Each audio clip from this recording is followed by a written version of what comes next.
the grip of winter do people truly appreciate the warmth of flames.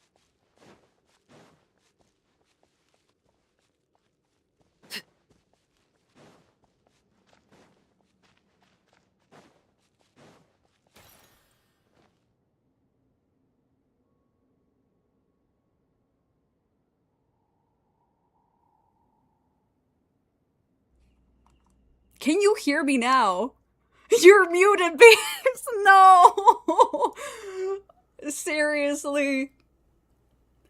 Seriously? We can't hear you on TikTok. Can you hear me now? My mic should be connected now. I don't know what... It keeps happening. I stopped... Usually I would disconnect my mic every single stream, like after I was done. And I put it away, because I like it like to be out of my sight, right? Because I use my PC for other stuff than just streaming and whatnot. But like...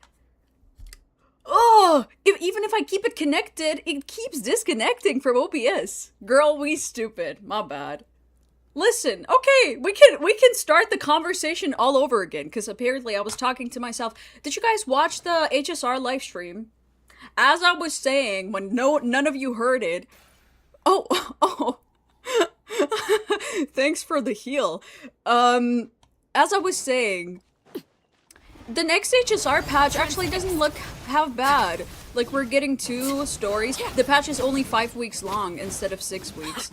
Witness my rise. I forgot what was happening with the banners. Like, which one is gonna be shorter or which one is gonna be what. I don't know. Hi, Maria. I can, though. Yeah, no, I finally got the volume settled. Are you ever scared you forgot to close stream? Never. You underestimate how paranoid I am. I don't think it would ever happen to me. And also, I always watch my own live stream on the side on my phone, so I can see what you guys are seeing. Bet.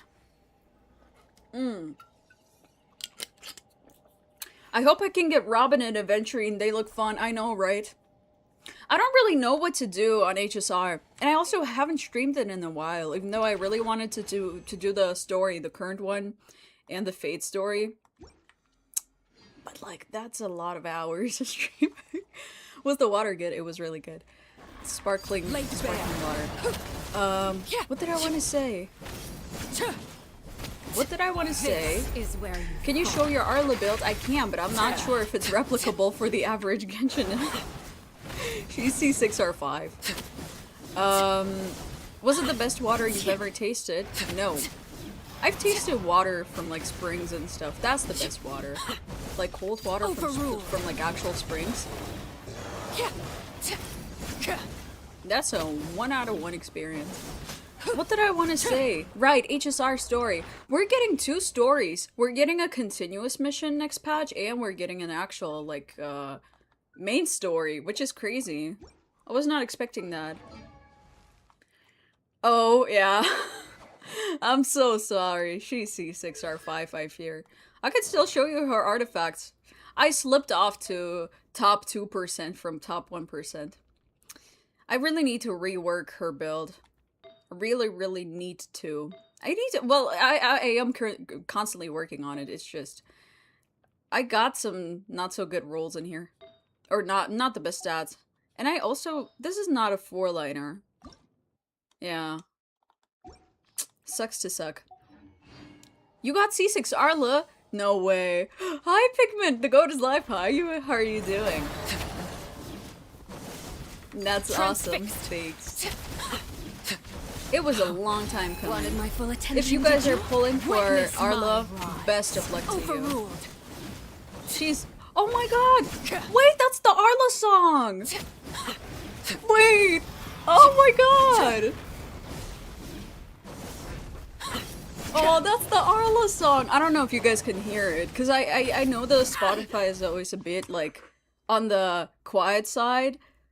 Yeah, it's Ember Fire playing! Oh, peak! Peak.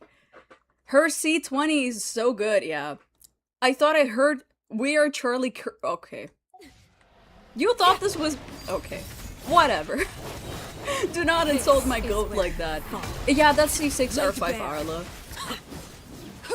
And you might be wondering why the hell is she doing so little damage? Well, she's doing solo, first of all. Second of all, I have no clue what's going on with this boss fight. We are Jarly Don't even. Don't even. Let me go to... Yeah, I can go here to claim it. Right. I forgot. I have Catherine unlocked. I will never insult the gold Arla. She's too peaked to be insulted. Hi, Key. Hoyo is not doing the most with her. Like, she's potential character. They're not giving Arla the treatment I thought they would. She has, like, a very few instances where she aura farms, but she has not that much of a presence, which is kind of sad. Is she your only C6, or do you have a bunch? I only have two. What? I only have two C6 R5s, and those are Arla and Columbina. Otherwise, I have a bunch of C2s, C2 R1s. But that's it. And then I have Chi-Chi, wow. Chi-Chi, my only... I actually got my C6 Chi-Chi in the same go as my C6 Arla. Wait, who else? Are any? Oh, my D-Look is also C6. Not that that matters. No one ever asks who of your standards are C6, right? But still. Otherwise, I don't think any of my other standards are C6. Yes, he's C3. Actually, wait, Mona might be. Where's Mona? Oh, she's not. I don't even... You know, high-key, I don't lose that often. Now that I look at it, like, how are only D-Luke and Chi-Chi C6 after 5-6 years of playing? My Mizuki, where's she? Mizuki, she's C0. But I haven't built her yet. Whoops. I hate you. Why? My sister legit called my taste bad because one of my favorite Mazda characters is D-Luke. I'm inclined to... No, I'm just kidding. I have a personal vendetta against D-Luke, and it has nothing to do with his model, though. I feel like a lot of people bullied him just because of his model. No, both him and Kaya piss me off. You bully me? Why did I bully you? What do you mean? Thank you so much for following. How did your Odette pulls go? Nothing phenomenal. I was guaranteed, and I got her on 79 pity. I'm not gonna go for her weapon because I don't want to risk getting another refinement of Arla's weapon. And also, I want to pull for Vodyanica, so nothing spectacular. I'm on 0 pity for this banner, and on 1 pity for this banner, and I'm gonna keep all of that for once Vodyanica comes out. Guys, those brothers piss me off so much. I know, right? Dude, you and me both. It's always... A lot of people always think that if you like D-Luke, you dislike Kaya. Or maybe that was back in the day. I know a lot of people love the Rag Bros, like, as a whole, right? What could the children be But, like, up to? back in the day, a lot of people assumed either you liked one or you liked the them do other, as they and that please. meant you hated the other one. No, I just hate both of them. Like, for me, I just hate both of them. Both of their personalities piss me off. Can I admit that Kaya is gorgeous? Can I admit that both of them have amazing lore? Absolutely. Do I hate them? Yes. Have I built both of them? Also, yes. Like, I'm a loser. Still. These Sireni songs, yep. I don't separate, I hate both. Hey, hey. They're useless characters, no shade. Are they? I mean, he got a quite nice push once Shenyun came out. Because he could make use of plunge and stuff. Oh, I remember, back in the day, I had a bet going with one of my mutuals that if I got, like... No, what was it? Like, if I got C6 D-Luke before, like, Ganyu dropped or something, I don't remember, that I would, like, triple crown him. Thankfully, that never happened. If we can delete them for Primo Gem, I will delete them. I would delete so many Genshin characters, honestly. Okay, you know what? I maybe just maybe I wouldn't delete Kaya for the lore, you know? He's an Alberic. I don't know how you say it in English. Alberich. And he has good ties to lore. Even though Kaya himself, I don't know. Wasn't he kind of ignoring it with when Daneslav brought it up, right? Did you do the yes, the Ranava thing? I saw it before you even tagged me. It's so cute. I had it reposted already.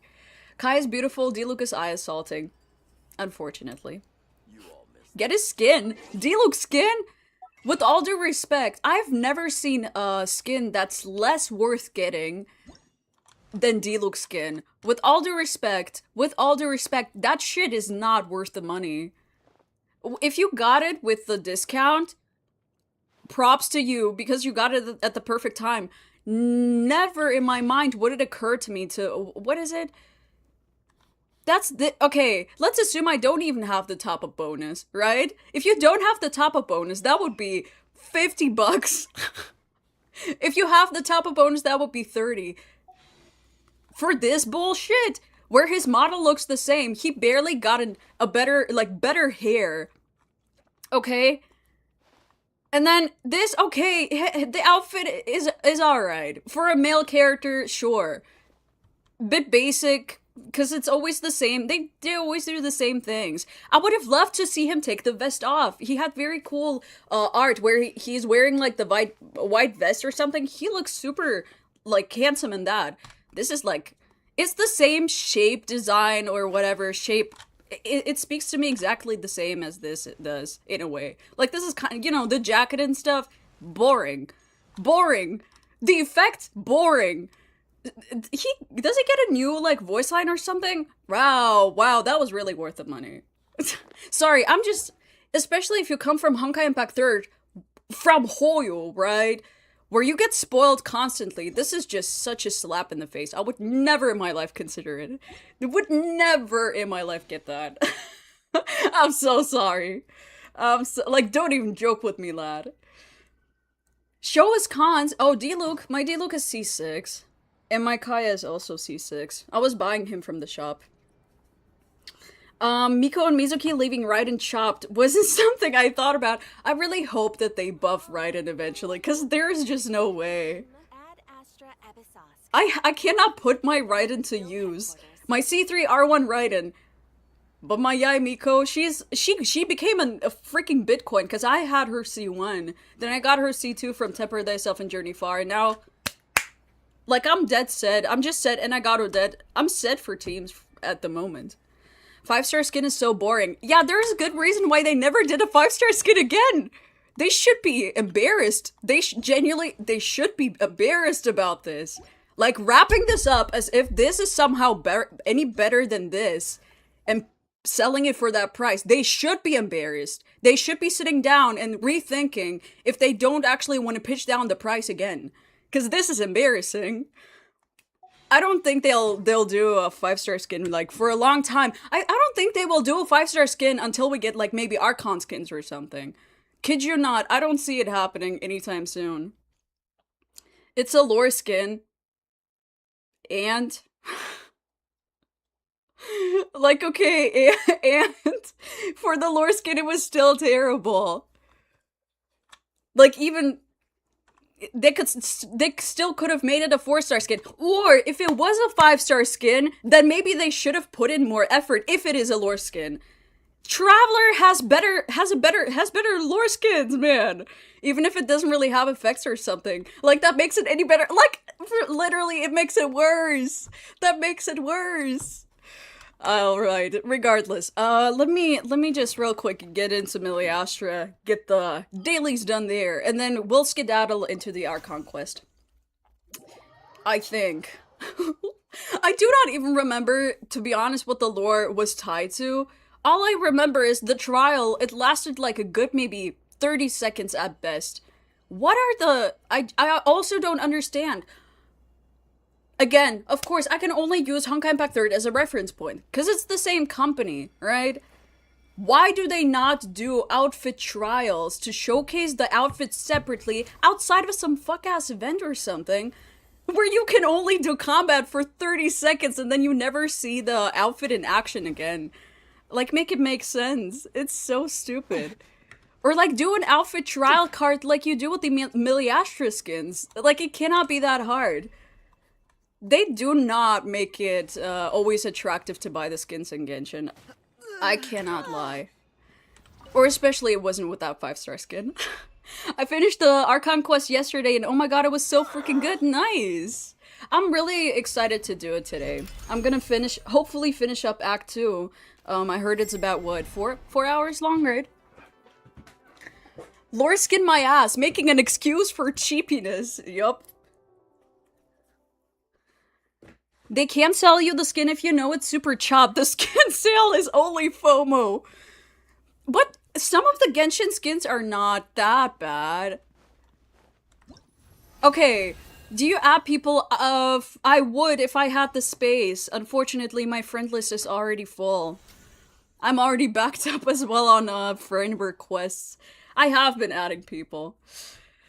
What did I want to say? There are some cute Genshin skins. I'm really glad that I managed to get them for free back then. Wait, is it? You know, like, the Sitlali skin, honestly, I really loved it. It's adorable. It's a gorgeous, like, from design, from the colors and stuff. But the trial or whatever it was for that was also very laughable. Still, like, I would have considered buying that if I had her. Yeah, Hu Tao's too. I do hate the fact that a lot of them are blue or blue leaning, but they're not necessarily bad. High key, I regret buying the Nuvi one. I was like, oh, it's nice that he has like a completely different shape and stuff.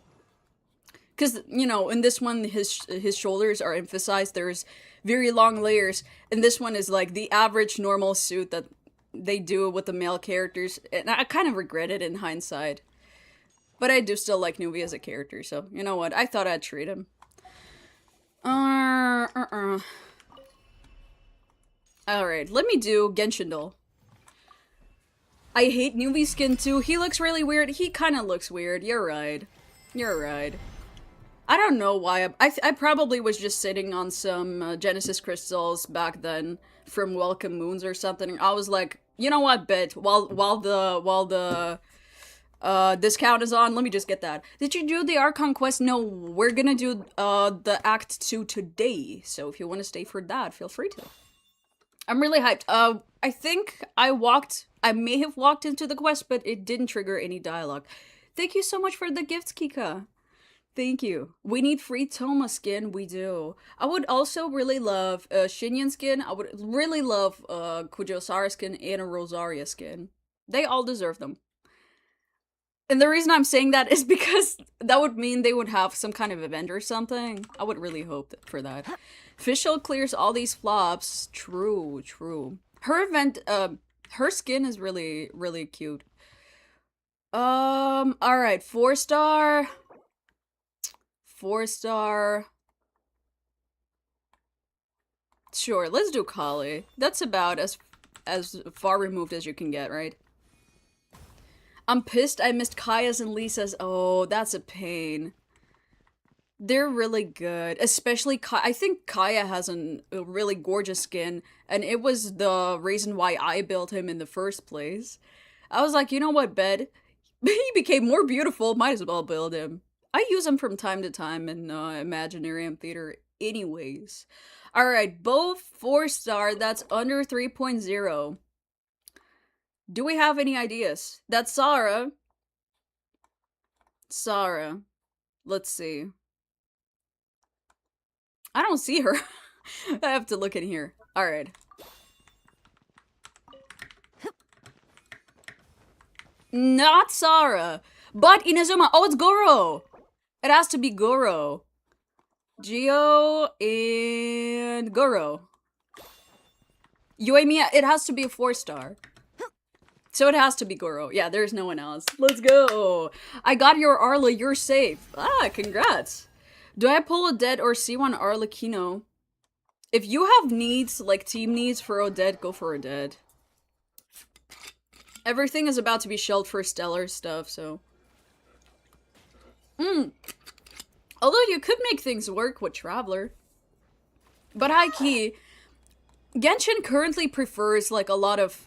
Wait, horizontal investment is if you have a lot of characters, right? Instead of having, yeah, right? Right? And vertical investment was if you invest in the same characters, but like a lot. Correct? Yeah. Genshin prefers at the moment more a horizontal investment. Oh, I'm so sorry whoever Ari is, but I'm not about to do that. Let me go into my Serenity pot, claim that, and then we can get into the story. Oh, Pika's on. But why is it repeating? Weird. We were listening to Re-Oracle yesterday as well. This radio is not that great. Thank you so much for following. Should I pull for Arla's signature? If you have enough pulls to guarantee it, yes. If not, then no. She has alternatives. She even can use the 3-star pull arm. What is it? White tassel? For the crit rate stuff, so you could make do with that in the meantime. But if you really, really have the pulls, and if you're really desperate to get rid of the effect that comes with not having her weapon, then yeah, you can go for it. Every time I pulled on weapon banner, I lost. I don't even try anymore. You and me both, bro. I still try like an idiot. I lost on Sandrones as well. And I ended up grinding throughout and topping up a little bit. Like just a tiny bit. Because I didn't have that much time to really grind, and I was also not in the mood. Oh, right. Teapot. I keep forgetting where I'm headed. Alright. Let's go. Hi, Austin. Hi, Dunny. Pigman. Imagine next Lantern rides Xianyun and Xinyan skin. Oh my god, you're cooking. Xianyun skin, especially after wasn't she just added to Temper Thyself in Journey Far? Or was she already on there? I actually forgot. Oh no, she was just added, right? Guys, who are you picking? Who are you guys picking from this? I'm considering actually maybe swapping to Xianyun for this C1 to get the charges, but at the same time, like, I don't use her. This realm. At least I got Farina weapon in one of the banners. Nice. I remember losing Farina's weapon to Baiju's back then, which was a pain in the ass. Actually made me mad. I chose Rio. If you ever had Clorant, Navia, Xianyun, Xiao. Oh, I kind of thought they added more.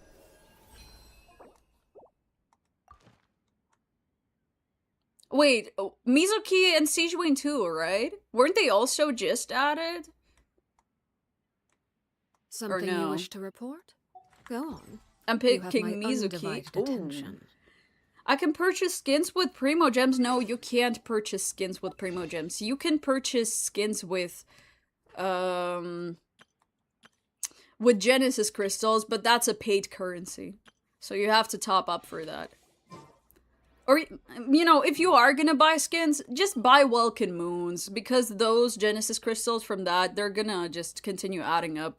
It's more affordable long term than, and also you're getting Primo Gems out of it, than actually topping up. Like, I wouldn't recommend, if you're trying to go for skins, just buy a bunch of Welkins.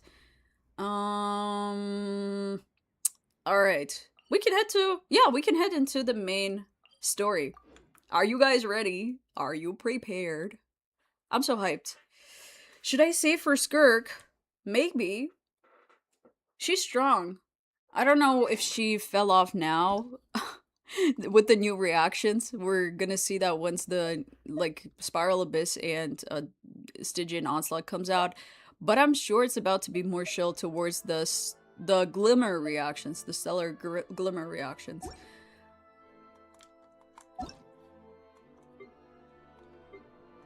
Wait, couldn't you make it work, actually, with the Dead if you also put her in a Skirk team? Though... Although, no, Skirk wants fully Hydro and Cryo, right? If they ever make a Xianyun skin, peak. I could imagine that would look incredible. Because Xianyun already, she has a very good base design, so you know they will have very high standards for her skin. Because it cannot be worse. Sometimes they are worse, to be honest. But actually very rarely. I don't know any of the skins that are worse than the base designs. Imagine Vodyanica adds Stellar Freeze and Skirk becomes even stronger. That would be so nice. I'm really sure that we're gonna get more reactions than the Stellar Glimmer ones. I think they're just gonna be called different. But I don't think they're just gonna stop at, where do I go? I don't think they're just gonna stop at Stellar Swirl and Stellar Conduct. Have you live streamed the? No, I didn't live stream the HSR special program this time because I was not really feeling that well. I was a bit lightheaded before, I don't know. It's super hot today. I don't know what degree it is for you guys. Here it's 30, 36 something. I have my AC on and blasting, but whenever the weather changes, my body seems to react as well. Like, regardless. 50 here. Hell. I don't know how you survived that. It was today. Gonna have to rewatch it. Yes, it was, like, barely an hour ago. To summarize it, we got Robin, we got Aventurine, we got Hyacinth and Asheville, a new 4-star light cone. What else? What could the children be up to? Oh, we get two stories, so we get the continuous please. mission, and we get the main story, like, Trailblaze mission, which is crazy. We get 2 stories at once. Oh, you know what? They added the best quality of life for HSR that I hope they add across all of the Hoyo games, because they added a dialogue, like, speed up button, so you can watch essentially HSR story in like 2 times speed, which is so bomb. That's by far the best update that they've done. Yeah, I know, right? Literally the best quality of life that they ever could have added. I think it was already a thing in ZZZ maybe, or at least for some sections of the story, but for HSR. Because remember, I was complaining so often how slow the VAs speak, right? Again, sometimes it's for dramatic purposes, but a bunch of times it's really not. Like, the VAs, they speak so super slowly sometimes. And I'd rather just, like, be able to watch it at 2 times speed. And it's a reason why I watched the story on YouTube. Oh, what else is there? Yeah, the events, nothing interesting. Or nothing too crazy, to be honest. There is a light cone. There is a new, like, for the Trailblazer, a new, I think, paid, like, accessory, which is kind of cute. It displays, like, emojis. And then that's basically it. Oh, they announced that Something the you wish to ZZZ report? HSR collab is also coming You to have my Honkai undivided Star Rail attention. in winter of 2026, which is also really nice. So it's confirmed that the collab is for both HSR and ZZZ. Isn't that so great? Isn't that so great, actually?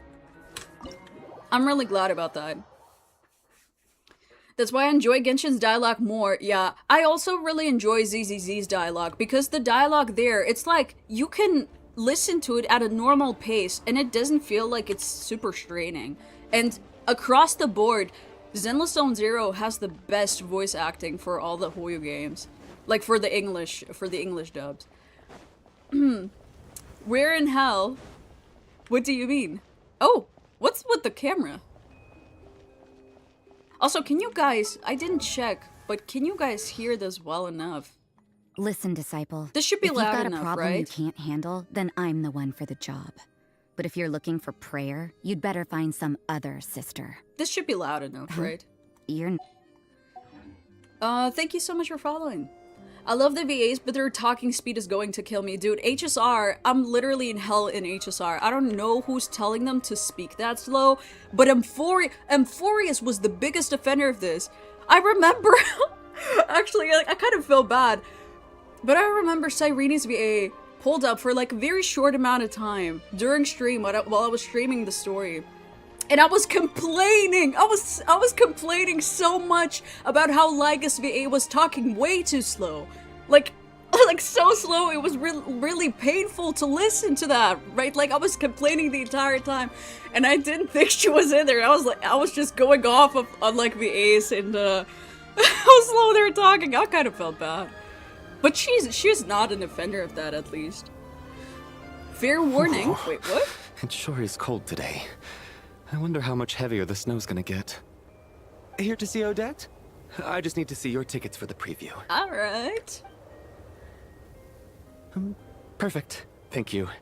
I'll hold on to your tickets. Come on in. It's freezing outside.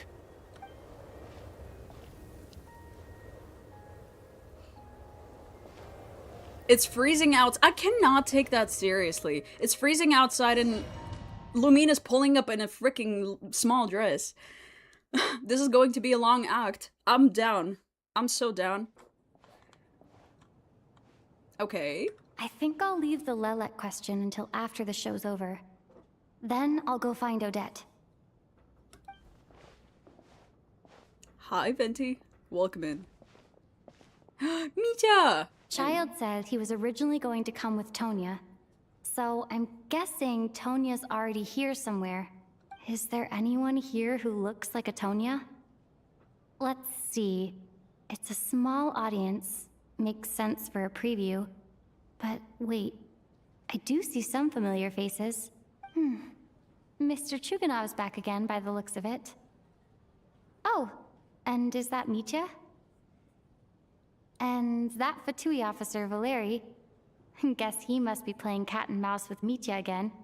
Oh, I love the fact that he has the vision, like, right here in his armor. And this Pika was like, oh, I'm hyped. I'm hyped. Oh no.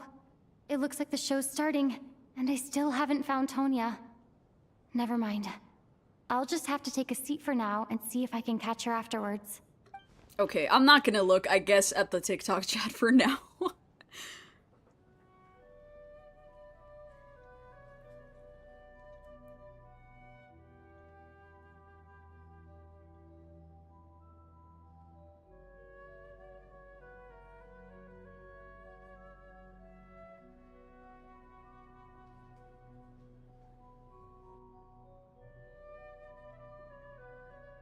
Oh, this is so pretty. Just ignore us, nah.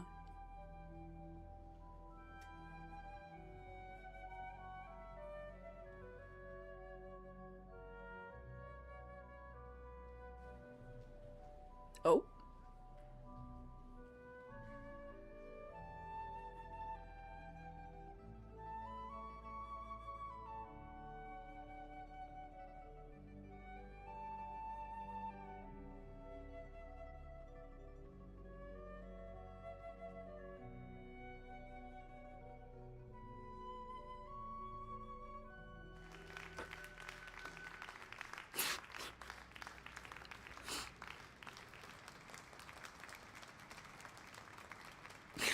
Why is it so awkward? Okay. Hello, members of the audience. I'm a staff member here at the theater.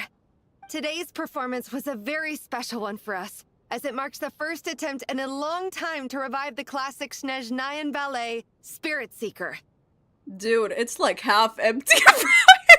Just an empty house. And no wonder the applause was like so. No wonder everything is just so awkward. The audience is so huge, dude. We're the audience at this point. To commemorate this occasion, we would love to take a group photo of the cast, crew, and audience members present today. Could I kindly ask the audience to please come up onto the stage? Thank you so much for following. All right. Is that Tonya? All right, everyone, huddle in a little more. Now, look at the camera. 1, 2, 3.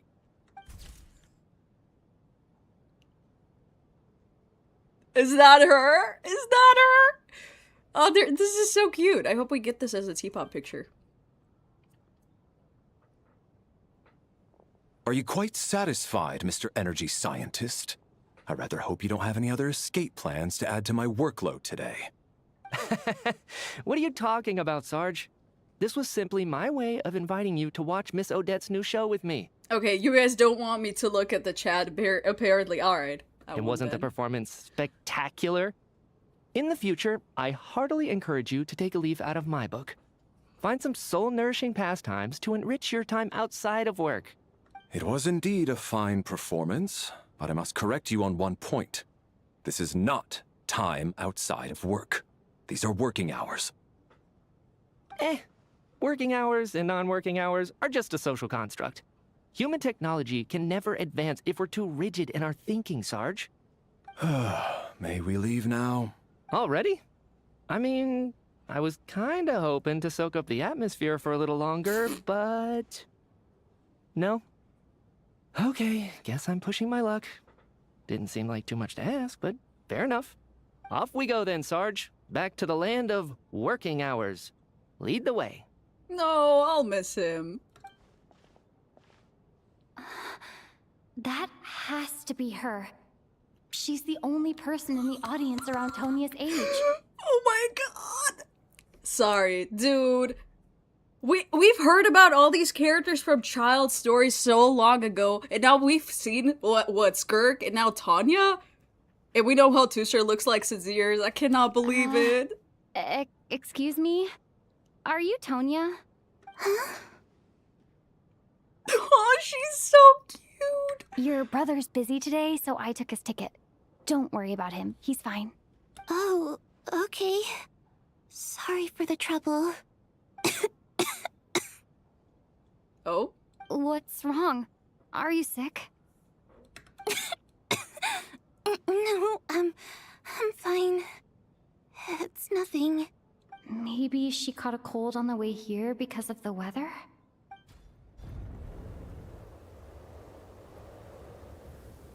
I haven't seen snow like this in a long, long time. It's most unusual. I know. It's completely white out there. You can barely see a thing. I've never seen such heavy snow in my life. Let's wait it out for now. You'd be lucky not to freeze to death in this weather, let alone find your way. Well, look at that. Maybe we shouldn't be in such a rush to get back after all. What do you think? God, he looks so miserable. Let's wait and see. I'm sure he has an audience. I'm sure there's people who really love him. Why do you need to take it so seriously? Fate has given us this wonderful chance to take a break. We owe it to ourselves to make the most of it. Come to think of it, there's a small inn not far from here that always keeps plenty of extra blankets on hand for guests. Well, yes, I love him so much. I know the route well. Shall I head over and borrow a few blankets? That way, anyone in a hurry can wrap up warm for the journey back. Just remember to return them next time you're over this way. Sir, there's really no need to go to all that trouble. Hey, it's no trouble at all. Wait here, I'll be right back. All right. What a kind gentleman. Very good. My wife and daughter are waiting for me at home, so I shall be heading back as soon as I get my blanket. So... are you expecting us to go back to the Armory Palace wrapped in blankets too? Don't worry about that. I made arrangements in advance. Should I not return to the Armory Palace within 3.5 hours after Operation Showtime begins, an armed squad will be sent to collect us. They will escort us back. You are one of our key military personnel, so any weather-related risks must be eliminated. Operation Showtime?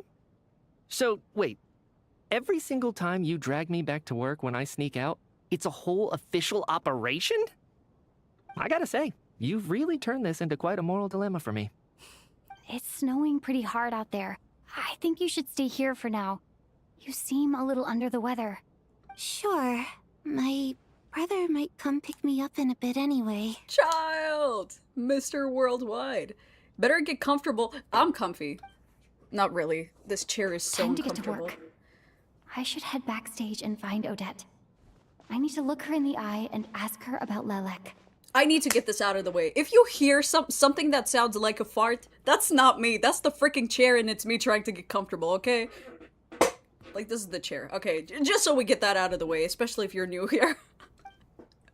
Excuse me, are you looking for someone? I'm looking for... I swear! Listen, I need to throw out this chair. It's terrible.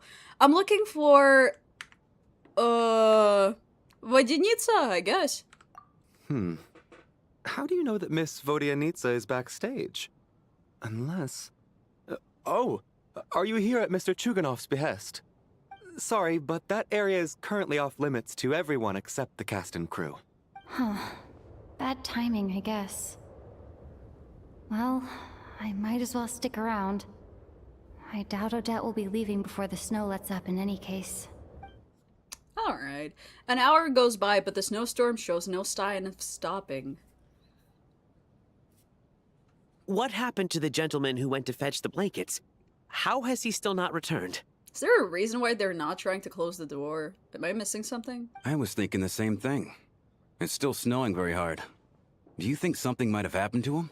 Whatever the reason for his delay, I must say I hate nothing more than people who make empty promises and fail to deliver.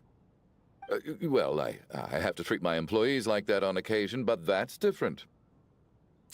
Oh. Whatever.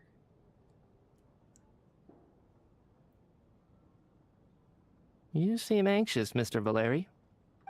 It's been nearly 4 hours since I left the armory. The army should have arrived to extract us by now.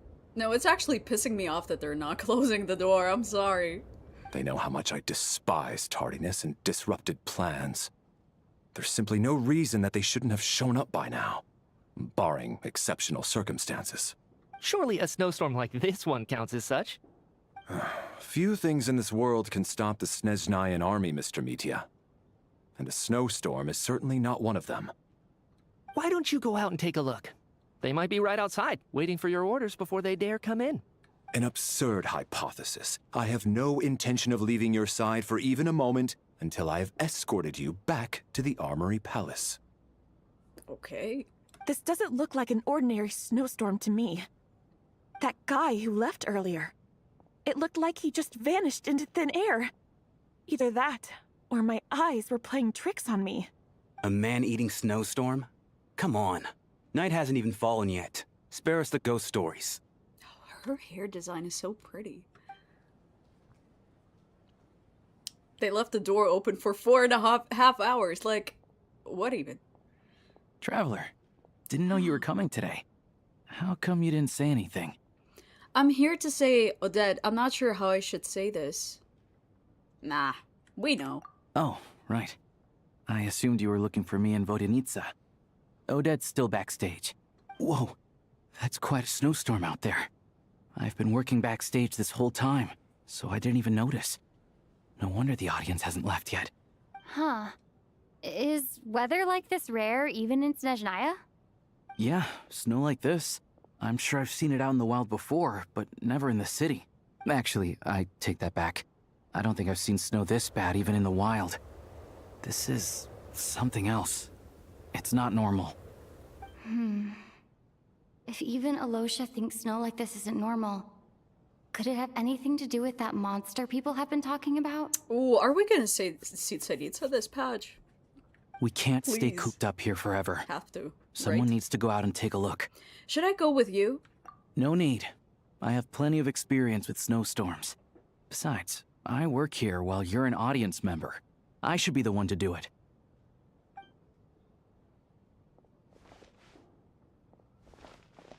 Everyone by the door. Careful not to let the snow soak into your shoes. In a snowstorm, you gotta look after your toes above all else. Heading out, my man? Be careful. I've been told the snowstorm eats people alive. Thanks for the advice. I am planning to be careful. I just want to take a quick look at the situation out there. Wasn't he the dude that was just skeptical of that like a moment ago? How quickly did he switch up? Hold on. Shram. It's the same one. Oh, I love these NPCs. They're so stupid. They're so stupid. Okay.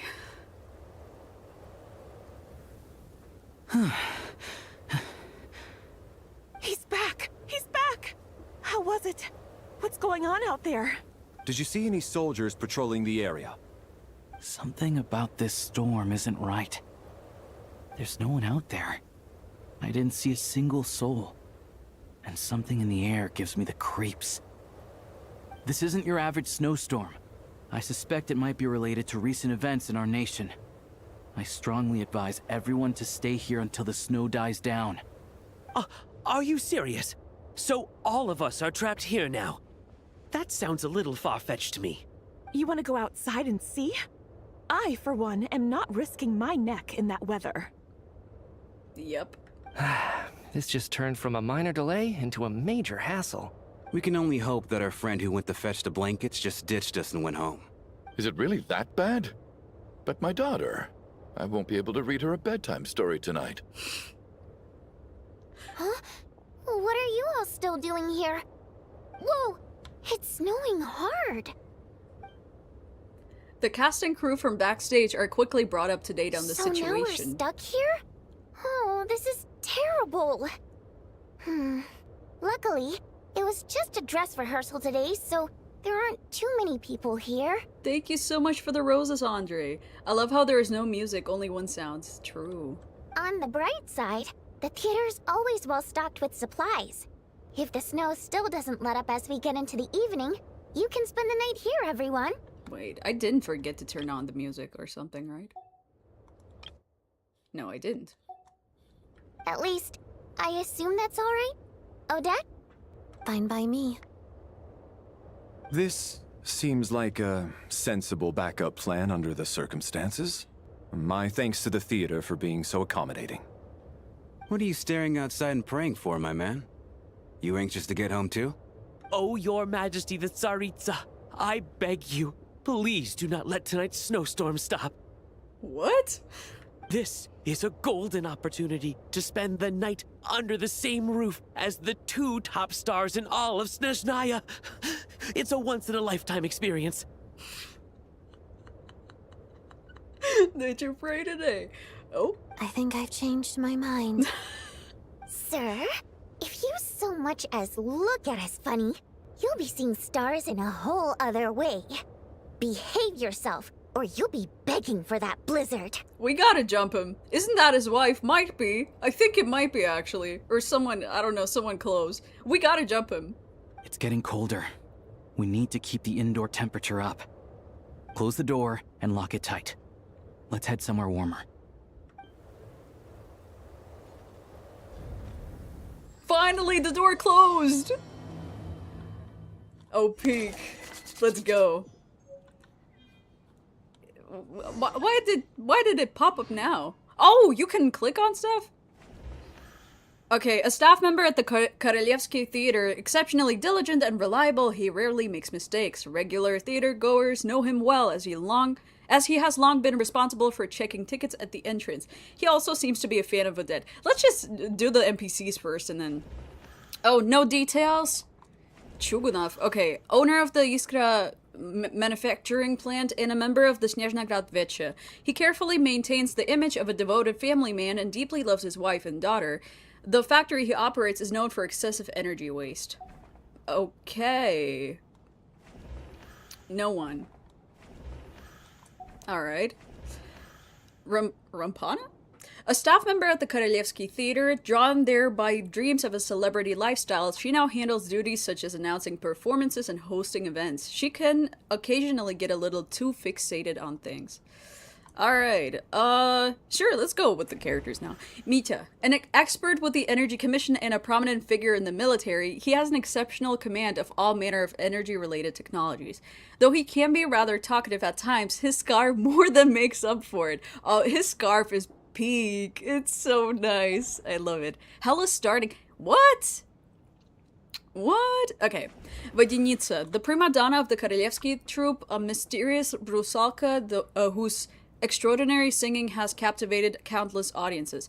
A member of the Rokad, she cares deeply about the welfare of ordinary people. Odette, the principal ballerina of the Korolevsky troupe, also a member of the Fatui and a candidate to become the next Harbinger, the Fair Lady. She's additionally suspected of having another identity, Lilik, who operates from the shadows.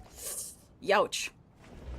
Valeri, head of the Special Assignments Battalion, Armory Palace Royal Grenadier Guards, 1st Regiment. As a soldier, he places great importance on planning and timing. He's currently assigned to protect Mitya, an important figure within the military. Let's do Traveler very last, right? Alyosha, a hunter from the Alatir and a member of the Rokad. He often takes part-time jobs at the Korolevsky Theater to make ends meet. He may well have been the first friend you made after arriving in Snezhnaya. Oh, right! He was the first person, right? Thank you so much for following. Is reading the Archon quest worth it? Yes! Oh my god, the introduction into Snezhnaya, it's so good. Okay, like in terms of quality, I rated it only an 8 out of 10, like in terms of quest by itself, but like it's a good introduction. That's the Tanya. The younger sister of Tartaglia, he talks about her so often that this is the first time you've actually met her in person. Though in poor health and prone to coughing, she She's excited about spending the night away from home. Oh. Okay. Me! The fourth descender, a traveler from beyond the stars. Alright, let's skedaddle. I think we read everyone, right? Okay. Check the group photo. I did. I did that. Okay. Just your daily jester here. Have you drink water today? Sure have, but might as well again. And you guys grab a drink too. Where is everyone? Do I have to go backstage? I guess. Even though it hurts, I'm still rocking your hoodie.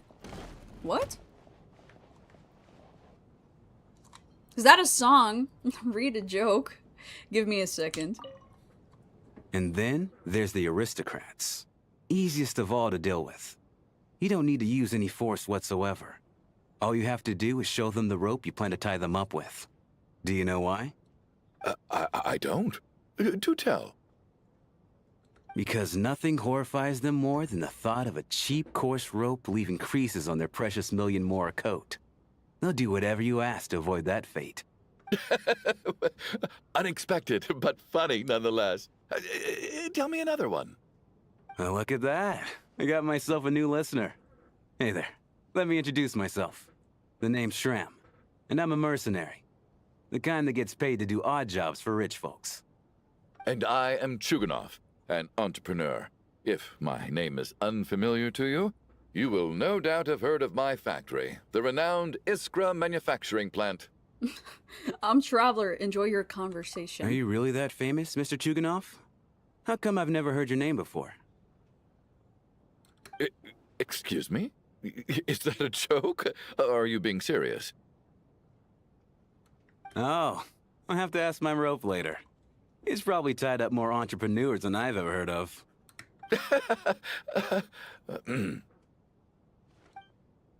Alright. A ballet-themed joke. I tried to find one. Okay. Okay, no, you will understand. Life without ballet would be pointless.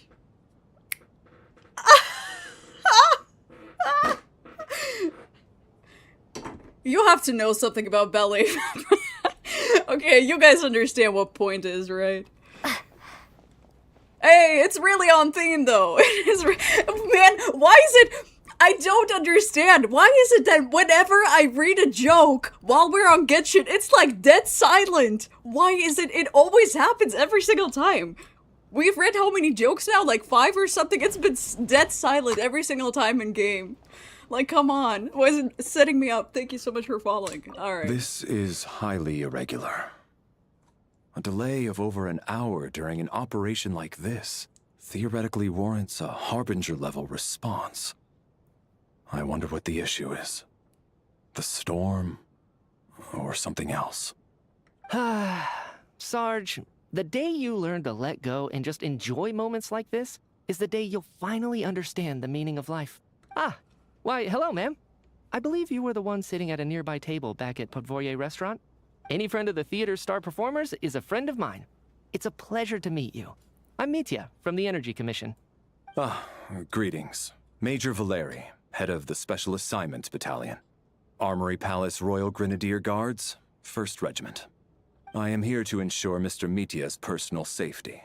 Please let me know if I can be of any assistance. Alright, I'm Traveler. Delighted to meet you both. Miss Traveler, I cannot help but notice that Miss Odette is stealing glances at me.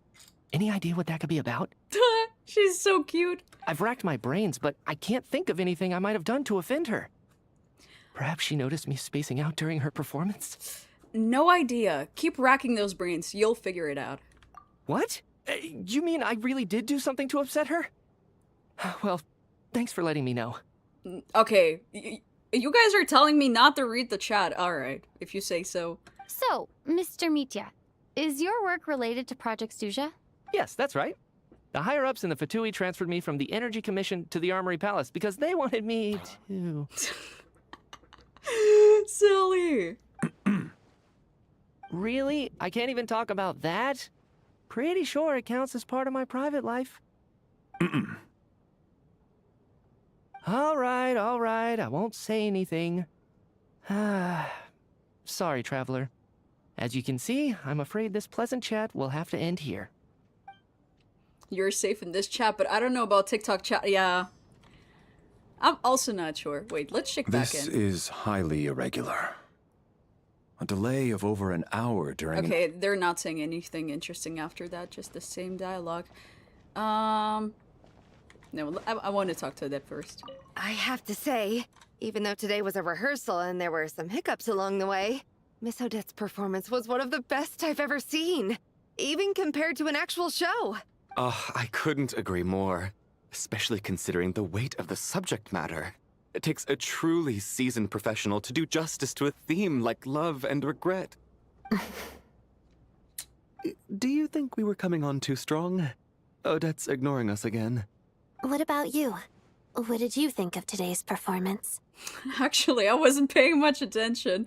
Oh, did we go with that? Glazing Odette. I would love to glaze her, but high-key, if it's any as good as the reaction that Vajinita had to Mitya not paying attention, it would be kind of funny. Although I doubt it. I think you could be more expressive. Consider me a new fan Odette. Ooh. Which one? Which one? Let me go with this one. I'm curious. Really? That means it wasn't captivating enough to draw you in. I'll work harder to win you over next time. Of course. I'll make sure to save a ticket for you when the show's performance ready. Oh, she's so diligent. This doesn't seem like the time or place to bring up the subject of Lelek. I need a chance to speak with her in private. So unfair. Talk about double standards. And now it looks like I've been spotted. You know Mitya too? No, I don't. I just have a feeling that he might be dangerous. The most dangerous individual in this house. Man, why are they all so awkward? I love them. Alright. Vajinita. I wanna talk to her.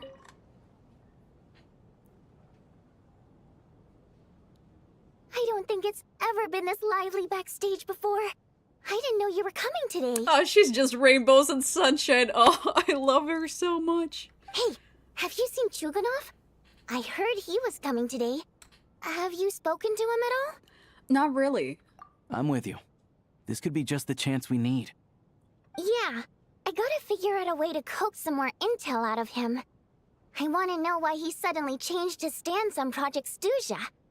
What exactly happened before the most recent Vecha vote? For the Rokad, or just out of personal interest? Shh! There are other people around. Don't say the R word. Okay. Oh, there's more. What? Do I have to get out? Wait. Okay, we're gonna talk to her last. My husband has major trust issues. To him, I doubt even this snowstorm is a good enough excuse for me to stay out all night. Yeah, that was certainly a choice. They probably could have said something different, but whatever. So that really is the husband, huh? That's the price of marrying into wealth. You'll get used to it. I'm not about to stop you if you want to leave. But don't drag me along. Oh, girl. Leave that man. Hello? Sue him for Can his I help money. you? I want to beat him up. We gotta beat this guy up, guys. How are you feeling, Tonya? I'm fine. Sorry to worry you. I'm used to it by this point. I take medicine for it. My brother usually helps to get it ready for me. Child must take great care of his sister. He's never mentioned Tonya's illness, though. You know, I actually find this whole thing kind of exciting. Stuck in a strange place thanks to a snowstorm, having to spend the night with a bunch of interesting characters. It's pretty cool, don't you think? How old is she? You're right. It's certainly a novel experience. I'm sure most kids share that wish. Kids, huh? My brother always says I'm not mature enough. Maybe he's right. No, how... I'm not reading that out loud. 13. How's the quest so far? I like it. But we just got started on Act 2. Oh. I'm fine, really. Just got a little overexcited. Look after yourself. Otherwise, your brother will come after me. I love Lumine. Ugh. Okay. Time flies by as people. How's it whatever. looking, Alosha? Whatever that said. No change from this afternoon. Heavy snow with no sign of slowing down. May I have your attention, please? The storm is unlikely to stop tonight, and it'll be even more dangerous outside at night than it was during the day. You pressed it yourself. I didn't. It always, whenever it's on a black screen, it always moves on to the next conversation without me doing anything, so I don't get the time to read it. We at the theater owe everyone here a duty of care. Therefore, we strongly suggest that you stay on site overnight and avoid going outside unless absolutely necessary. In a few short moments, we'll give you a tour of the theater's various quarters. You can choose to sleep in the VIP room, the office, or backstage. Or on the stage if you'd prefer. We won't mind. I'll pass on sleeping on the stage. What if the snow is stopped by tomorrow morning? The early birds in the audience might think we're part of some experimental new show. A drama about sleeping? That could be fun. Maybe we could come up with a title for the production. Sleeping Beauty. The Slumbering Heavenly Principles. Sure. What the hell? Sure. Why not? This is the second act, by the way. What? Gotta admit, I didn't get that one. Anyone who doesn't wish to sleep on the stage, please follow me. I'll show you to the rooms.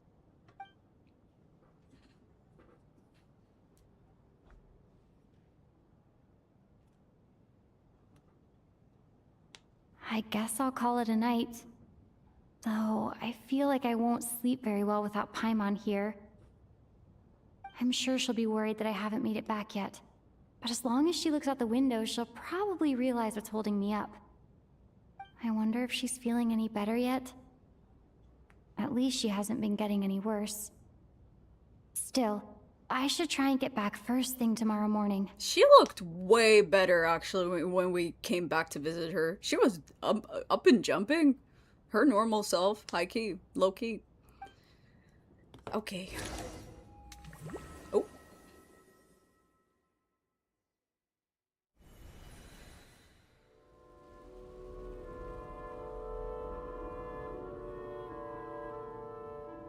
The hell?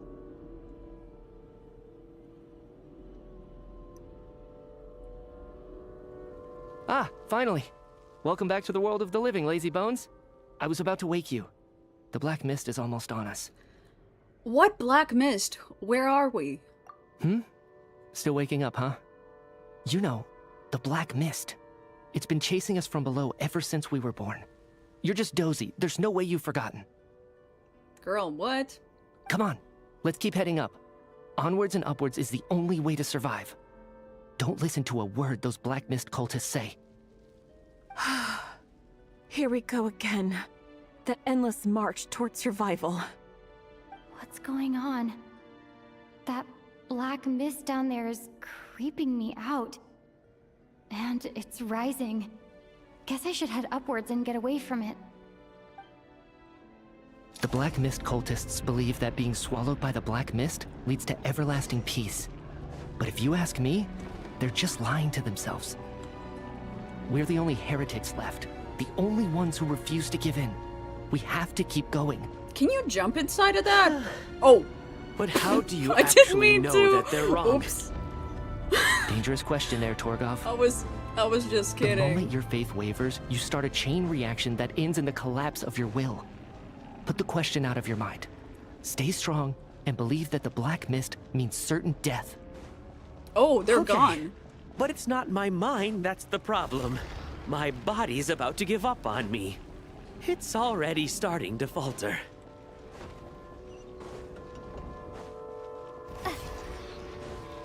Yo. Oh, is that not like that place of the Belid side that we unlocked yesterday? Where are you always jumping? Why not? I can't do this anymore. I've had enough of being forever on the run. What's the point of it all? All this will pass eventually, I promise. Keep fighting. It will be worth it. You accuse the Black Mist cultists of being liars. But you're lying too. There is no end to this path. It keeps going up forever. There was never any hope to begin with. The cult of the Black Mist has poisoned your mind, Sobolova. Are you thinking of giving up as well? I am. I think I'll take my chances with the Black Mist over this perpetual torture. As much as I detest the Black Mist cultists, I'm just too weary. Then I bid you both farewell. Let me put my personal opinions aside for a moment and say, I hope that you both find peace within the Black Mist. Oh? So we're just gonna give up on them? Fate always appears so impossibly complicated. But at moments like this, its raw simplicity is laid bare. Their fate was sealed from the instant they entertained doubt. From then on, the outcome was both inevitable and irreversible. Let's go. Huh? Torgov and Sobolova are gone. I never thought the day would come when even they would be swallowed by the Black Mist. It's just you and me now. Is it just me, or has the Black Mist stopped moving? Yes, it looks like it's satisfied. For now. This happens from time to time. But it won't be long before the Black Mist starts chasing survivors once again. No one knows how to stop its advance for good. Well, we should make the most of the precious moments of rest that those two bought for us. Huh? Are you really that sleepy, traveler? Oh? Wake up!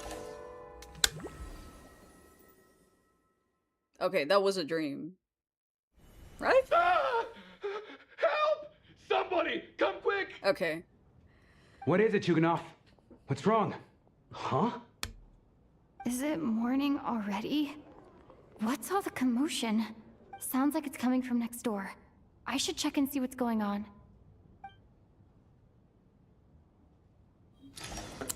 Okay.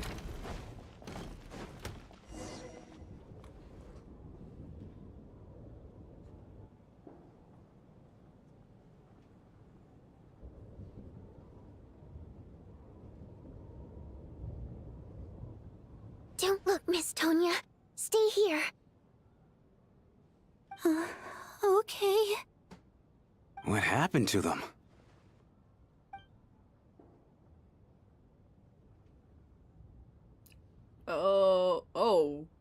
Oh, they're like gone. Two people are lying down in the room completely still as if they're asleep. They're still asleep. But your gut tells you that they are not sleeping. Somehow you can sense it in your bones. This is what death looks like. These two people have passed away. And the strange thing is that somehow I knew this was going to happen. I knew that they would be the ones to die. Have I seen this moment before? Or did I have some kind of premonition? I can't remember what it was. Let me take a look.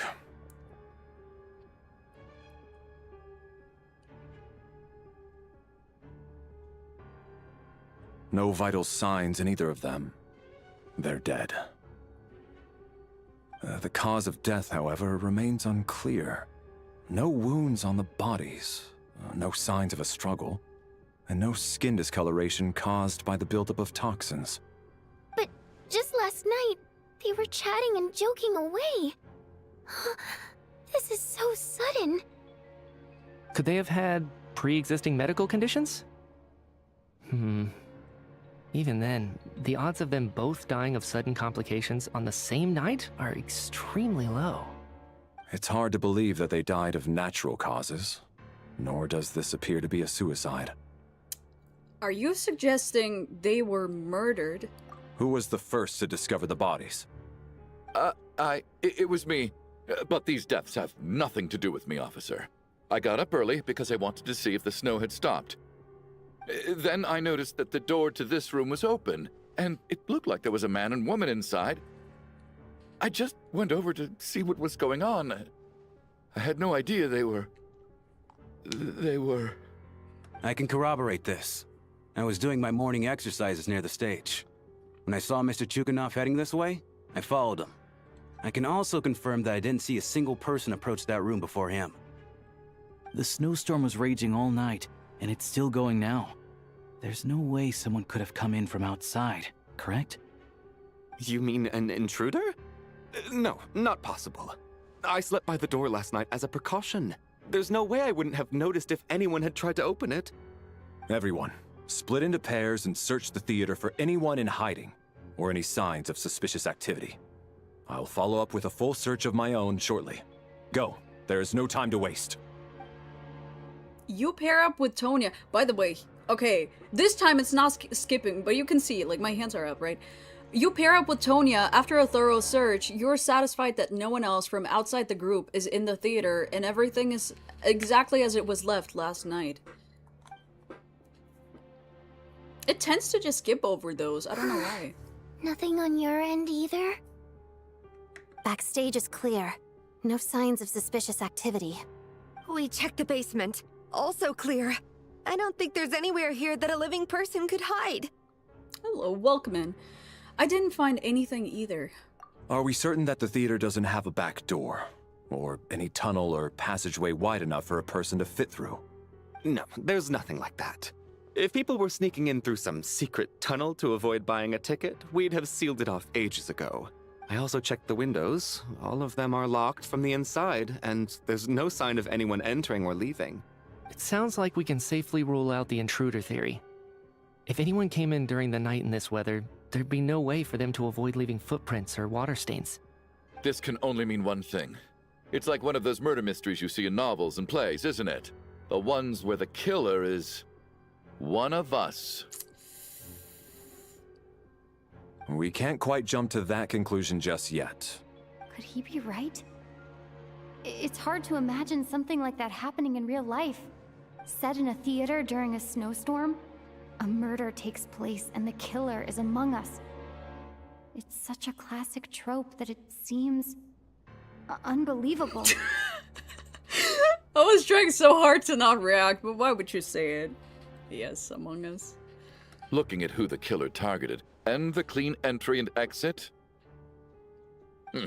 It all adds up. I know what this is. It's obvious now that I think about it. I'm glad we're all idiots, at least. What is? What have you figured out? Both victims were wealthy, well-known local merchants. And the door was deliberately left open, so I would discover the bodies and witness the crime scene first thing in the morning. Is he saying he was framed? Such ruthless methods.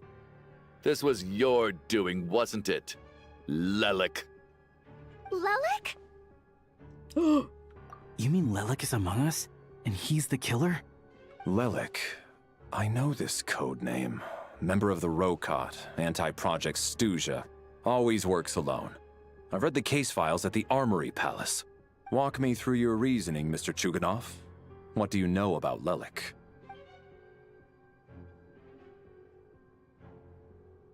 What now, huh? What now, Lelik? What more do you want from me? I already voted against Project Snezhnaya at the Snezhnograd. You snuck into my house the other day while I was asleep. Left a threatening letter. And I did all that you asked. But Project Snezhnaya cannot be so easily shaken. Not with the rooster in charge. I'm really scared to look at the TikTok chat because people keep telling me something. They're fighting about people spoilering stuff. I haven't seen, or I don't think that I've seen spoilers, at least. So I think I will really just stick to looking at this side of the screen, which is my Twitch chat, and I'll maybe watch like every 30 seconds. I might look into the TikTok chat because you guys are making me scared. Whoa. So he really was threatened by Lelik. That makes sense. And now you're resorting to murder to threaten me. Isn't that right? I knew it. The Rokot despises the rich. The lives of the wealthy are but refuse in your eyes. Show yourself! Which one of you is Lelik, Tell me! I'll do whatever you want! Just stop playing these mind games! Dude, the animation they've stepped it up. Was this really Lelek's doing? Would Odette really do something like this? If Odette really is Lelek, this seems out of character. But then again, how well do I really know her? I'm probably the only one here with a compelling theory about Lelek's true identity. But if I reveal it now, I'll be putting Odette in the line of fire. What should I do? I don't think it's likely that Lelek killed anyone. At least from the stories I've heard, he's never killed anyone before, and his name has never come up in connection with any murder cases. Besides, even if Lelek did want to threaten you, why resort to such an extreme and roundabout method? It's not his style at all. Vodyanitsa doesn't know that Lelek might be Odette, but her assessment is pretty much identical to mine. Miss Vodyanitsa, why do you suddenly feel the need to speak in Lelek's defense? You should have moderators. I think I'll start recruiting. Like, we're at the point where it's necessary, huh?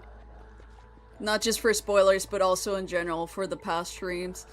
I'll recruit very soon. If any of you guys want to be moderators, I don't know. Defense? Oh, no, it's just... I'm worried that we're jumping to conclusions here, so I wanted to share my point of view. Also, I don't think the Rokot is as bad as you're making it out to be. You should? Alright. I'll get to it. Well, if you think I'm so wrong, what's your theory then, Why don't you tell us who the killer is? The case is still evolving, Mr. Chuganov. Please do not prevent others from expressing their opinions so early on in the discussion. Even so, there's no denying that the recent threat received by Mr. Chuganov may well be an important clue. So there's still a good chance that Lelek is right here among us. Again? Really? I can't do this anymore. I don't care if it's still snowing outside. I have to get out of here. Whoa, take a beat. We all know it's far too dangerous out there. Even the soldiers couldn't get to us. Go out that door, and you might not live to tell the tale. And whoever this Lelek is, they're surely not going to murder anyone in broad daylight. Be sensible, my man. You're safer inside. Tonya looking real guilty. Why is she doing that? As much as I regret having to say this, I'd like everyone to cooperate and refrain from exiting the premises until further notice. Because as things stand, every one of us is now a suspect. Why is Tonya looking so guilty? That's the guilty pose that Hoyo always uses. Unless anyone has further information to share, let's adjourn for now.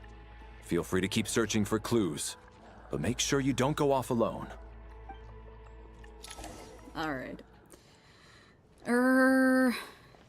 Can I talk to them, or...? You seem to be very comfortable taking charge, Major. You took the reins as soon as things went south. I simply made an executive decision that someone needed to take control of the situation on the military's behalf. Does this offend you?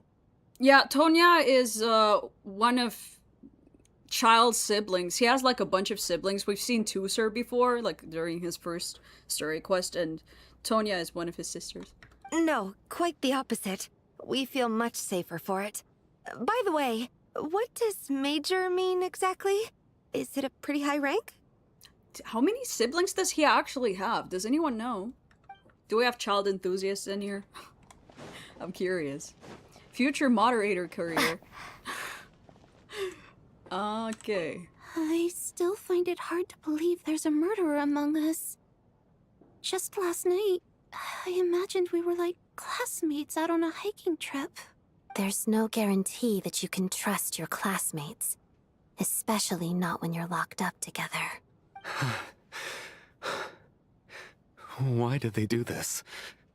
Was it for money? Even then, they could have just kidnapped the people. They didn't have to die. Yeah. Oh, examine... What? Why do I have a wish? Let's use that. I'm confused. Isn't it like 7? Is it? I know he definitely has a bunch, but I don't remember how many it was. But like... Anton... Was Child the oldest one? I do not remember that either. Is this optional?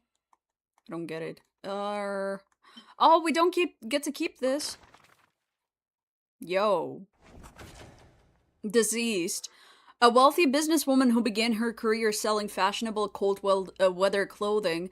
Later, she married into a prominent family to expand her business. Nowadays, however, it seems that her business has instead been absorbed by that family. Deceased during the night.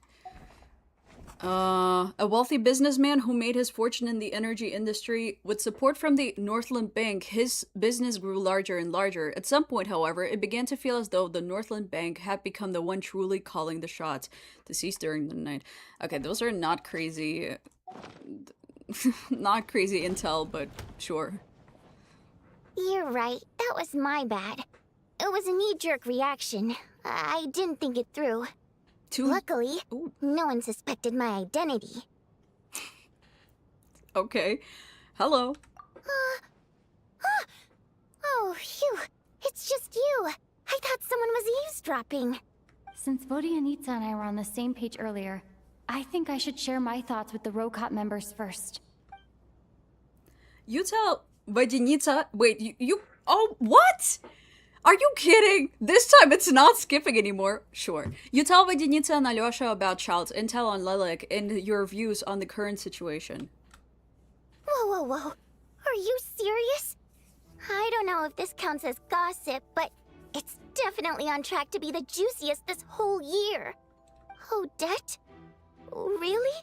Odette? Oh god, how dumb does this make me look? Lilac has been right under my nose this whole time, and I didn't notice a thing. Actually, it's exactly what you'd expect. Sometimes, hiding in plain sight is the best strategy. And now that you mention it, the more I think about it, the more sense it seems to make. It all adds up. Her hair is so pretty. Oh my god. What are we up to now? 1, 2, 3, 4... What are you counting? Odette's identities. She's my coworker, specifically a ballerina, and also a Fatous, a member of the Rokot. Now, Lilac. It must be so exhausting. I just want to give her a hug. I guess since I've always known her as a member of the Fatui, it never even crossed my mind that she could be involved with the Rokot, let alone be Lilac. I don't understand. If she's with the Fatui, what reason could she have for being so opposed to Project Stusha? Probably best if you ask her that in person. Well, since you waited until now to bring this up instead of announcing it to everyone earlier, does that mean we're all on the same page here? She doesn't seem like the type to kill innocent people. Yeah. Lilac may not follow orders from the Rokot leadership, but as far as I'm concerned, she's never crossed the line. If anything, her actions benefit the poor. We need to confront her face to face. Do you think she'd really admit to being Lilac? I don't know. We'll have to see how it goes. For now, we'll work on the assumption that she didn't kill anyone, and see how much she's willing to tell us.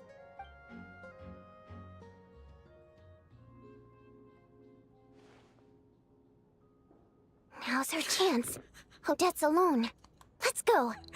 Oh, they're so silly. Wait, I need a screenshot of this. Hold on. Alright. Hey, Odette. What is it, you guys? Shh. Keep your voice down. We need to talk. So, you're Lilac, aren't you? Oh, sure. Alright, fine. You don't have to say anything or explain yourself. Just hear me out first. None of us believes you kill innocent people. Whoever murdered those 2 people last night, it wasn't you. The Traveler was the first to figure out your identity, but she kept quiet during the discussion just now. Still, it's clear where the group consensus is heading. Everyone believes Lilac is the culprit. If your identity is exposed, you'll be in a really bad spot. We're your colleagues, and we know what kind of person you are. I don't want anything bad to happen to you. Oh, is this Fontaine music? Oh, it's really good. So, Can you clue us in? Tell us everything. The more we know, the more easily we'll be able to cover for you. All right. Yes, I'm Lelik. And no, I'm not the murderer. Okay, sure. And thanks, but I don't need you to cover for me. Actually, I'm planning to reveal my identity. Huh? You're gonna reveal that you're Lelik? Here? That's right. I'll admit I was surprised at first when Chuganov guessed that I was here. It was just a lucky guess, but it caught me off guard.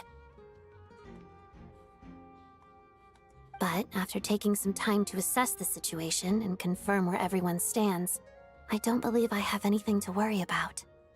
Are you sure you don't need a second opinion? Given the circumstances. Mr. Valeri! What? Huh? Valeri gets everyone to reconvene. Odette gets straight to the point and announces that she's Lelik. Oh, Chuganov is about to flip. So, Odette is Lelik? I don't know what game you're playing, but you've got a lot of nerve. Knew it. It's just one identity. So what if it's exposed? I can disappear and adopt a new identity anytime I please. I made my peace with this when I chose to become Lelik. But more importantly, I promise I am not the murderer, which means that someone else is. So, if anyone still insists that I did this, you'd best produce the evidence now. Otherwise, I suggest that you bite your tongue. Because if you really believe I killed 2 people without making a sound or leaving a trace, pointing fingers at me would surely only make you my next target. I'm sure I'll enjoy. Thank you so much. Is this really the truth, Miss Odette? That's confidence, all right. I believe you. A real no-nonsense attitude. I can see why Marionette said that she's on track to inherit the title of the Fair Lady. Are you seriously buying this? Hey, officer! She just admitted to being Lelik. Aren't you going to do something about this? I do have one question, Miss Odette. Why have you chosen this moment to come forward and reveal your identity? God damn, he looks gigantic compared to everyone else. If I didn't say anything, everyone would be focusing all their efforts on finding Lelik. And that is exactly what the real culprit wants. I don't want to be the scapegoat who lets the murderer get away with this crime. Fair. Despite all the accusations, she made the smart choice. A remarkable display of rational thinking under pressure. Clearly, Odette's talent extends far beyond the art of dance. She thought so far ahead. Why do I always feel like I'm one step behind her in everything? No. You've convinced me. Dealing with the murder case remains the top priority right now. Let's put the name Lelik and all related incidents aside until further notice. Nevertheless, the group still considers you the prime suspect. I assume you have no quarrel with that, Miss Odette? I understand. You're welcome to keep an eye on me around the clock. I have no objections. Mr. Chuganov? For my wife and daughter's sake, I'll let you off the hook for now. But don't think you're forgiven for breaking into my house and threatening me. Just wait till we get out of here, Lelik. We'll settle the score then. We need to beat this guy up too.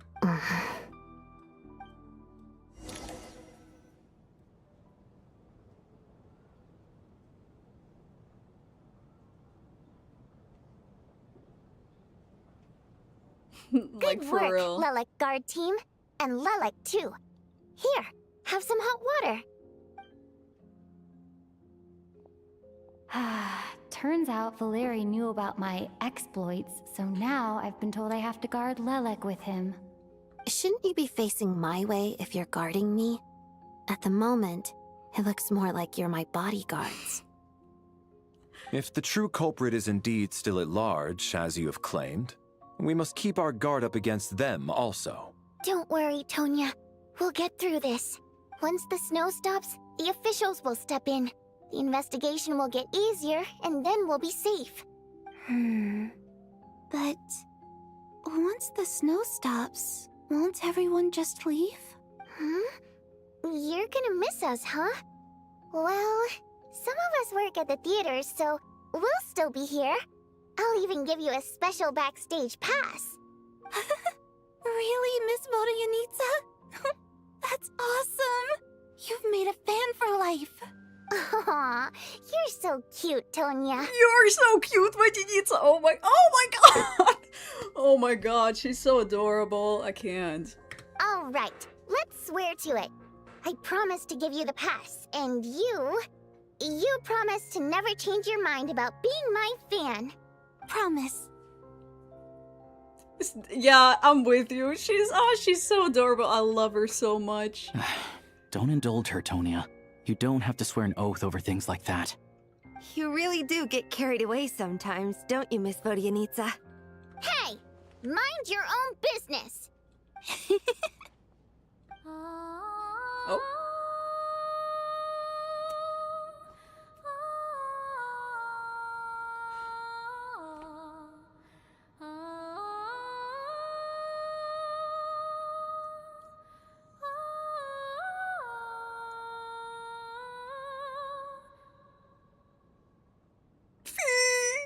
Oh, Don't be nervous, Miss Water Imp. beautiful. Everyone's here.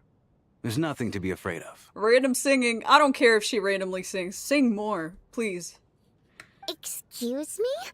Do I look nervous? Don't be ridiculous. Queen. No. You sound nervous, lass. Oh. Wait, but how... Okay, plenty of people know that I'm a water imp, but still... How come you understand our primary mode of expression?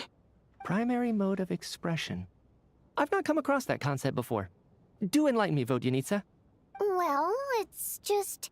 We water imps tend to communicate our emotions to each other by singing, rather than facial expressions. The emotions we convey through song take precedence over our facial expressions. So, we think of it as our primary mode of expression. I'm impressed, Shram. I didn't take you for a man of culture, but you're clearly rather learned. It's not about being cultured or not. The thing is, this mode of expression can usually only be understood by other water imps. It's not a simple case of a song sounding happy or sad. And yet, you're clearly human, Mr. Shram. It's really not the big deal you're making it out to be. I think I just have a knack for it. Plus, I have a... very close friend who's a water imp. A delightful lady. But keep that a secret. Oh? Anyway, we spent so much time together that before I knew it, I noticed I could understand her expressions. Oh, I guess that makes sense. Still, the fact that you have a water imp friend is even more surprising. I'd better watch what I'm singing when I'm around you from now on. Hey, what are you implying? You're not secretly insulting the audience in your songs, are you? Heavens, why would I do a thing like that? It's getting late. We should discuss our sleeping arrangements for tonight. To guard against the killer, someone needs to keep watch. I suggest that we don't sleep in separate quarters tonight. It will be safer if we all stayed together.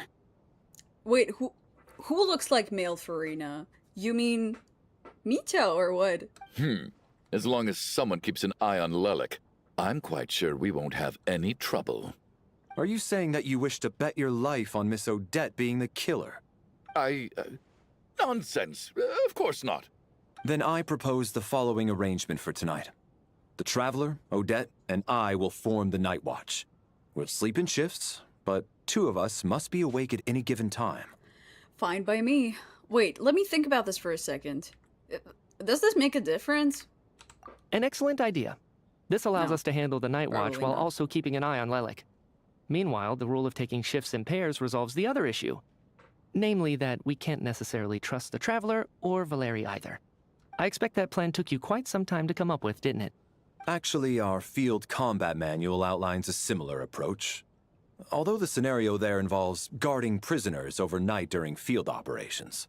That being said, I must clarify that I harbor no disrespect towards you personally, Miss Odette. In fact, Lelik's numerous covert operations make fine textbook examples for military agents. I care less about respect and more about the fact that you just robbed me of 2/3 of my sleep tonight. I'm calling dibs on being the first to rest. Good night. Voice is hot. I really like how his eyes look. As night falls, you and Valeri take the first watch together. Everyone is sleeping on the stage, making for a scene right out of absurdist theater. Eventually, the time comes for the first shift change. It's almost Fabi. time. We should wake Odette. How are you faring? I'm not sleepy. You get some sleep. I'll go after you. Oh, not going to argue with that. I'll take a quick nap. If you start to feel sleepy, wake me up anytime. Thank you so much for following. How long have you been playing Genshin? Since 1.1. So a long, long time. It's finally time for Odette and I to share the night watch. I should wake her up. Do you guys know the exact days that you have been playing? You can track them on HoYoLab, right? I think I'm somewhere at like 2,000, if I'm not mistaken. Is that already possible? Wait, I actually want to check.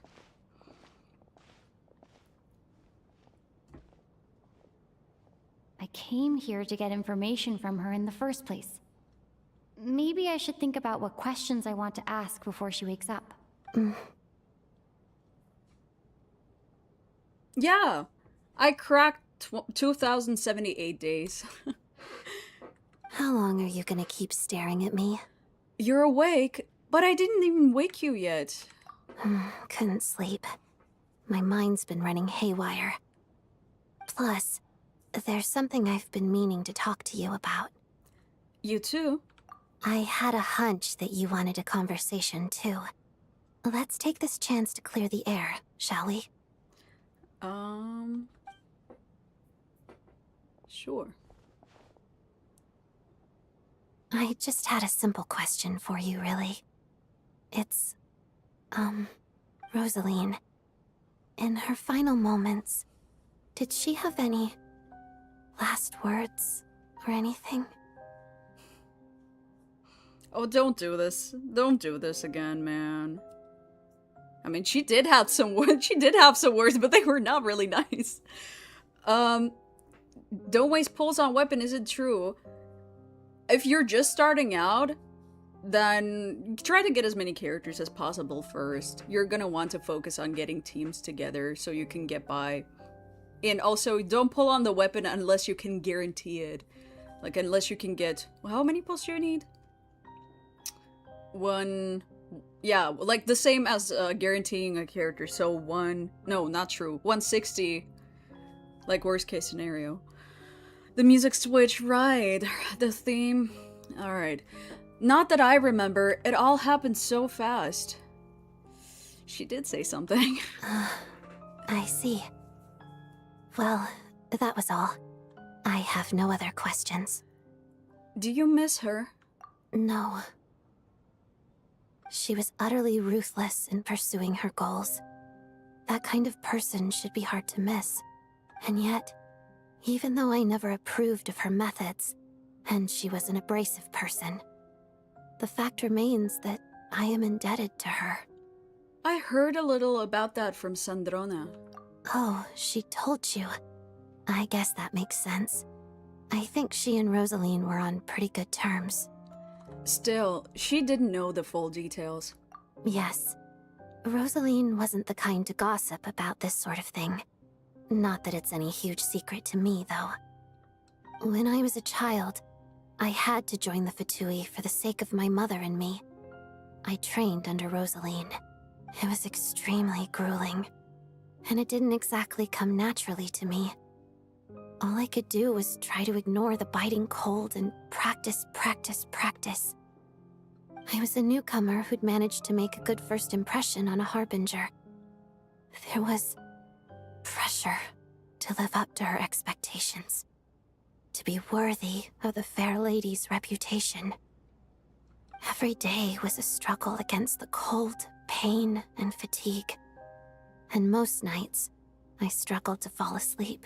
After enduring all that, I've become almost immune to the sensation of pain. I suppose that was the cost of survival. Surely, any child who had to experience that would grow to hate her lot in life, don't you think? You really paid an enormous price. So, I put an equal amount of effort into my ballet. Because in my young mind, that was the only way to defy my fate. Paimon dies, I'm sure. Hi, Aris, how are you doing? You got Arla, congrats. I'm really happy for you. Whoever said that their, like, daughter and mother, Odette and Senora, is going to hell, whoever put that out there. It was my way of telling her. The Fatui's demands and your expectations of me are not what I wish for. One day, I will leave. I think she probably blamed my poor performance in training on my passion for ballet. She knew my heart wasn't in it. One time, when I was secretly practicing a dance at night, she suddenly showed up. I knew she was there to catch me red-handed. I told her, "You don't deserve to watch the dance I learned from my mother." Damn.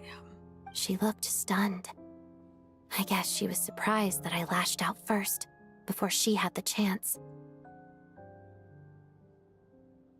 But strangely enough, on that occasion, she wasn't fierce with me like she was during training. Instead, she fell silent for a moment, and then left.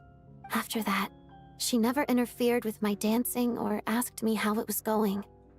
She never came to watch me dance again either. Not even once. She was a very proud person. She was. But even now, whenever I take out this core Ignis, I can't help but think of that night.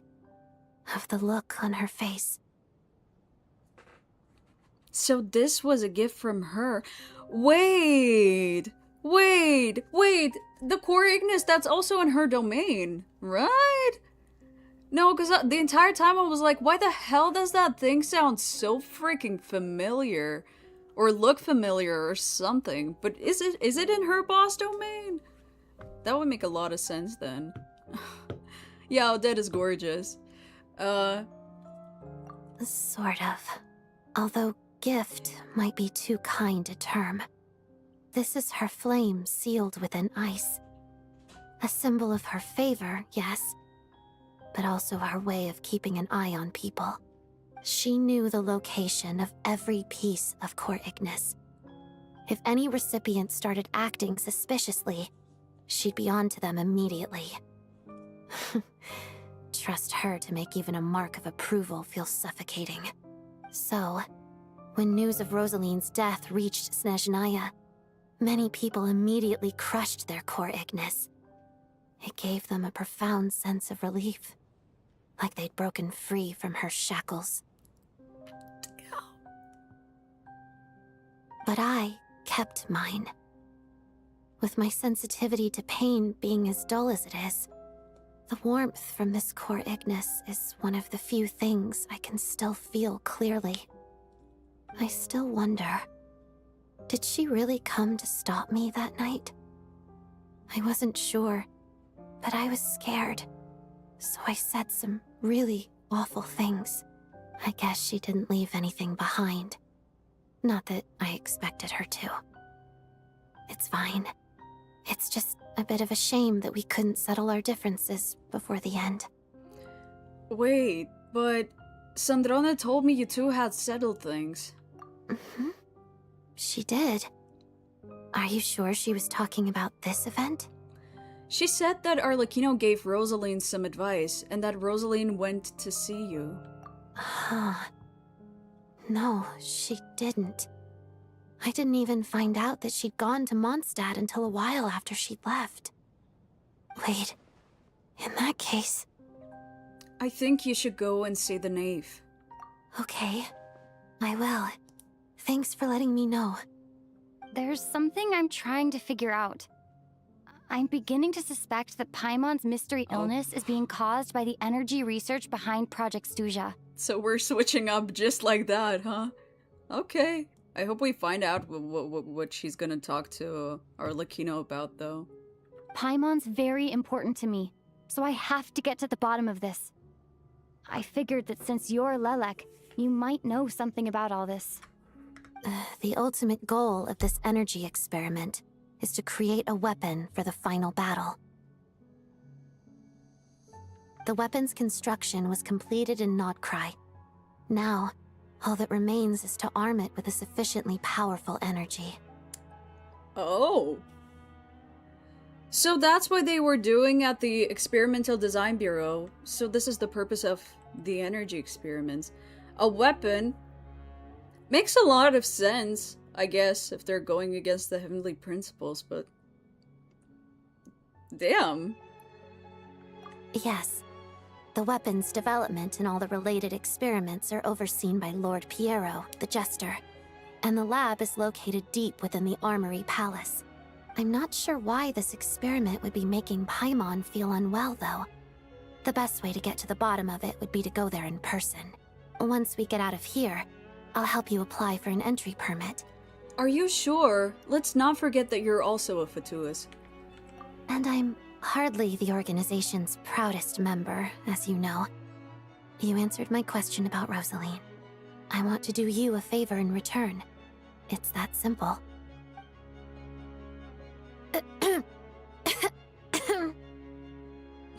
Right. He's also there. For God. What's wrong? Are you not feeling well? Zandik. Oh! Because of the bureau? Or... You two seem to be hitting it off. Phew, you made me jump. Stay calm. Just act normal. I thought you were sleeping. Of course I was. In the military, one learns to fall asleep quickly, even in the most inhospitable environments. It's vital to staying alert and energized. Why?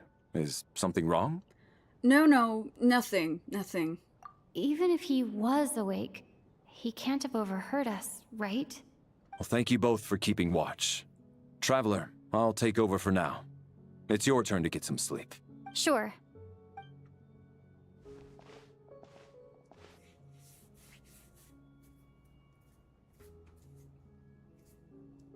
This is our second night here, but at least I found out a little more about Paimon's condition. I hope she's been sleeping well the past couple of days. Huh. Why do I feel like I'm being watched? Oh? Payback? Seriously? Oh. Is this payback for when I stared at her earlier? But I thought she was asleep. Never mind. I'd better try and get some sleep myself. What kind of reaction is that? Sure. What the hell, sure.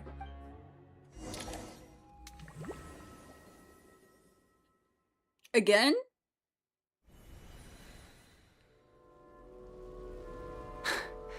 Hey, what are you spacing out for? Are you reaching your limit too? Where are we? I don't know where this is, and yet it feels strangely familiar. How long have we been walking for? Do you remember? Time's lost all meaning. Ever since we noticed that thing above our heads. What was it called again? Freaking spiral abyss in here. What is that? A star key? Or key star? Anyway, the person who named it was swallowed by the black mist. Whatever it's called, ever since we noticed it, we've been walking up and up, hoping that as long as we reach it, we can find a way out of this place. But it seems like no matter how far we walk, we never get any closer. Well, we've come this far. You never know. Maybe we're almost there? Come on, enough moping. Let's go. The black mist is catching up. Hyacinth couldn't contain him anymore.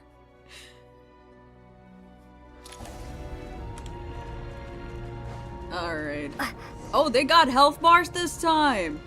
Run! Run! Is it rising or? Oh, it is. Youch.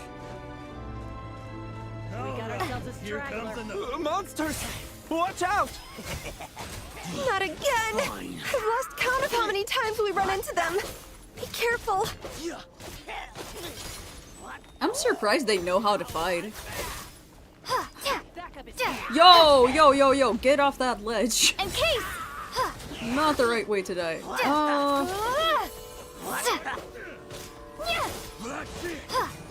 Come on. Condense! Cryostorm! Okay. Shut up. Run. Run. Faster. Run. This way. Where are you going? They're not trying to survive, dude. Okay. Also, I'm not gonna look because you guys keep telling me not to look. Okay, I'm not gonna look. You wanna fight? Here they come again! Get ready! But I like talking to you, man. Whatever. Okay. For the sake of not spoiling myself. In case! You're fighting frost!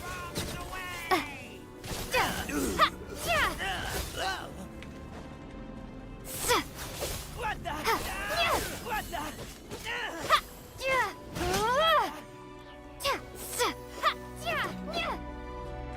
Okay, run! Run this way! This way, not that way, yes.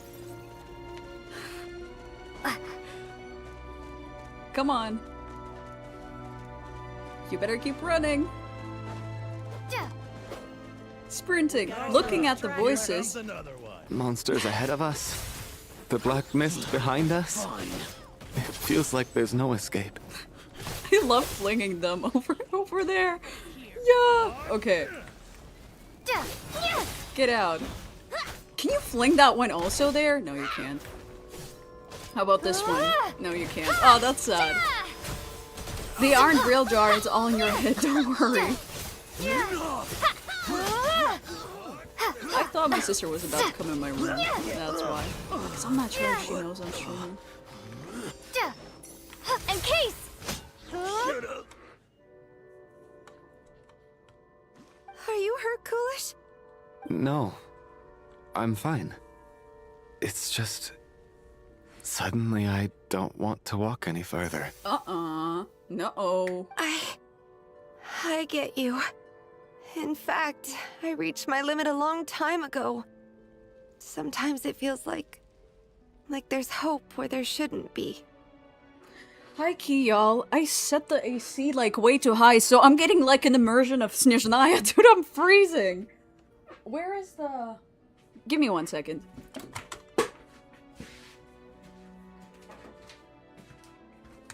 It's so freaking cold in my room. Outside it's like 36 degrees or something. I'm freezing my ass off though. Peak immersion, like I'm freezing. I'm freezing. Yeah. The hope that the star gives us is the only thing keeping us going. But I'm not sure it's real at all. It may just be a collective illusion. Otherwise, why would it always be out of reach? Are you really going to give up like this? I actually feel like we're slowly getting closer to it. We know you mean well, but you're only saying that to try and encourage us to keep going, aren't you? Thank you, friend. No! But enough is enough. Please don't give me any more false hope. Hope is poison in this place. You're going to continue, aren't you? I admire that. I've given up, but I wish you the best. May there come a day that you catch up to the star and leave this godforsaken place. Why?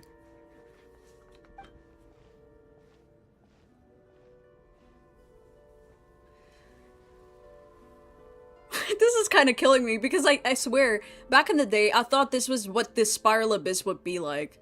Because it had stairs there, It's not an right? illusion. We really are getting closer to the star.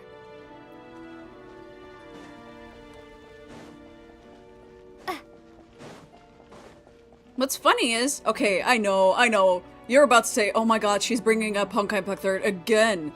But no, they actually do have a gimmick in that, in fights. It's called Abyss there, but it's not actually Abyss. Never mind, doesn't matter. And there, during fights, during the endgame mode, you do actually have to walk upstairs. And that's why I thought Genshin would have the same gimmick, but it doesn't. But this is like, what? Congratulations. Oh, she's there. You're the first person to make it here. Why does she sound like that? I actually made it. Oh, hello? But how did she get here? The closer I get to the star, the more familiar it looks. I'm the star's envoy. The black mist has stopped rising. Its hunger is satisfied for now, having devoured your two companions. This is a good opportunity. I'll let you get some rest before we continue. Continue? Aren't we going to leave? Hmm? What do you mean, leave? The star represents the starting point. It's the waypoint for the beginning. Congratulations on reaching the starting point. Once you are ready, we will head out and walk upwards. I will be right by your side the whole way. Guys, this is one of your 5 stars trapped right there. That's your Odette. If you haven't gotten Odette, that's why. She got trapped in there in the story. My bad. After everything I went through to get here, this is just the start? Oh. Huh? What's wrong? Hey, don't give up before the journey's even begun.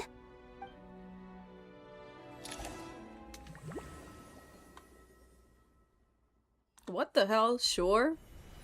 Rampana! Rampana!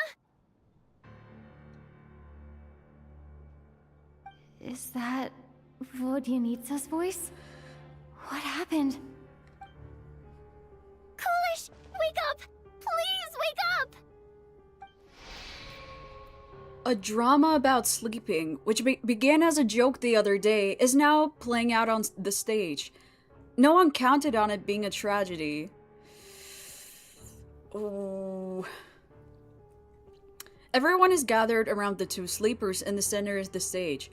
Without even inspecting the scene, you already know what has happened, as if someone had told you in advance. Oh. A staff member at the Karelevsky Theater— oh wait, did we have that already? Exceptionally diligent and reliable, he rarely makes mistakes. Regular theater goers know him well. Yeah, we've read that. Deceased.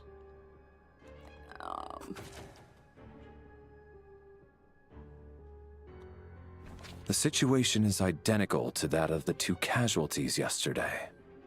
We cannot ascertain the cause of death. At least there are some elements that we can rule out this time. They slept on the stage with everyone else. So I suppose the surrounding environment can't be a relevant variable.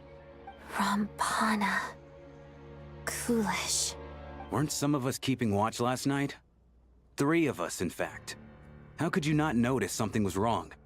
I'm as confused as you are. Certainly nothing unusual happened on my watch.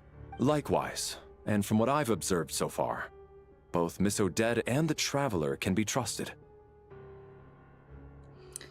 No incidents during my watch either. I've no reason to suspect Valeria or Odette either. To be honest, I didn't get a wink of sleep last night. I couldn't help but think I was the target. So I just laid there with my eyes closed. I'm not gonna be mad if he goes next. Please let him go next. I heard the Traveler and Lelik chatting, but otherwise I don't recall hearing any commotion during the night. Me too. I didn't want to wake everyone up, so I was concentrating hard, trying not to cough. I hardly slept at all. If anything had happened, I'm sure I would have noticed. Then, what could possibly be causing this? Once was bad enough. I can't believe it happened again. Just leave Tonya alone, and Vodyanitsa, and Odette, and Mitya. The rest can go, and Traveler, of course. I worked closely with Rampana and Coolish for so long. I never imagined that one day they'd... and on this stage of all places... Voryaniца. 4 victims in just 2 days, and we still don't have a single lead. I need to get to the bottom of this as soon as possible. And above all, keep Tonya safe. I'd never be able to look Child in the eye again otherwise. Still snowing? Yes, I just checked. Still no sign of anyone outside either. So we only have ourselves to rely on. If you ask me, this killer can clearly strike whenever they please. The Night Watch was a useless endeavor from the start. Lelik must be an expert in poisoning. Clearly she used some poison that can't be detected on the corpse. Here we go again. Alright. Listen, I was already thinking to myself last night, was Lelik's reason for revealing her identity the real story? Well, now I have my answer. It most certainly was not. She's been playing us for fools. You get off on this, don't you? Revealing your identity, only to carry on with your killing spree? That's a hideous thought. One that only a hideous mind like yours could dream up. How dare you? That's enough! Yesterday, you named Lelik as a suspect because the victims were both wealthy merchants. Lelik might have had a motive then, but today's victims were just ordinary people. Not to mention that they were colleagues of Odette and mine. What reason would she have to murder them? Let me guess, just to scare you? Who knows? Maybe you don't know her as well as you think. I implore you all to ask yourselves, how many people are there really in this world that have what it takes to kill another person? Not many, I'd wager. Lelik is well known to be a ruthless operator, and now she has revealed her identity. How could it be any more obvious? The Among Us quest, yep. Everything you've said so far is still just conjecture, which doesn't constitute a concrete lead. You need to back up your claims with some evidence. How can you defend her, officer? What did she say to you while you were on Night Watch? We gotta jump him. I hope that fog, whatever it was, the black mist jumps him next. He gotta go. Maybe I shouldn't be so surprised. You military types are always colluding with criminals to target the rich. All so you can get your grubby paws on our hard-earned fortunes, then tell us to fall in line. The Fatui, the Druzhna, and the Rokot. Thugs, the lot of you. Don't you dare. Oh? Sir, but you were the one who told us not to stop other people from expressing their opinions yesterday. 4 people have already died. Only yesterday I was chatting with Mr. Coolish. Then we woke up in the morning and he's... Turning against one another is the last thing we should be doing right now. Little girl. Even if Mr. Chuganov is a puffed up pig-headed windbag who doesn't have a clue what he's talking about. Keep going. He's still one of the victims here, isn't he? She should have said more. Should have said more than that. Keep insulting him. Quite. I had no intention of resorting to violence. But you're right, Miss Tonya. I ought not prevent him from speaking his mind. In any case, I believe Mr. Chuganov has calmed down a little now. We may resume our discussion. I don't think there's any need for that. What is there to discuss? Nothing about this situation is normal. Did you have an idea, Mitya? You're the brainiac here, right? Come on, clue us in. I've been mulling something over. All the leads we have so far concern things from outside the theater. Miss Odette's alter ego, the threats Mr. Chuganov received, but then there's the 2 double murder crime scenes themselves, which have given us absolutely nothing to go on whatsoever. That's highly unusual. Even with the most careful killers, there's always some evidence left behind. So what are you suggesting? I think this could be a supernatural event. It isn't characteristic of human-on-human homicide at all. Yeah. Correct me if I'm wrong, but aren't you supposed to be a scientist? That doesn't sound like a conclusion someone like you is supposed to make. I got into scientific research because of my insatiable curiosity. But If the present situation defies all known scientific explanations, I don't mind shifting my curiosity toward the paranormal instead. Now that you mention it, I remember when I first came to the theater. I heard rumors about this place being haunted. Haunted? Yeah, I think I heard the same thing. But I mean, they're only rumors, right? We've worked here for years. Surely we would have noticed any spooky goings-on by now. Like the freaking ghost something? Yeah, the ghost! The freaking quest that I walked into yesterday on accident? That was Odette's, like, what, the Chronicle thing? Whatever. Well, this has taken an unexpected turn. A haunted theater? If Paimon were here, she'd probably be hiding behind me in fear right now. Why don't we take this opportunity to look for clues again with a more open mind? Maybe a different perspective will help us see something different. Very well. Whether it's criminals or ghosts we're looking for, the same rules apply. Everyone needs to tread carefully. I'll move the bodies into the same room for now.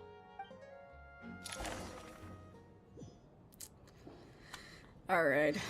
Nothing new here, right? No. It's did the same thing with Diseased. Damn. Damn. Take him next! And only him! The rest can stay. I guess. Alright. Speak to me. I need to think very hard about whether there's anything that ever needed hiding. After all these years, there must be some things even I've forgotten about. We miss Paimon. Sure, let me pretend like I don't always hate on Paimon, but yeah, I guess sometimes she's cute. I guess sometimes Tonya? she's missed. Did you find anything? Dropping like flies. Yep. Dropping like dominoes. Not yet. Still looking. So... Are we supposed to be looking for something paranormal? I think I'd prefer teaming up with you than looking around on my own. This looks like somebody's notebook. Shall we read it together? Well, it doesn't look scary or anything. So I guess it should be fine. Alright, let's read it together. A letter in a diary. You once told me I wouldn't understand someday, but even now I still don't. I don't believe anyone should be forced to abandon their homeland because of a change in power. She never considered the feelings of us water imp nobles. Every inch of this land reflects memories of my childhood. If I close my eyes, I can still hear everyone's songs echoing everywhere. I will not forgive those who drove us away, and I miss you very much, Mother. I often find myself missing that dress with the tassels, the heavy bed curtains, and the first rays of sunlight that would stream into the manor each morning. But it's all right now. If I narrow my eyes just a little, the light seeping through a crack backstage feels just like the one in our manor. Wait, is that Vodyanitsa stuff? Or no? I know that life is gone forever, and I can miss it all I want, but I also feel that what I have here now is no less than what I lost. The fantastical sets designed by the prop master, the many fans who come all this way just to see me, and the quiet dancing girl who doesn't talk much. These are all mine. I won't lose any of it again. Never. Absolutely never. I've joined a rather remarkable organization, though I can't tell you its name. Oh, it is! Okay, so it is her writing it. Whatever that great figure intends to do this time, there should always be someone looking out for the misfortunes of ordinary people. That's what our organization exists for. Even now, I still don't understand her. Why is it that those in power always seem this way? They clearly have the ability to bring greater happiness. Some say she has her own difficulties, but what could possibly trouble someone so seemingly omnipotent? Never mind, I should just focus on what I can do. I suppose you'll all hear about our organization sooner or later. Its name is... never mind. I'll leave it a mystery for now. Huh. This has to be Vodyanitsa's writing, surely. Has to. Maybe it's a little rude for us to peek at this. I feel like I just read someone's secret diary by accident. By accident, sure. Since it's an accident, it should be fine. Now I feel a little guilty too. I sure do. You're not late, don't like worry. She's writing this for her parents, right? I don't understand. Why put this stuff in a notebook instead of mailing it in a letter? Because her water imp parents belong to the aristocracy, who were driven out of Snezhnaya by the Tsaritsa long ago. And now they live somewhere new, where the postman can't get to. Hey, Vaidinitsa, I can explain. We're sorry. It's fine. My fault for not storing it properly. I can't leave things lying around and expect them to get ignored when everyone's scouring the place for clues. Thank you so much for following. Alright, give me my notebook back. I'll take over the investigation in this room.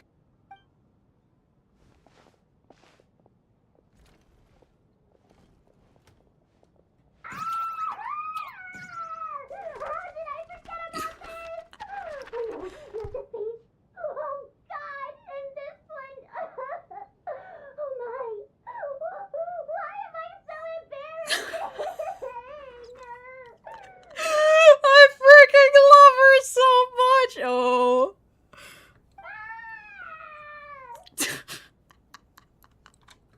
Poor girl. Poor thing. Oh, I love her so much, man. Let's get it out. She's relatable, sure is. She is literally not at all what I thought she would be, like, in like the best way possible. Oh, let's go. Ah, Traveler. Since you're here, come take a look at this. Alosha found it. We're both curious to hear your perspective. It appears to be well, an investigation report. And the focus of the investigation was the rumors of haunting we heard about earlier. Oh, more to read. Fun. Investigation report into supernatural sightings at the Opera House. This commission is clearly not as simple as previous cases involving only folklore studies. It appears to be connected to something far more mysterious. An extinct civilization, the creation of ancient gods, or powers from beyond this world. The possibilities leave ample room for speculation. From now on, we should take this as a lesson. A simple surface does not imply that what lies beneath shares the same level of existence or nature. Is this talking about... Is that, like, tied to Hyperborea or something? I don't know. Oh, ley lines. Okay. Ley lines themselves possess a powerful ability to either devour or guide souls. In most cases, once the soul and body of the deceased are separated, the soul is drawn directly into the ley lines, leaving no room for lingering existence. However, evidence shows that the connection between the theater area and the ley lines has been obstructed, though only partially, not completely severed. Still, this has granted certain souls unwilling to return to the ley lines an opportunity. If their resistance is strong enough, they may even linger within the theater indefinitely. Oh, wait, so is that like the Night Kingdom, essentially, right? Or the problem with the Night Kingdom thing? I don't know. In theory, however, these souls within the theater are incapable of influencing the physical world. Only under extremely rare circumstances can they produce phenomena observable to the human eye. Overall, they can be considered harmless. This assessment may be conveyed in advance to the theater's management to reassure them. But for me, the investigation does not end here. Uncovering the reason why the ley lines have been obstructed is the true focus of this inquiry. After consulting multiple sources, the most reliable hypothesis at present appears to be the existence of an angel civilization in its preliminary attempt at ley line renovation. There is too little information available here. I must return home as soon as possible. Ooh, okay, interesting. So, no, that's kind of tied back to what we've heard in Natlan, I guess. An investigation report, In a way? Looks quite old. Huh. This person's name looks to be of Sumeru origin to me. Was the investigator from Sumeru? The theater manager must have hired an investigator once specifically to look into this issue. But it doesn't look like anyone ever looked at the report. Presumably, the manager wanted to know if the supposed haunting was dangerous while also being fearful of word getting out in case it affected the theater's business. Anyway, the bottom line is, the haunting is actually real after all. It's caused by an obstruction in the ley lines. Is there any chance this is the key to finally making some progress with the murder cases? Ley line problems are pretty unexceptional to me by this point. Yep. And while it certainly offers an explanation for the ghosts, it's hard to imagine what connection it could have to these two murder cases.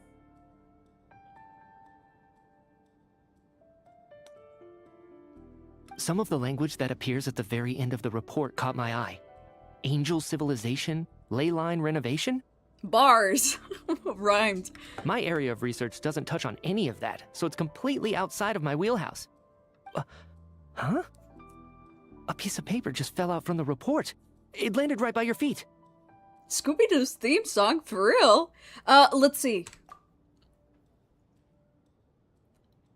Words on paper, death is near. Yo. I just got goosebumps. It's pretty ominous, no matter how you look at it. How unnerving. It was tucked inside the report, so it must be a note left by the author. Death is near. Is that supposed to be what's going on here? With us, in the theater? But if so, how did the author foresee it? Could he predict the future somehow? This is the first time that I'm realizing he has, like... I don't know if it's meant to be... It's not meant to be, like... What is it called? Dark eyes? Dark rings? Eye rings? No. Is that meant to be eyeshadow? I'm not sure, but it's, like, pretty. It's really pretty. Maybe things are more complicated than we thought. No, wait a second. If we take the report and the note at face value, they completely contradict one another. I wonder if it's meant to be that, because Rosaria also has eye bags, but with her it's like done completely differently. So his might just be, maybe it's just eyeshadow, but regardless what it is, it's really pretty. Also, hi Sosa. The report definitively concludes that the hauntings in the theater are harmless and cannot affect the real world. But the note seems to be warning of potential danger. The question is, what exactly does the note mean by death? Is it simply describing our situation? Is it referring to the victims, or could it refer to the perpetrator? The various ways we could interpret this keyword lead in completely different directions. Let's pause our analysis here for now. I think we need more information. Yeah, that makes sense. Yeah, as a researcher, eye bags, that makes sense. Okay. Anything else? The question is, what exactly does the note mean by death? Nope. Alright.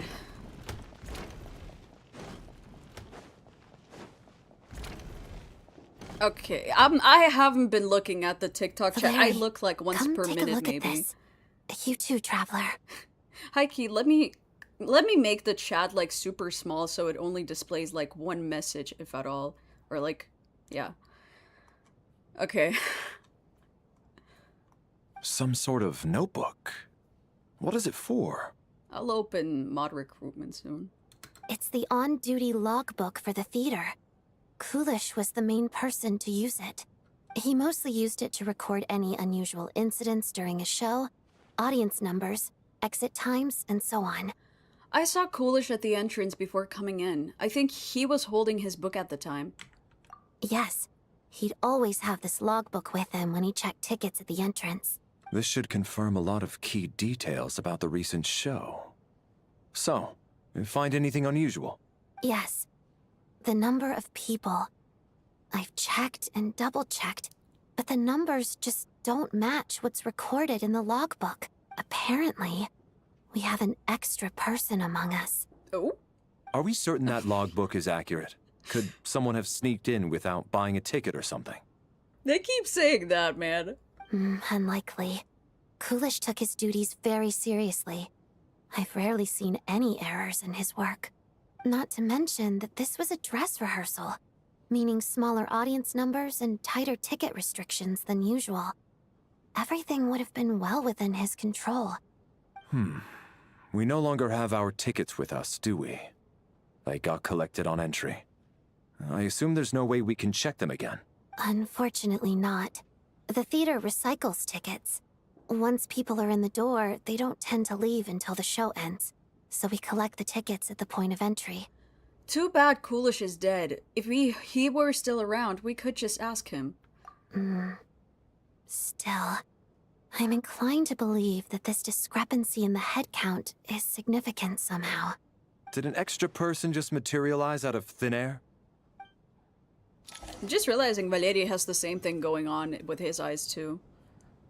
If we take all this together, it's not impossible, is it? If anything, it's the natural conclusion. Oh, I beg to differ. This sounds to me like a product of a researcher's vivid imagination. And perhaps it's because I'm still viewing this through the lens of a typical murder investigation. But still, I'm struggling to be persuaded by your theory. Does it really sound that far-fetched? Alright, well, let's treat that as speculation for now. I do agree with what you've said, so let's go with your idea for now. Good. Okay, now that we finally have some meaningful leads, I think it's time to reconvene. Let's get the others. Amogus.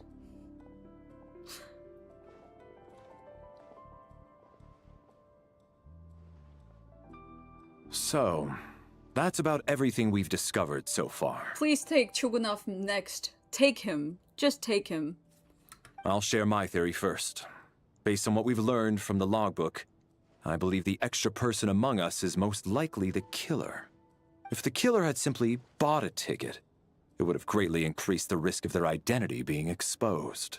I expect he or she either hid in the theater ahead of time, or found a way to slip past the ticket inspection.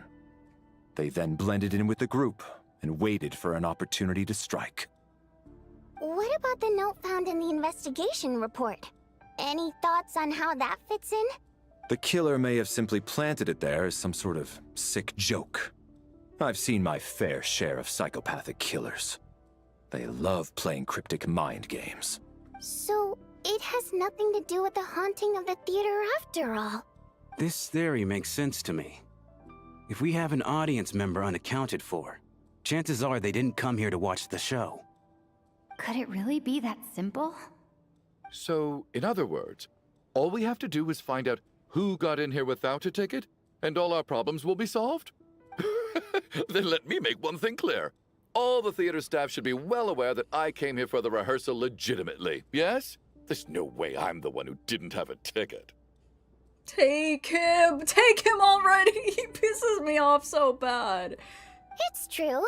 I hear you used every trick in the book to get a hold of that ticket, too. Everything short of throwing a temper tantrum and rolling around on the floor at the entrance. I most certainly did not degrade myself in such a way.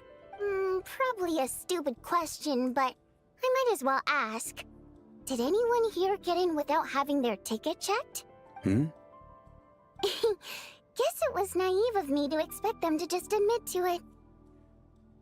Especially after the unprompted Lelik reveal.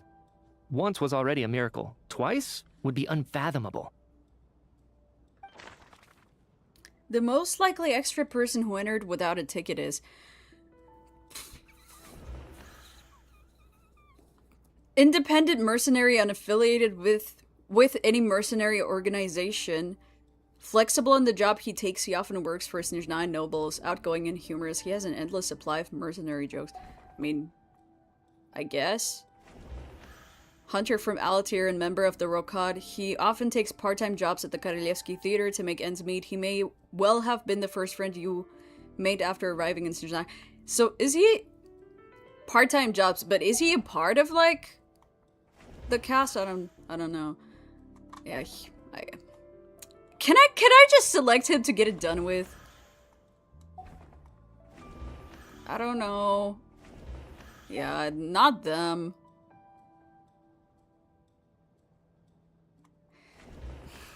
Sure. I don't believe any of us here knew Shram before all this. If no one can verify Shram's identity... Mr. Shram, did you really go through the ticket inspection to get in here? Huh? Me? Why am I being singled out, my friend? Do I seem that suspicious? You're an NPC, and he's the most blandest NPC out of all of them, too. I feel so bad. It's not that you stand out as suspicious, more that everyone else has been ruled out as trustworthy. Okay. Or his face, at least. Well, we spent the best part of 2 days together now, so I'm sure you can all tell what kind of person I am. I'm a true gentleman. I never dream of doing something like sneaking to the theater without a ticket. Yeah, I have no doubt that you're a good person. But the problem is, none of us here actually know you, so no one can say for sure that you are who you claim to be. Although, actually, what was it you said last night? Yeah, you're friends with that water imp, which is why you understand our primary mode of expression. Last time I checked, there were barely any of us remaining in Snezhnaya, since most of the water imps left. Could you tell me a little bit more about your friend? There's a good chance I actually know her. And I suppose it's also kind of a way for everyone else to get to know you a little better. Is there, like, more water imps in the overworld? Did anyone run into them yet? I don't think I've seen any, but now I'm curious.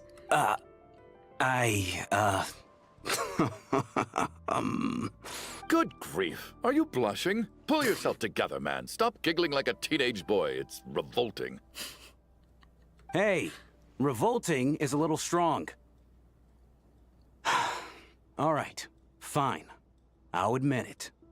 That water imp friend of mine, the truth is, we're dating. He's a man in love. Sure is. I was just a bodyguard hired by our family. But the stars must have aligned, because sparks began to fly between me and their daughter. Never in my wildest dreams did I think I'd get so lucky.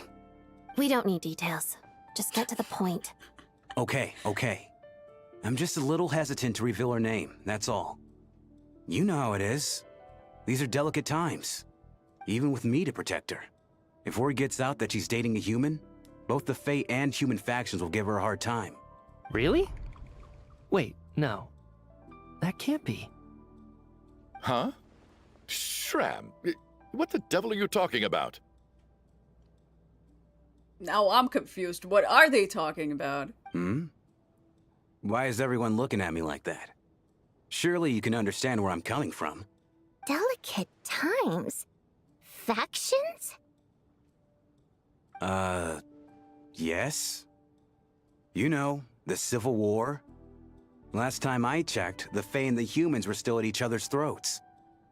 If I'm not mistaken, the last significant civil war in Snezhnaya in history was over 400 years ago, when Her Majesty the Tsaritsa had just taken the throne and was consolidating her reign. Is he not human? What do you mean, 400 years ago? What's going on here? Is Shram from the past? All right, Mr. Mitya, you win this round. As far-fetched as it is, it appears that your theory may be correct. I'm just as amazed as you are. I didn't even believe it myself, to be honest. Is someone going to explain what's going on here? From the look on your face, you figured it out too, haven't you, Traveler? What? What? That seems to be the case. Oops. Shram's the extra person, but there's no way of learning his identity from this clue.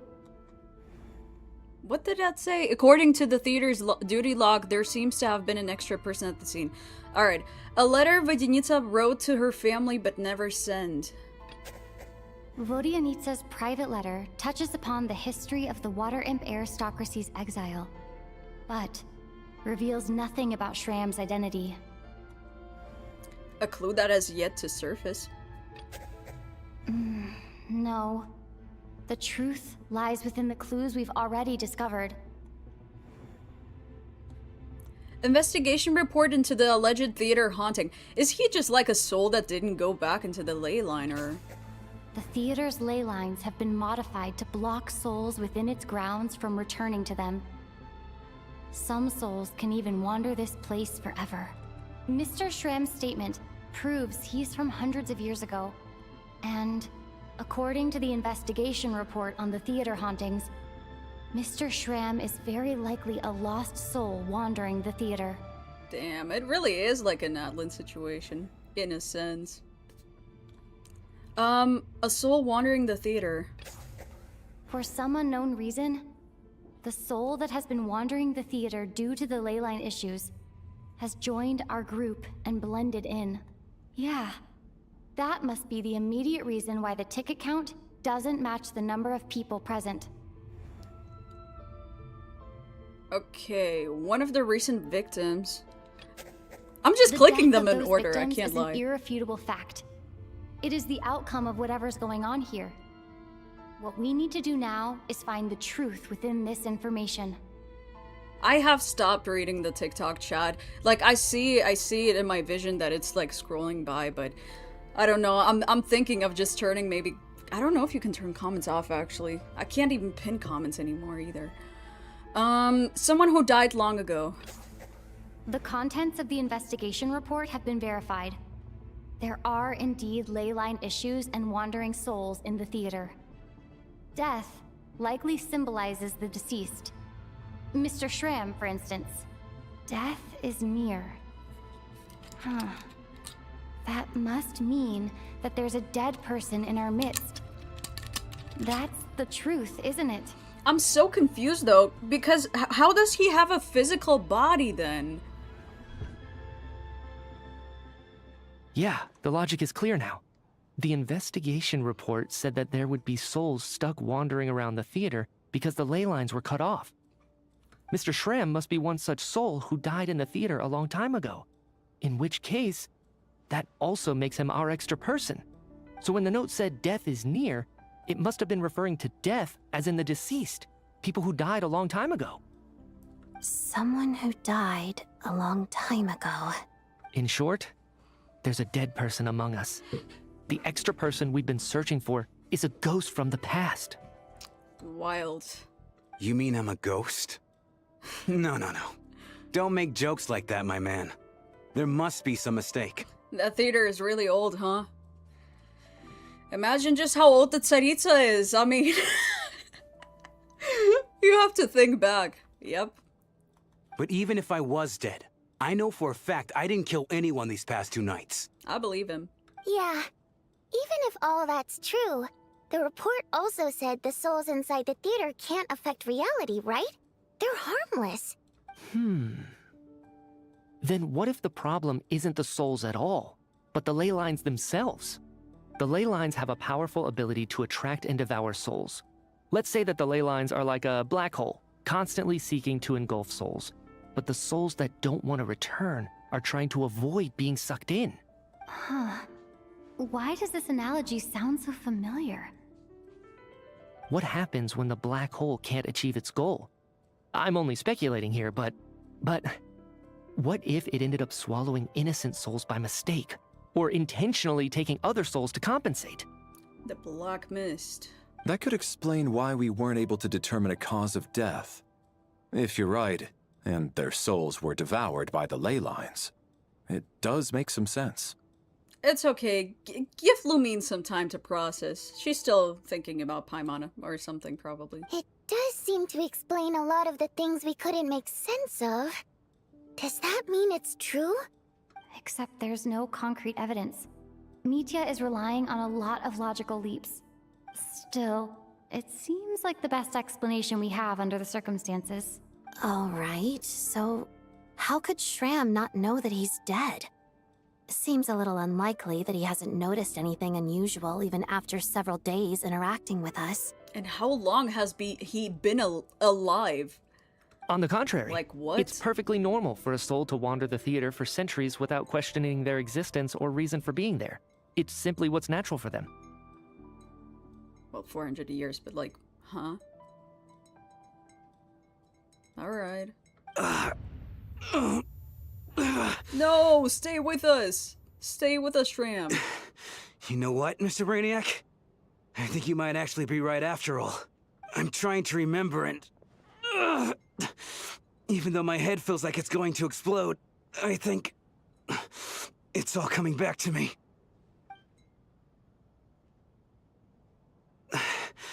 I was the one who didn't want to remember my own death. So I forced myself to forget. Well, I'm I'm sure those are painful memories. My lady and I snuck out to go on a date one day. We bought tickets for the theater. It wasn't really my thing, but I was just happy to be together. All of a sudden, a group of people burst into the theater, shouting for all the water imps to get out, performers and audience members included. It was clear the conflict between humans and Fae had reached a boiling point. This time, the extremists were even coming after the water imps who had nothing to do with the war. I thought I could pull one over on them, so I took off my jacket, draped it over my lady, and tried to sneak out amid the chaos. But I got caught. They started shouting, calling me a traitor to humanity. But I was going to do whatever it took to buy her a chance to escape, no matter how many people stood in my way. I had to, both as their bodyguard and out of love. Tram. It's all right, friend. You can stop there if you want. You don't need to dig all that up again. It's just... Even now, I'm still struggling to accept the truth. How could I be dead? Oh. Bring his love back. Bring both of them back, as a matter of fact. Man, Hoyo. Why? Sorry, everyone. If I'd known I was a dead man walking, I wouldn't have dragged you down with me. If I'm the cause of all this death, then punish me however you see fit. But, Mr. Shrim... No. I refuse to be a burden. I know what I have to do. You said I've been wandering the theater for centuries, right? I guess it's high time I got a breath of fresh air. Out there, I mean. I'll leave this place, and take all this death with me. Go out on my own terms. Mr. Shram, I'm sure we can figure out a different course of action. My good sir, we both know I'm not supposed to be here. I should have accepted my death long ago. One way or another, this has to end. Unless you're saying this goes against another one of your military principles somehow. No, I'm speaking on a personal level this time. Let it go, man. Oh, wait. One last thing. Miss Waterimp. My lover. Her name was Litia. Litia Ozarova. Do you know what happened to her? They really named, their Hoyo, man. They really named, okay, Vodyanica makes sense, because that's the real name for also for water imps. But they named Litia Ozera, that's like, it means sea, or like, river? No, not river. I think it means sea. I don't remember the right translation. Like, come on, could you not have gone a bit more creative for a character that's a water imp? Typical Hoyo. It's funny, though. Ozarova. Oh, Auntie Ozarova. That's what we all called her. I remember her as a very kind elder. She had a bunch of kids, too. How old is Vodyanica? I'm so glad she survived. And she had lots of kids? Good. That's... good. I could hardly expect her to stay single just because of what happened to me, right? Man. As long as she went on to be happy, that's all that matters. Besides, I'm dead. My soul's been wandering around here for so long because I was worried about her. But now, I can go without regret. There's no need to see me off, my friends. I've enjoyed our time together over these past few days. Perhaps we'll meet again in the next life.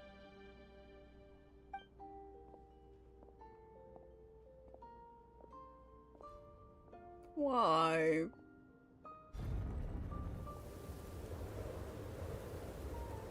Take care, my man. That bum of a rich husband Could have stood to learn something from him. Oh man, Shram. I knew Mr. Shram was already dead, but I still feel so sad. Death is cruel, no matter how we might try to make sense of it. So, was the conflict between Fae and humans really that bad back then? I was only little, so I don't remember much. It's terrible to think that so many innocent people had their lives turned upside down. I'm not reading the TikTok chat anymore, or not really, maybe once every 10 minutes or so. Yes, it's my first time doing the quest. Even the historical records about that time period don't say much about it. All people know is that the Tsaritsa founded the Fatui, drove out most of the Fae aristocracy without explanation, then used her terrifying power to suppress the humans. It seems to me like the Tsaritsa chose to make herself the enemy. She downplayed the conflict, directing whatever animosity both sides had for each other at herself instead. That's also why, despite how brutal the conflict was at the time, there hasn't been much lingering tension between humans and Fae since. Things have been fairly harmonious for the past few centuries. So, the Tsaritsa banished the Fae to protect the Fae living in the city? She offered herself up to be hated in exchange for peace. Damn. Maybe it's not quite as bad as it sounds. I don't think Her Majesty is too concerned if mortals hate her or not. And besides, there are very few who truly do. All this time, I had no idea. Yeah, right. True, Austin. All right. If Mitia's theory is correct, then I think we can consider this matter settled. Let's all take a break. Let me just go real quick.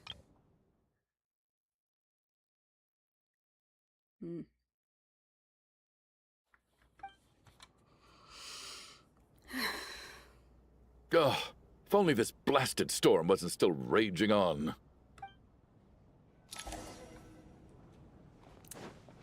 Oh, are we leaving? Return to your room to rest for now. Oh. I thought we were about to head out that door. Alright, never mind.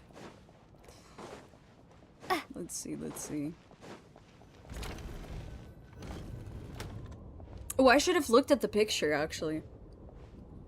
I'm curious what it says for Looks Shram like now. now we can just rest until the snowstorm stops. I still can't believe Shram turned out to be a ghost who'd been in the theater for hundreds of years. To think he was dead this whole time.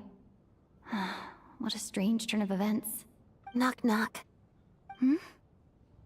Knock knock. You know the door isn't closed, right? You don't have to knock. Think of it as a signal then. When I'm entering someone else's room and I knock, I'm here as Odette. If I don't knock, it's Lelik. Sure, whatever makes you happy. Please come in, Miss Odette. Thanks. So, why did you come to find me? Is there something I can help with? Vodyanitsa said you knew about my secret identity from the start. But when everyone was discussing who Lelik could be, you were worried that revealing what you knew would be unfair to me. So you kept it to yourself, right? That's what you wanted to talk about. You just came here to thank me. Yes. I'm extremely grateful for that. It's nothing. I mean, you didn't hold what happened with Senora against me, so I should thank you for that as well. Actually, there's something else as well. I found myself in a situation similar to the one you were in when you helped conceal my identity. So I thought I'd come and ask you for advice. I'm honored. What's the situation? It's about Mitia. Before all of this, the last time I saw him, he was dead. What? What? As I'm sure you know, my goal as Lelik was to stop Project Stuja. Well, when I found out the tech lead for the experiment behind Project Stuja was Mitia, I immediately started planning to track him down and threaten him to back out.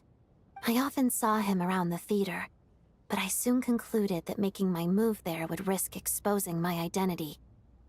So I decided to infiltrate the Armory Palace and go directly to his lab. That way, the threat would be much more effective. That must be basically the most classified place in Snezhnaya. If you manage to infiltrate it, you really do have what it takes to be a Harbinger. Well, I suppose there was a bit of luck involved. But I am a Fatus, so I already had some familiarity with the building's layout. But when I finally made it to his lab, Mitya seemed to be dead.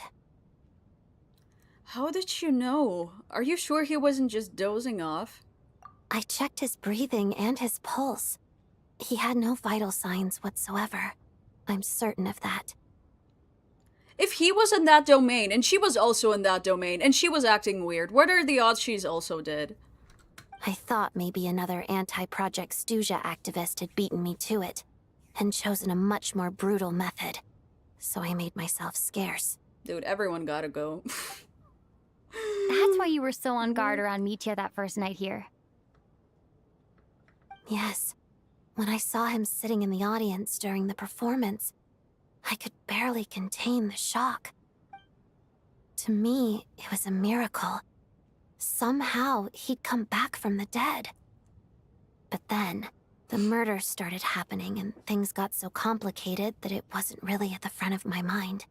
That is, until Mitya himself said there must be a dead person among us. Then, I couldn't ignore it any longer. And yet, you thought that bringing it up right away would single Mitya out. Just like when everyone was suspecting Lelek. Exactly.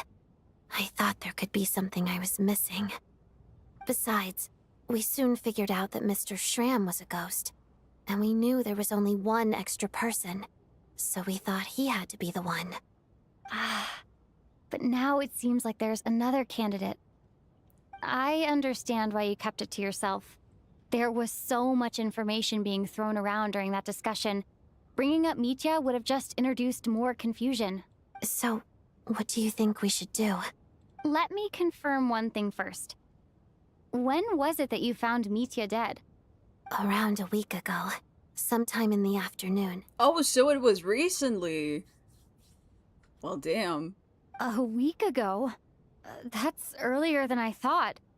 I saw him just a few days ago at a restaurant. That definitely would have been after you found him dead. He seemed completely normal to me. Chatting with Vodyanitsa, trying to avoid Valeri. So he was definitely alive on that day. Huh. Well, all I can say is I know what I saw. Here's a thought. The reason we even suspected a dead person could be among us was because of the problem with the theater's ley lines. But Mitya's death happened inside the Armory Palace. The ley line issue affecting the theater shouldn't reach that far. You're right. I guess he doesn't fit the profile of the person we were searching for. I'm sorry, man, okay? I cannot. They just keep saying it the entire freaking quest. No wonder someone called it the Among Us quest. I think the chances of it being him are very low. Surely he can't have died for real in the Armory Palace. Unless... Unless what? Unless he really did come back from the dead. But how? Why the hell did Shram have a physical why would they have physical bodies? You're right. Do you think we need to disclose this to the others? Huh, what's this? A private meet and greet? Ah! He's so cute. He's just built like that. Little guy. That's not what's going on here. Well, I was just making the rounds. Thought I'd try to lighten the mood a bit. Vodyanitsa's handing out food if you're hungry. On my way. Please let it be Borscht. I saw yesterday, right. Because I was talking about it. That was Medavik. That was Medavik in that one restaurant. And they also sell Borscht. I cannot believe it.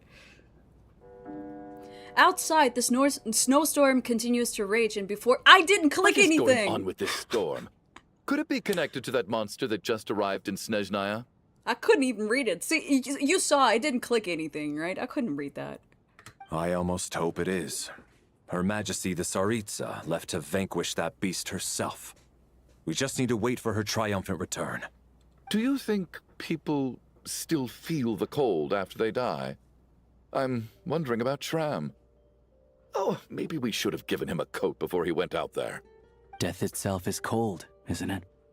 I'm sure the storm will embrace him. Well, I hope he has a safe journey. I'm going to miss him, I think. It's not like we can blame him for Rampana and Kulish's deaths. I think. Thinking back on it, we barely made it out alive ourselves. Once we get out of here, how are we going to explain what happened to their families?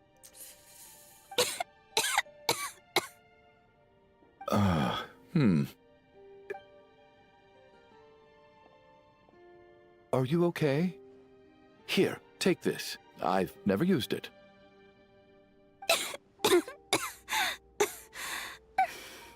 Thanks. Hold it together, girl. You're not going anywhere. Look who's Mr. Nice Guy all of a sudden. Is it because Tonya stood up for you this morning? At least you know how to return a favor. Yeah, without Tonya, who knows how badly he would have been hurt. I told you already, I never intended to resort to violence. Duh, bunch of rascals. Little girl? I was rather surprised when you spoke up for me this morning. I didn't think I had many admirers here, so, thank you. No, Donnie, he definitely cares. I mean, sure. Oh, For sure, right? no need to thank me. I said some bad stuff about you too. Should have said more, girl. I been wish. too embarrassed to admit it, but you remind me a lot of my daughter. So kind to everyone, but never lets her old man off the hook. Unless my wife and I are having a fight, then she's always on my side. Especially when she was little. Every time I took her out...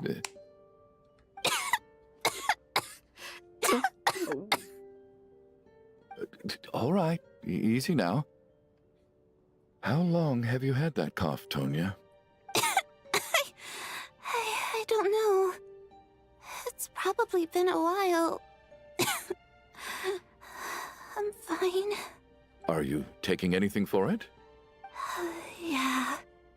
I'll be fine once I see my brother. He's gonna pick some frost fairy flower leaves and brew a tonic for me. I'll feel much better once I drink that. I see. That's good to hear, then.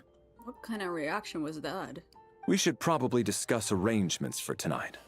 Now that the deceased has left our midst, there shouldn't be any more incidents. However, out of an abundance of caution, I'll keep watch. Shouldn't we take shifts? I can take one if needed. No need. I managed to get a nap in earlier, so I have plenty of energy right now. After all the tension of the past few days, everyone else should just focus on getting a good night's sleep. Please, still take Chuganov. Someone, please still take him. I don't care how. What a long day. This whole situation turned out to be way more complicated than I expected. But Valeri's right. I should just try to calm down and get some rest. The last thing I want is to give myself nightmares. Oh, okay. So much for the issues resolved. She's awake. She's awake! Yes! Get over here, you big lug, and take a look. My bad. My bad. Let's go. Yes! If he doesn't give up, I'll be so mad. I'll be so mad. I could totally see it. He's like, we're not gonna stop here or something. Because he's annoying. Because he is annoying. Come on. If you must call me something, call me Mr. Door. The Black Mist is coming. You need to go. What? What is he on about? Where are we? Black Mist. Haven't I heard that before? Yes. Come on. Get your gears grinding, girl. Are you Use all right? that brain. Can you walk? We just got attacked by monsters on our way up. That Mr. Door fellow protected us. He just seemed to come out of nowhere. Not much of a talker, but when it comes to taking down monsters, that man doesn't hold back. Curses! The Black Mist is catching up to us. We need to keep going. Mr. Door, I don't believe I've ever seen you around here before. Why is that? There's no need to try to get to know me. I'm just Mr. Door. I have to Mr. Door! Monsters! Quick, get rid of them! I can just push these ones off. Oh. Well, anyway, we're lucky to have you here. Thanks for saving us earlier. No need to thank me. This is where my duty lies. Tap 2. Oh! You can play him! Oh, you can't. Wait, that's still cool though. I didn't even see that he was in the party. Oh, that's nice. Wait, hold on. I wanna get a shot of that real quick while we can. Oh. Oh, his aim is abysmal. Where are you aiming at? That is not it. Okay, let's go. Wait, real quick. Can you use him without fighting anything? I want to see his skill. Let's. Where is he aiming at? You know what? Never mind. Where is he aiming at? I know there is no enemy anymore, but even before that, what the hell was he aiming at? the hard way. In case! Isn't this like that one furry enemy that everyone is fawning over? Cause she's pretty. I didn't look at her up close though. Cryostorm! Fighting frost! Oh, or maybe it was a quest. Remarkable work, Mr. Door. If I had your muscles, I'd do the same.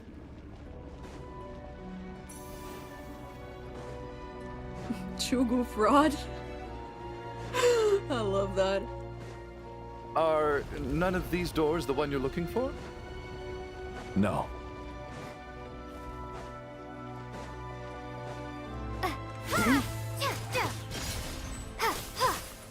How much damage was that?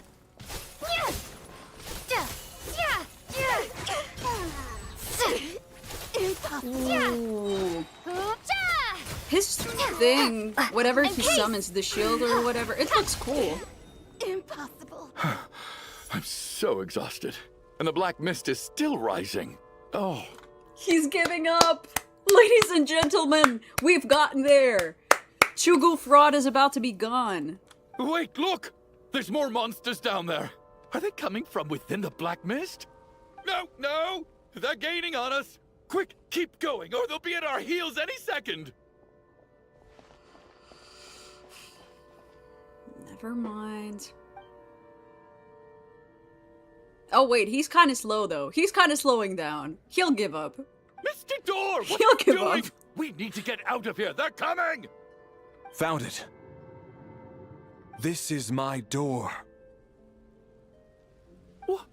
What? You mean you're going to stay here? I am a door. This is where my duty lies. Okay. So he meant a door for closing, not for opening.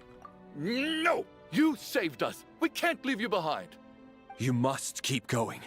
A door can only keep things out for so long. You must make haste. But... Oh, you're right. Let's go. We can't let Mr. Door's sacrifice be in vain.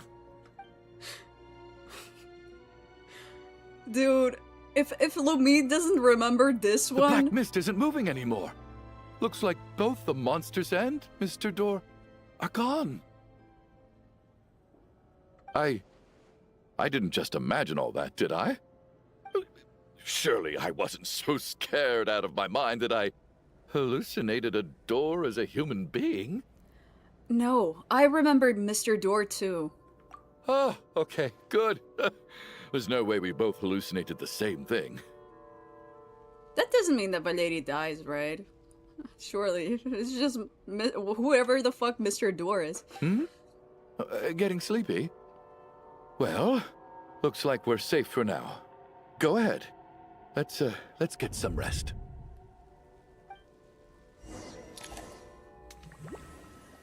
No! You mean to tell me he doesn't die?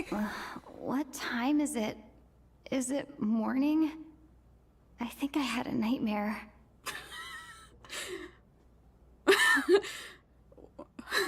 What? Oh, I guess everyone's still asleep. These past 2 days have been exhausting. Valeri's keeping watch though, so he's probably the only one awake. Valeri? Oh, brother.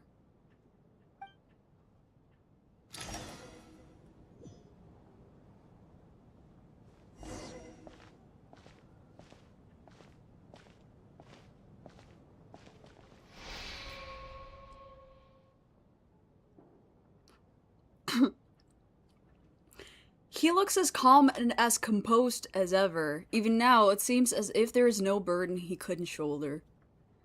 Yet around him, time seems to stand still, as if the gods, in their mercy, finally granted him a moment of respite. Wake up! Everyone needs to wake up!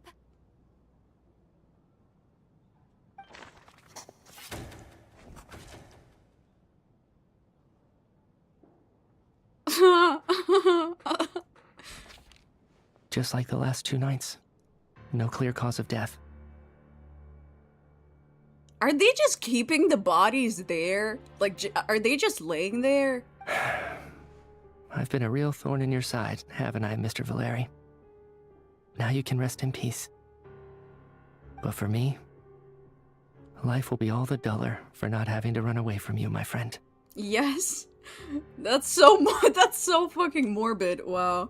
How's Tonya?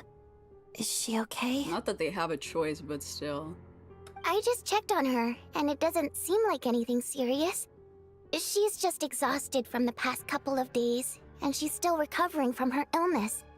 We should let her sleep a bit longer. That means Valeri was the only one who died last night. No! If Valeri was awake and keeping watch, it would have been impossible to kill him without waking everyone else up. That much is certain. This is so frustrating. Why has nothing changed since yesterday? I thought we already dealt with the dead person causing all this. Actually, one thing has changed. There's only 1 victim this time, not 2. Does that mean...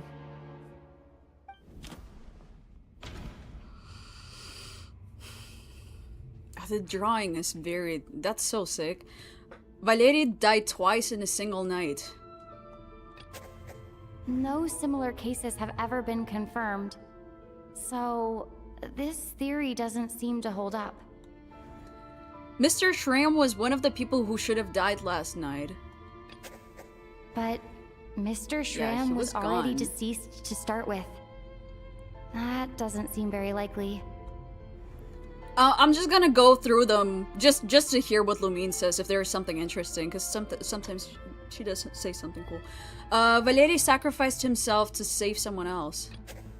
Can a death at night even be defended against? This logic seems baseless to me. The number of victims each night corresponds to the number of the deceased around us.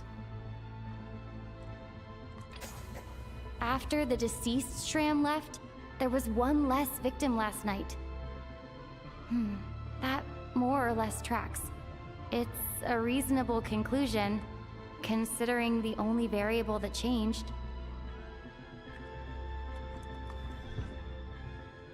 Oh, the number of people who die each night is equivalent to the number of dead among us. That's your theory, right? Exactly. We identified Mr. Schramm, and the night after he left, the death toll dropped from 2 to 1. By that logic, there must be 1 more dead person left among us. I can't hold it together. Especially because one of you... Sosa, stop texting me on Discord about this. Another one? But there was only 1 person unaccounted for in the ticket checks, right? The head count should match up now. It's crazy how that game just ruined everything. You can never hear that in a... Yeah, right! Should have made that a game. Take a shot every time they say Among Us. Having an extra person was definitely a cause for alarm, but being one person short isn't nearly as unusual. Someone could have left in the middle of the show, or made it out before the storm hit. Actually, might as well drink water. One more dead person among us.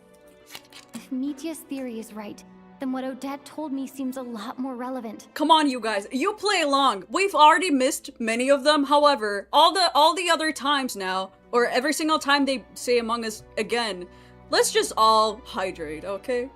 It's just, at the time, we had no reason to think there was more than one dead person. If only we'd taken it more seriously as a possibility, maybe this could have been avoided.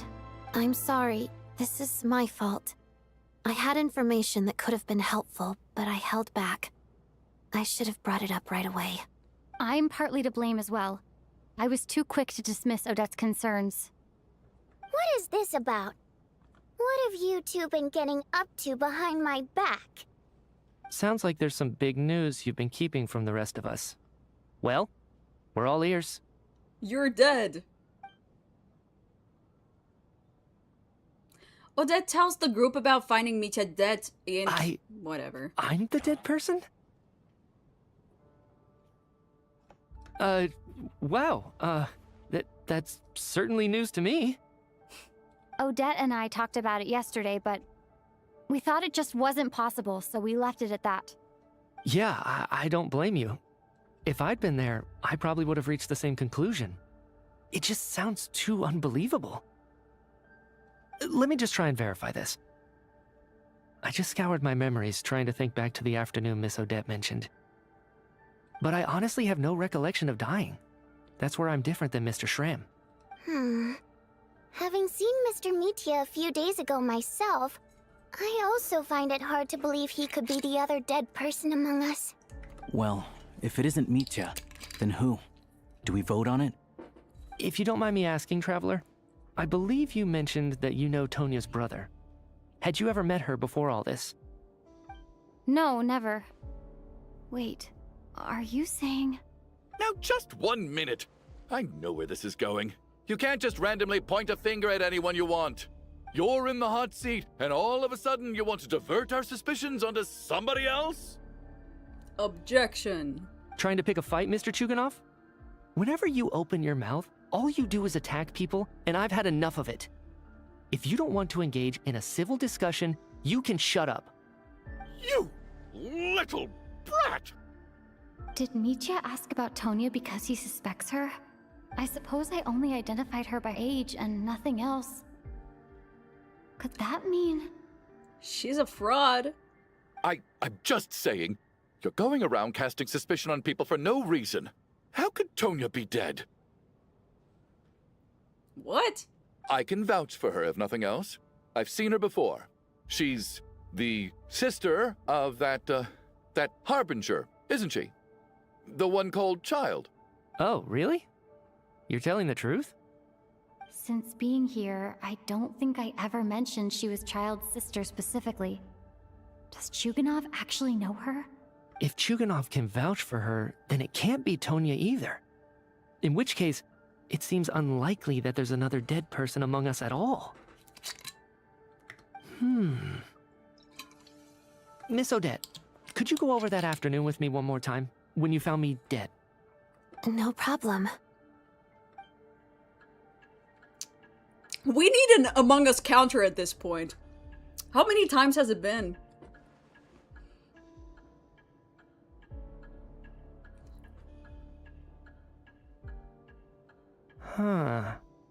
No matter how hard I try, I just can't remember anything about dying. But I do remember something else.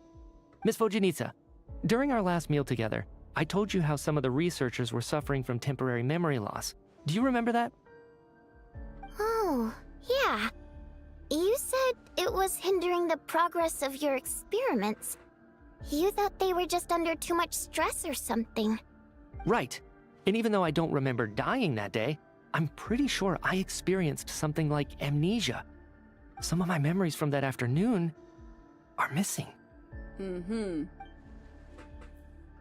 Are you suggesting you're missing the memory of your... death?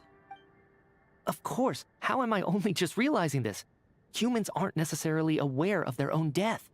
You mean being silently assassinated, or dying in your sleep? Situations like that?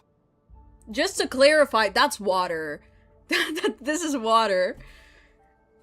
The researcher's amnesia. Sparkling water. Suddenly it all makes sense. I must thank you, Odette. I think your perspective just helped me reach a breakthrough on a series of issues that have been troubling me for quite some time.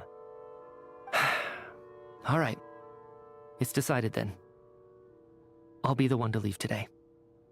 No! Oh, leave? Hey, wait a minute. Aren't you rushing into this? What if you're wrong? You'll pay with your life. Come on, kid. Aren't you gonna fight for your life? This seems like a rash decision. I have other reasons beyond what's been discussed. In fact, thinking back, Spicy water, true. I remember during Miss Odette's performance, while I was sitting in the audience stalls, a brilliant new idea for my research popped into my mind. But then, my train of thought suddenly cut off. I can't remember it now at all, and I didn't take any notes. I guess that must be another instance of temporary amnesia.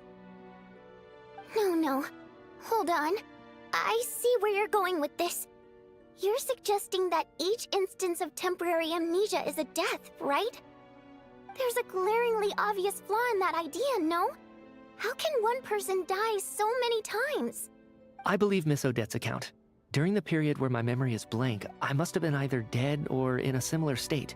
All it would take is for the same thing to happen in the theater, and I would come under the effect of the ley lines in this vicinity. This increases the likelihood of me being the deceased, does it not? But... There's no evidence to suggest that anyone other than me is a candidate for the deceased. So allow me, as a scientist, to treat this as an experiment. Sure. Please relax, everyone. I don't think things are as bad as they may seem. If I really am the deceased, then to leave the theater will be a relief for me. Whole house just dead or dying, sure. If, on the other hand, I'm still alive right now, well, apparently you've all witnessed my resurrection recently anyway. Who's to say I won't return from the dead again this time? Mitya's right. This is the only thing we can try right now. I think he's deliberately downplaying the gravity of the situation, though. He probably doesn't want to burden everyone. What is a scientist if not someone who gambles on experiment after experiment in an attempt to obtain the truth? With this snowstorm, the ley line phenomenon, ghosts of the dead, and my amnesia, we've been paralyzed by not knowing and powerless to do anything about it. It's a terrible feeling. No. But if I do get resurrected, you can be sure that I'll come back with the truth of all this. Just you wait. I mean, I'm not too worried about them considering they're gonna be playable and stuff, you know. But like, still, no, don't put yourself in harm's way, little man.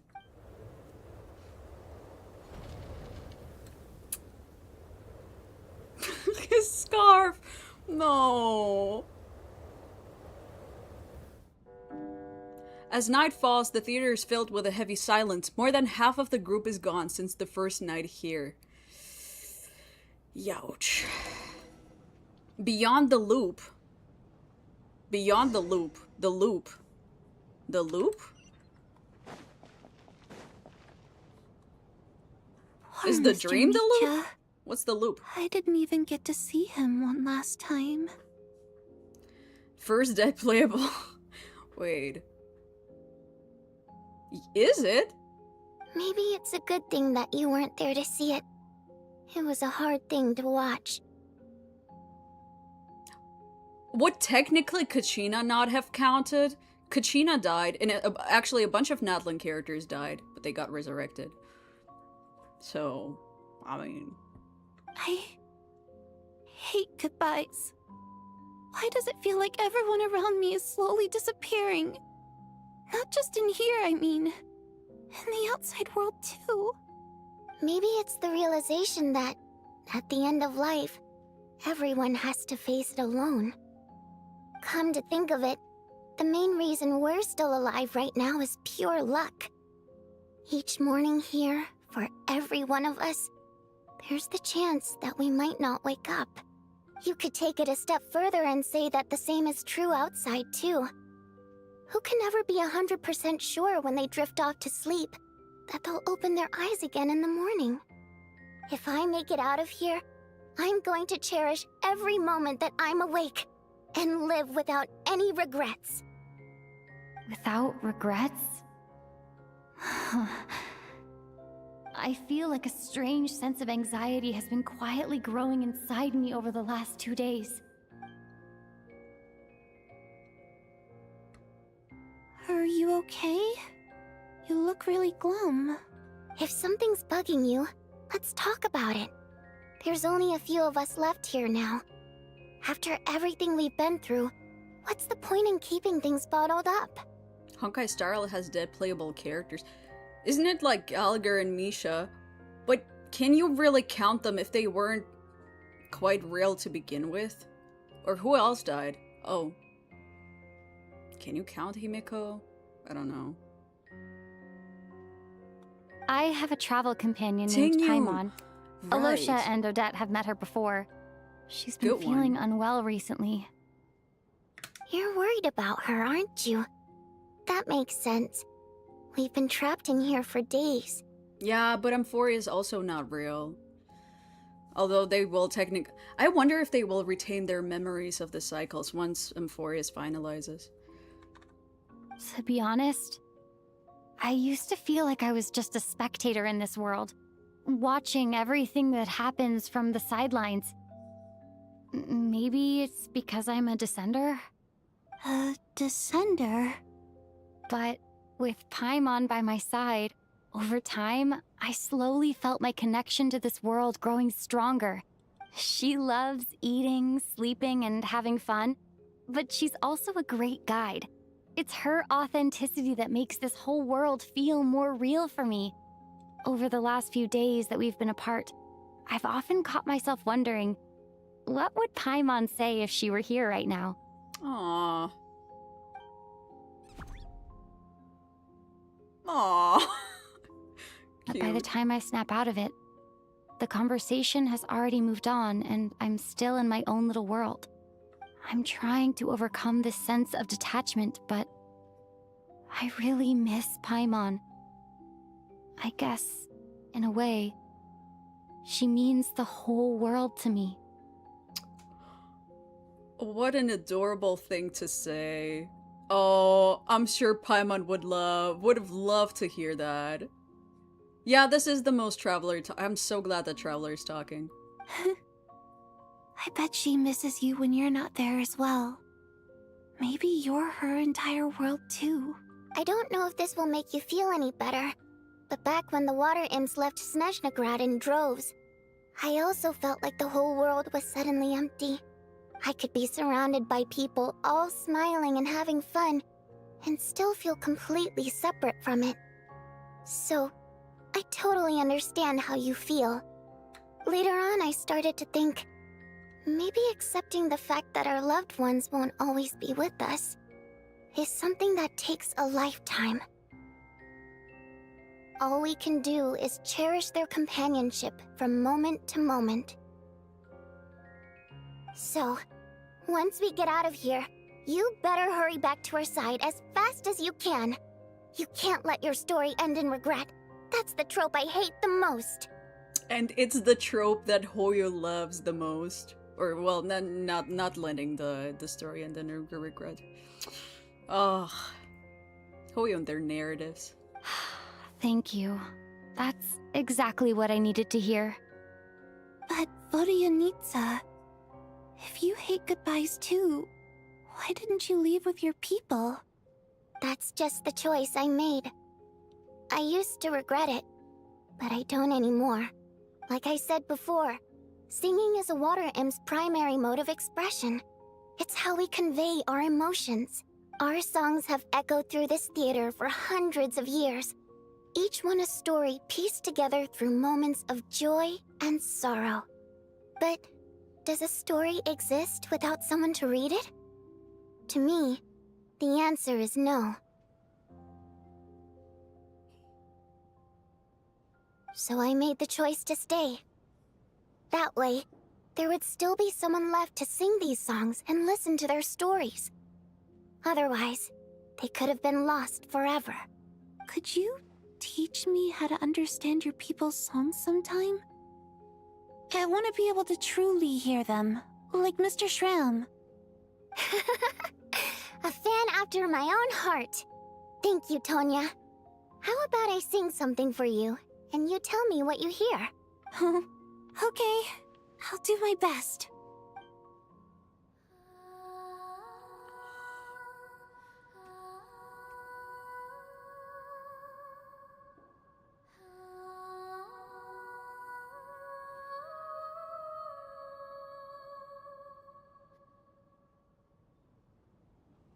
I've never heard that one before. I feel like I can hear a sense of longing somehow. I wonder why that is. Color me impressed, Tonya. You're a keen listener. Most people can only tell if a song is happy or sad. I didn't think you'd be able to pick up on such specific details. Her voice is very majestic. I agree. I hope they release like an album which is Vodyanica singing. I would listen to that. Oh my god, her and High Sealants in Columbina on a loop. So, what's the song about then? Come on, tell me! I've actually never performed this song in the theater before, because it has more of a ceremonial purpose for our people. It's not meant for the stage. It means something like, "May those we have lost watch over us, and follow this song back home in the night, so that we might be reunited once more." So it's kind of like a requiem, a call to be reunited with our loved ones in our dreams. No wonder I could hear that sense of longing. You sing it for loved ones who have passed away. I hope it reaches them. It's getting late, Tonya, and you're not well. We should all turn in early. I suppose there's no reason to keep watch tonight. skip button would be really funny here. Imagine you just skip and everyone is dead. Okay, but, before I go to bed, could you sing that song a couple more times for me, Vodyanica? Of course. Anything for my #1 fan.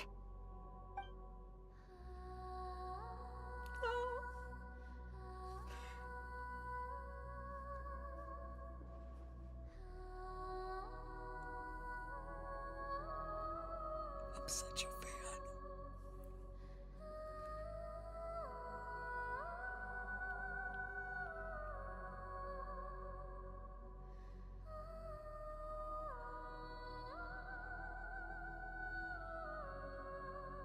Once I get out of here, I definitely don't plan on ever coming back.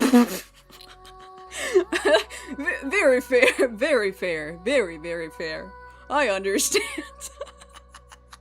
I understand. But I guess that means I'll never get to hear Vodyanica sing again. That's a sad thought. It's okay, I'll pull for her and put her in the teapot, Lumine. Don't you worry. Before I fall asleep, I should cherish this moment of companionship while it lasts.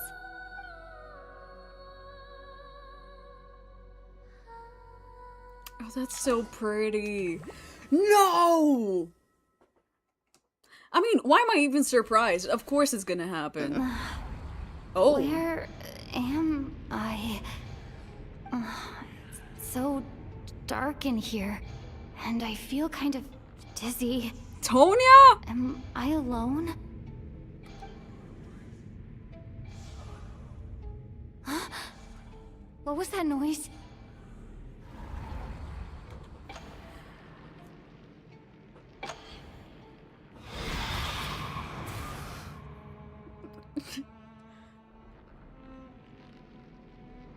Return, O spirits. Fulfill your oath of protection.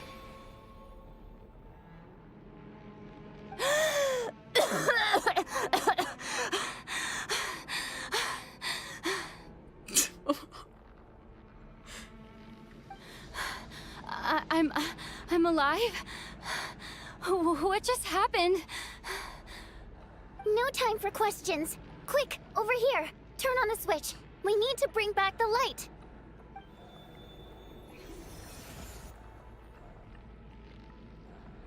All right, we're safe. The spirit just now is called Night Prayer. The light subdues her, but she'll attack without a second thought in the dark. Is she a ghost? Sort of. I know it's hard, but you can't let this place go dark, or she'll kill you again. Genshin horror moments like, what? Did I really just die? She really just killed me. Yep. Luckily, I was here to resurrect you. Otherwise, that'd have been a real bummer. Oh, sure. Let's just act casual about that. A bit more than a bummer, I'd say. Wait, so you have the ability to resurrect people? Sure I do. I'm your guardian spirit after all. I specialize in soul recall. Oh, it's nice to meet you, by the way. What the hell is going on? Oh, thanks. It's nice to meet you too. All right, there's no time to waste. The black mist is already catching up. We need to avoid it at night prayer at all costs. Come on, let's go. We need to reach the next switch before the place gets too dark. If we bring the light back, night prayer won't be able to get to us. Sweet, sweet light! It's back! Now that's a sight. Shh! It's night prayer.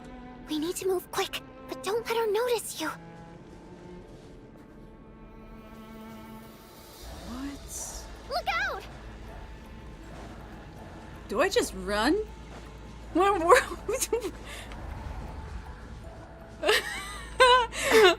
is going on? Is she gone? I don't know.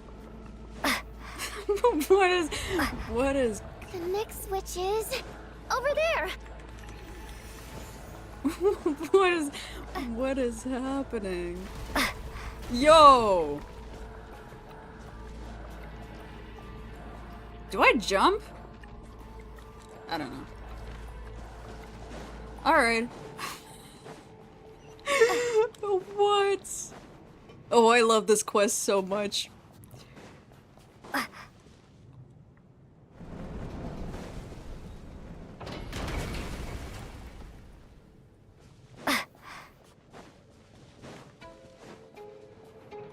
Hated this part, soft lock. Okay.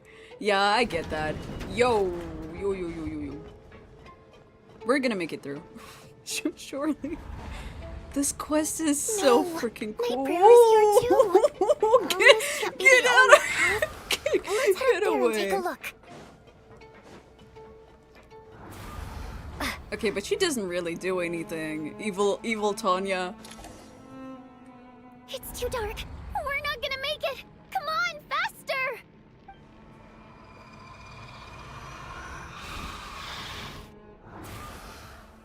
Traveler!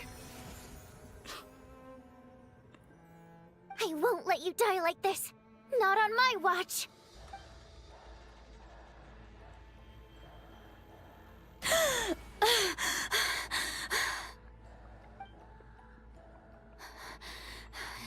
Even though it's not permanent, dying is definitely not a pleasant experience.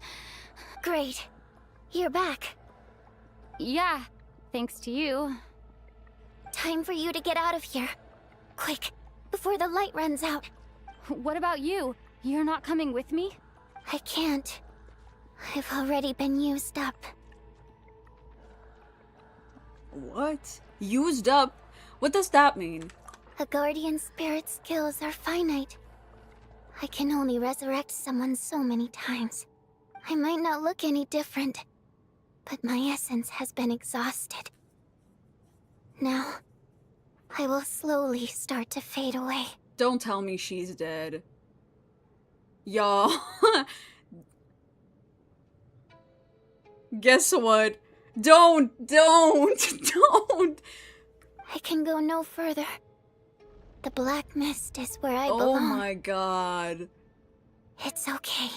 Not Chugunov, but Водяница? Good chicken butt. Why didn't you tell me sooner? Because it wouldn't have changed anything. That knowledge would have just burdened you. And a guardian spirit's role is to protect. But... Go. Now, before it's too late. I already hear night prayer approaching.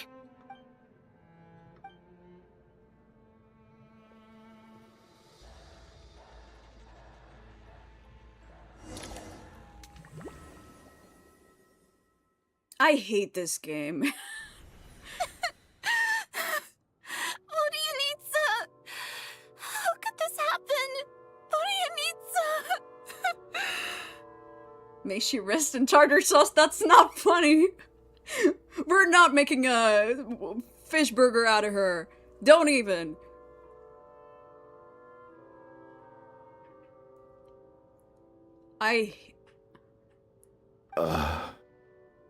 Well, I guess there's no need to inspect the body.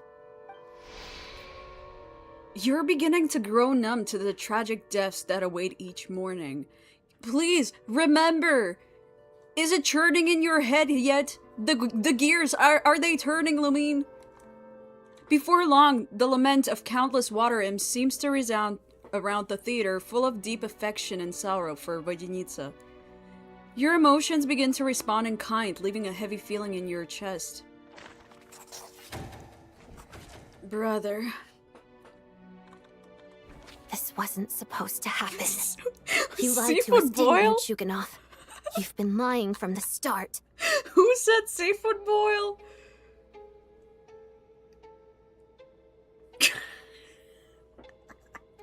You guys are... Oh my god. You're so unserious. Take a long, hard look at yourself before you go around accusing other people. I suspected you on day one, Lelik, and now look where we are. By some strange coincidence, you've never been targeted. You just happen to have survived this long? No, you should be the prime suspect. And you, little hunter, ever so content with staying on the sidelines. Yet, you were the one who stopped us from leaving from the start! Why are you trying to keep us here? Dude. I hate that guts. You and me both. Now you're just lashing out indiscriminately. That's either a sign of anxiety or a guilty conscience. Where was all this passion and bravado before? Decided to fight until the bitter end. Is that it? Is that a threat?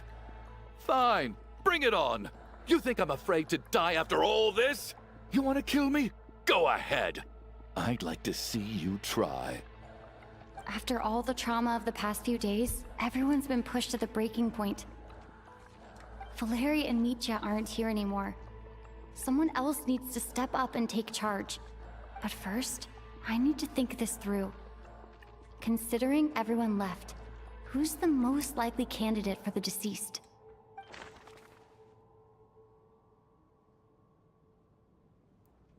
I don't know, man. I'm still eyeing Odette because she was in that freaking domain. Or Tanya because she's weird. I would like to kill him. You can stay, I don't know. Oh.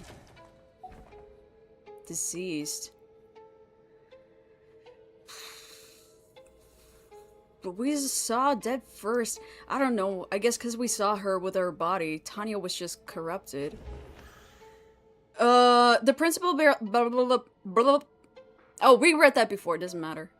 She's Same been text. recently active as Lelek, so she's unlikely to be the deceased. She was in the domain, Lumine. Follow my logic. She was in the domain. I don't know who she was, but Of those who remain, the only person we've never met before is Tonya. Oh, okay. There is room to doubt her true identity. People are easily misled by first impressions. Now that I think about it, Child's sister was in fact a label I imposed on her due to my own assumptions. But Mr. Chuganov vouched for Tonya's identity yesterday, with basically no other possibilities left. Could it be...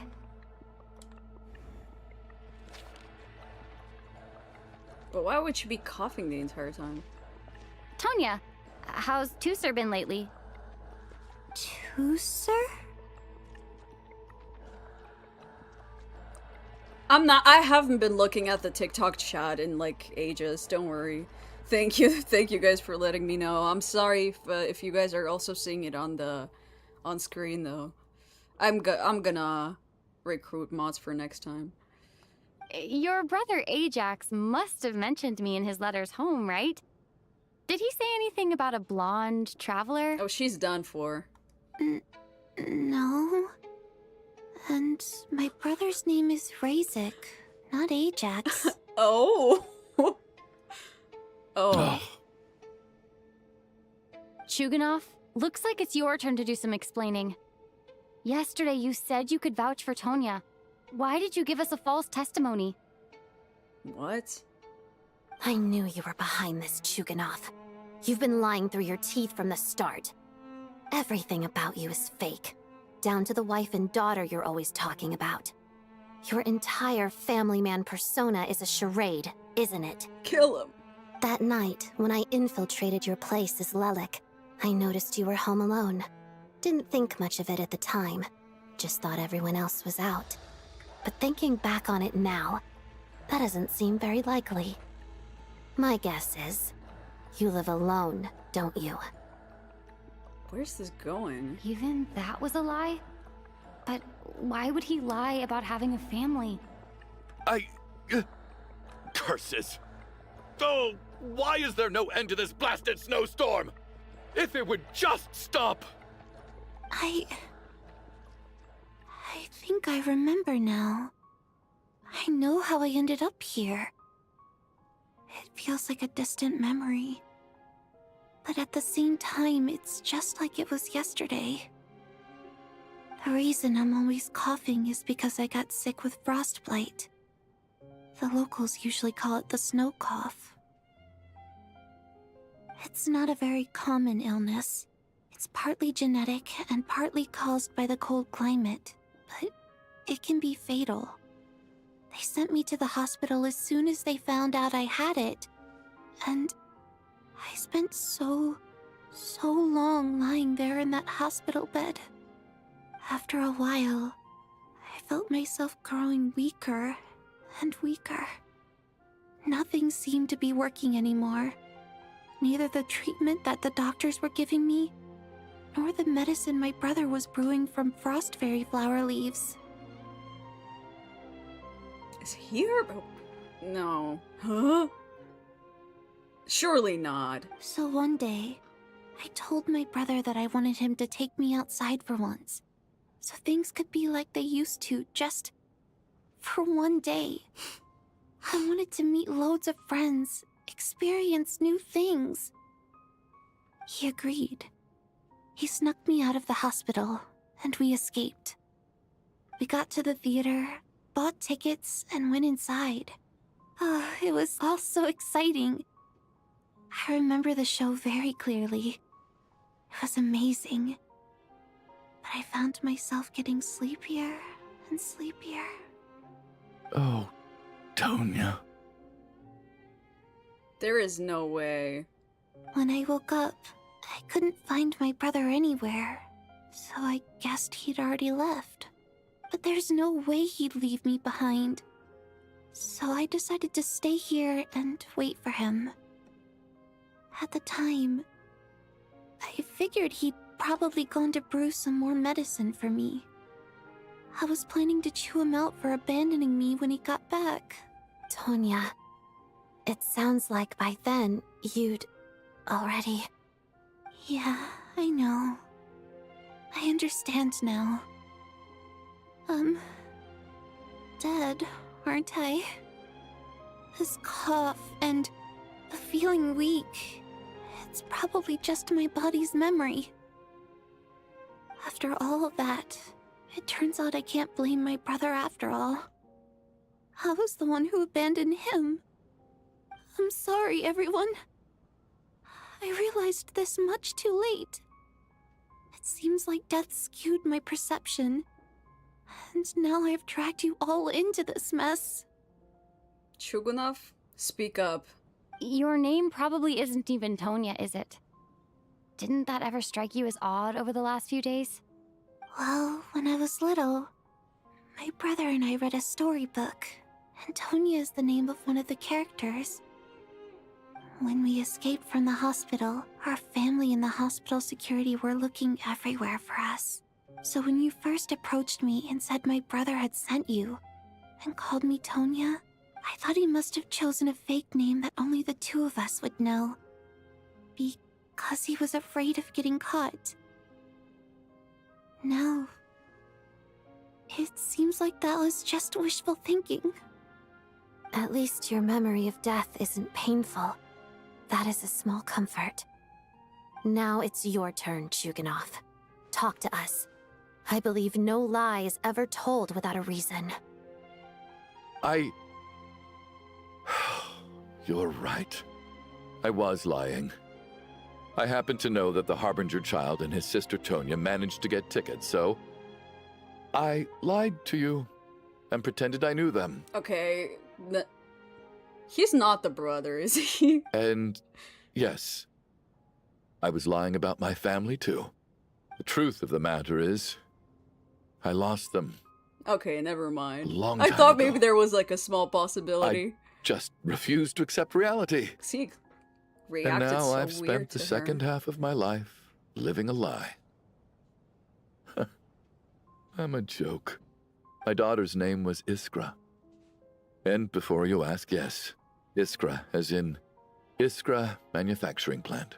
She also died from the snow cough. She was just 6 years old. If she were still alive today, she'd be around the same age as little Tonya here.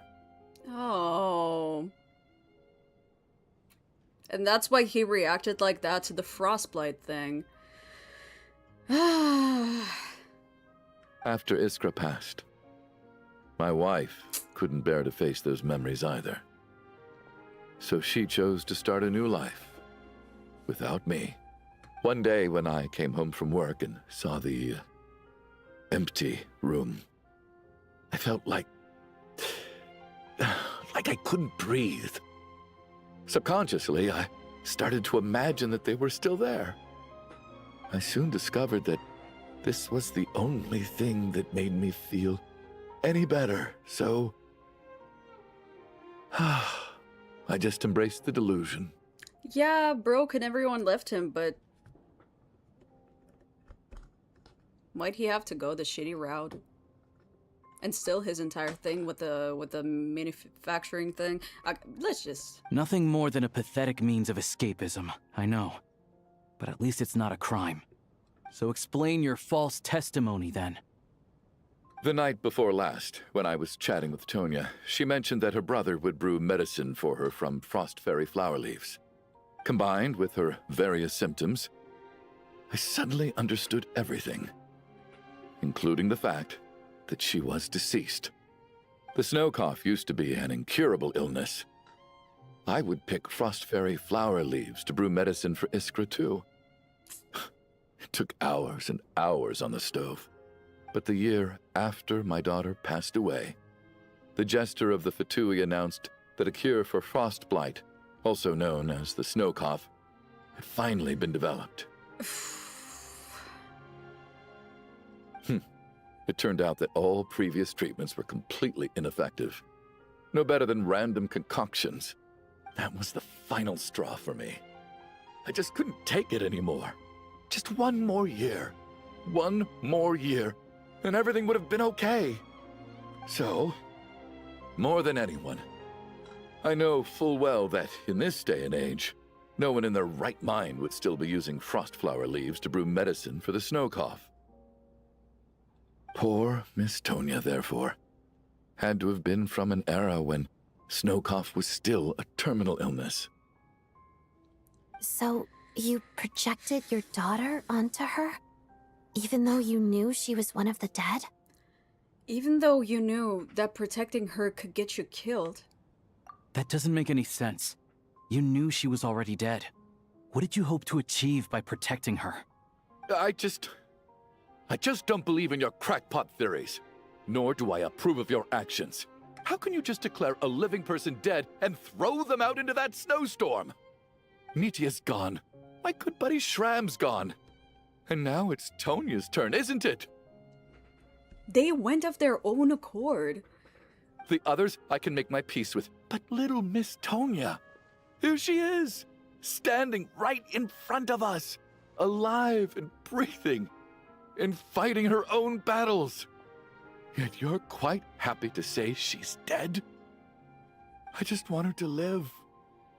Once this snowstorm is over, the very moment it stops, I'm going to march out that door and find someone who can fetch the very best medicine for her snow cough. He's still caught in delusions. I'll be damned if I'm gonna let you cast her out into the snowstorm before I have the chance to cure her. Asuka and Genshin? Not again! I guess. Not this time! Not when the cure is right within our grasp! I'd never be able to forgive myself. Mr. Chuganov, stop. I can't let you do this. Tonya. By the sounds of it, you've known I was dead since the night before last, right? I really liked Mr. Valeri, Mr. Mitya, and Miss Vodyanitsa. And now they're all dead because of me. I'm not happy about that. The reality is, you've been trying to fight your own demons through me. But all you've really done is trap me inside your delusion along with you. No! Listen to me. I want to save you. I do! Well, at this point, I'm quite sure that I'm dead. I don't need to be saved. The time I got to spend with all of you is more than enough for me. Despite all the bad things that kept happening, I got to meet so many interesting people and spend so many days and nights by your side. Since the day I escaped that hospital until now, this has been an adventure I never even dared to dream of. I'm very fond of you all. If it were only possible, I'd trade my soul to bring back the ones who died. If it meant things didn't have to end like this.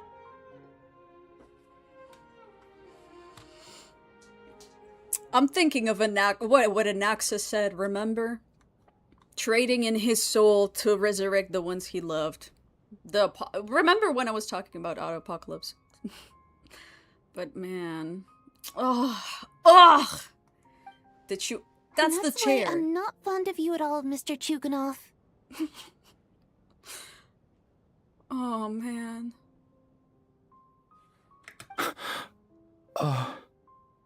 I'm sorry. It's them that you owe an apology to, sir. Not me. Well then, I suppose this is it. It's time for my adventure to end. I've caused enough trouble. You're leaving already? It's still early. Don't you want to stay a little longer? No thank you. Oh, and by the way, my name is Patoshka. It was nice meeting you all. Patoshka? Like birdie? Right? That's the right translation, birdie? Patoshka?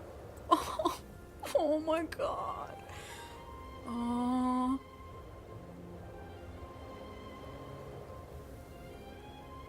Feels strange that we're only being properly introduced now that it's time to say goodbye. Patoshka? He's also going. What are you doing, Chuganov? Are you crazy? Let me leave. I can't keep lying to myself anymore.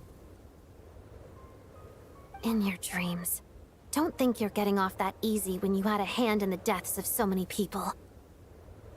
The Fatui have honed quite an array of enhanced interrogation techniques since they were founded. Once we're out of here, Lelik will personally give you a taste of every last one. The snowstorm continues as if it will never stop, and whatever there is said. I think we should leave. I doubt this snowstorm is ever going to stop. For all we know, this storm might have destroyed all of Snezhnaya by now. Maybe even the whole world. I'm starting to feel the same way. Maybe this is the heat death of the universe. Wait, We finally solved the mystery of the haunted theater today. Maybe let's at least try to enjoy tonight? Fair enough. I don't particularly feel like dying in Chuganov's company anyway. Oh, see? Maybe we stand to be more like Odette. She does not care. She really does not care. And yet you won't let me die first. Hey, Chuganov, on a serious note, if we do make it out of here, you should close down that factory of yours. A lot of people are freezing thanks to you. He had his villain story, but like... Is this really the time to be discussing my factory? Doesn't... The reason doesn't explain his actions. All right, fine. I'll shut it down. Doesn't matter to me anymore. No way, okay, huh? Am I hearing things? Or was that a knock at the door? Tsaritsa! There it is again. But I don't understand. The snowstorm hasn't stopped, has it? Maybe the snowstorm has brought us some unwanted visitors. Or perhaps it's the rescue team that Valeria mentioned. Imagine it's just like Child coming in his full glory or something. Should we open the door? Is this it? Is this nightmare finally over? If the last few days are anything to go by, I probably shouldn't be getting my hopes up. Whatever lies beyond that door at this moment, it could be something even more terrifying than everything we've been through so far. It would be funny if it was just Tooser standing there. Come on. Let's see.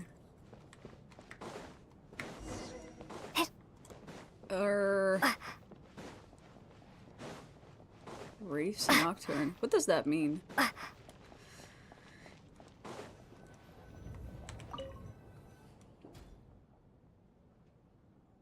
Oh! Mija! Let's go!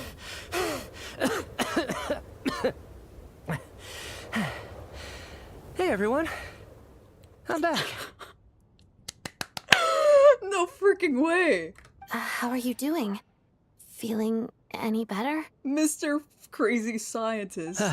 Much better, thanks. Whew, it is so good to have you guys here. I was a little worried that the theater would be empty by the time I got back. My face hurts from smiling the entire quest, man. Let me see.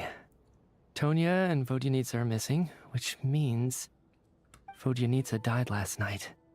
And then you discovered that Tonya was the other dead person. Am I right? Not Tonya. Pitashka. First, tell us how you made it back here. Given the conditions outside, no one should be able to return alive.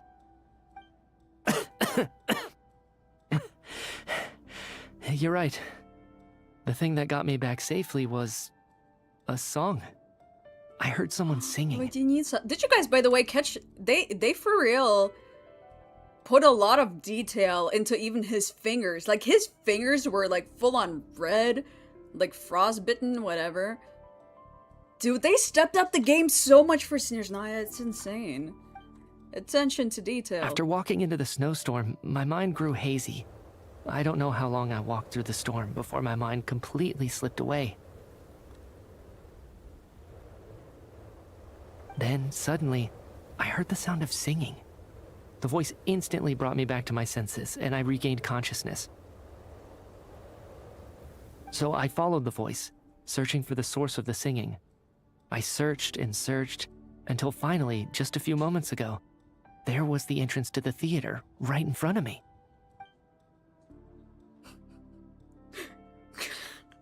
Keep thinking of Krusty Krabby, yeah, yeah. Okay. The singing. I've actually never performed this song in the theater before, because it has more of a ceremonial purpose for our people. It's not meant for the stage. It means something like, "May those we have lost watch over us, and follow this song back home in the night, so that we might be reunited once more." That must have been Vodyanitsa's Requiem. Who knew it actually worked? That song is meant to guide the souls of the dead. Mitya, that must mean that you... Huh. No kidding. Huh, seemed like I guessed right then. This is what I've been so desperate to tell you about. When I first stepped out of the theater, I was still quite lucid. My memory of it is still pretty intact. I remember the outside world being completely different than what I'd expected. It was like this was a world where only the snowstorm existed.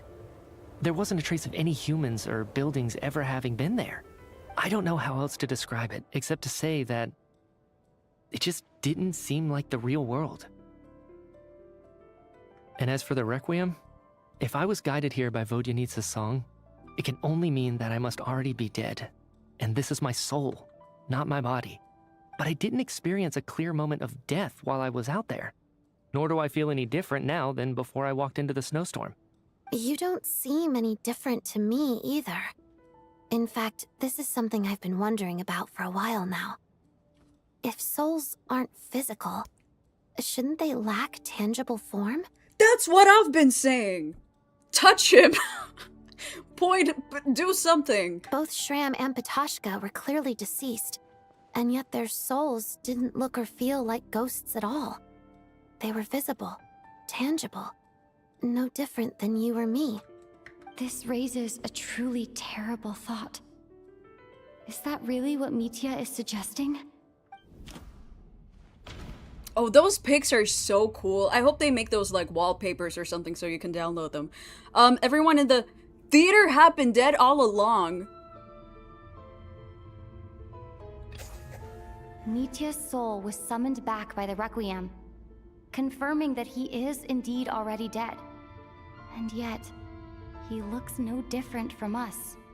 Of course, if even the long deceased like Mr. Shram can blend in with us undetected, then maybe we've all been dead from the very start. And all of us are now souls wandering the theater. What? What? What?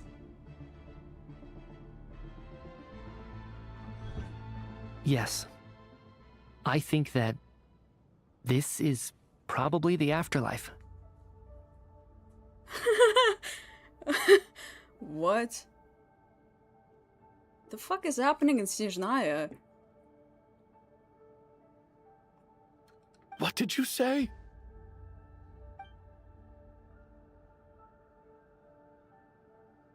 You heard me. We died in the theater. All of us did. But due to an obstruction in the theater's ley lines, our souls are trapped here, while an endless, infinite snowstorm rages outside. It's ironic, really. All that time, we were working so hard to figure out who the deceased among us were, when the truth was, we were all deceased. The only difference being some of us died more recently than others. Do you remember that note, "Death is near"? Seems like we misunderstood what it meant after all. Death was nearer than we wanted to think all along. The note simply meant that all of us were already dead. So all our attempts to survive, our search for the deceased, it was all for nothing? Hard to say. At the very least, we helped 2 lost souls find clarity and go to where they belong. The presence of those 2 is probably what caused our souls to be drawn in by the ley lines. Oh, was it in which said? case, the deaths we've awoken to over the past few days were just souls returning to the ley lines for good. If what you're saying is true, doesn't that make us the lost souls now? Huh, no wonder. This afternoon, when I was moving Vodyanitsa's body, I noticed that the other bodies in the room hadn't decayed one bit after all these days. That's further proof that those aren't physical bodies at all, but merely our shells here in the afterlife. Am I really dead? This doesn't feel real to me at all. No, that's impossible. This cannot be how it all ends. I still find it hard to believe that all of us are dead. How exactly did we die in the real world? None of us have any memories of dying, right? Not even knowing how we died is preposterous. Good grief. Surely there has to be some reason. Exactly. It's hard to rest in peace when you don't even know how you died. It gave me lots to think about as I strode out into the snowstorm. I racked my brains trying to remember the cause of my death, the exact moment I died, the root of all of this, right up until my consciousness faded. Wait. Hold on. Right before I lost consciousness, I think I saw something. What was it? I can't remember. And I think I lost my notebook and pen.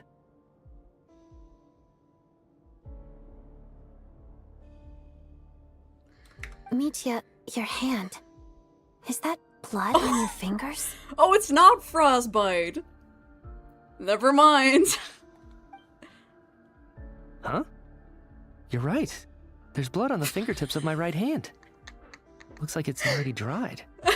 When did that happen? And here I was praising Hoyo for the freaking frostbite. Never freaking mind.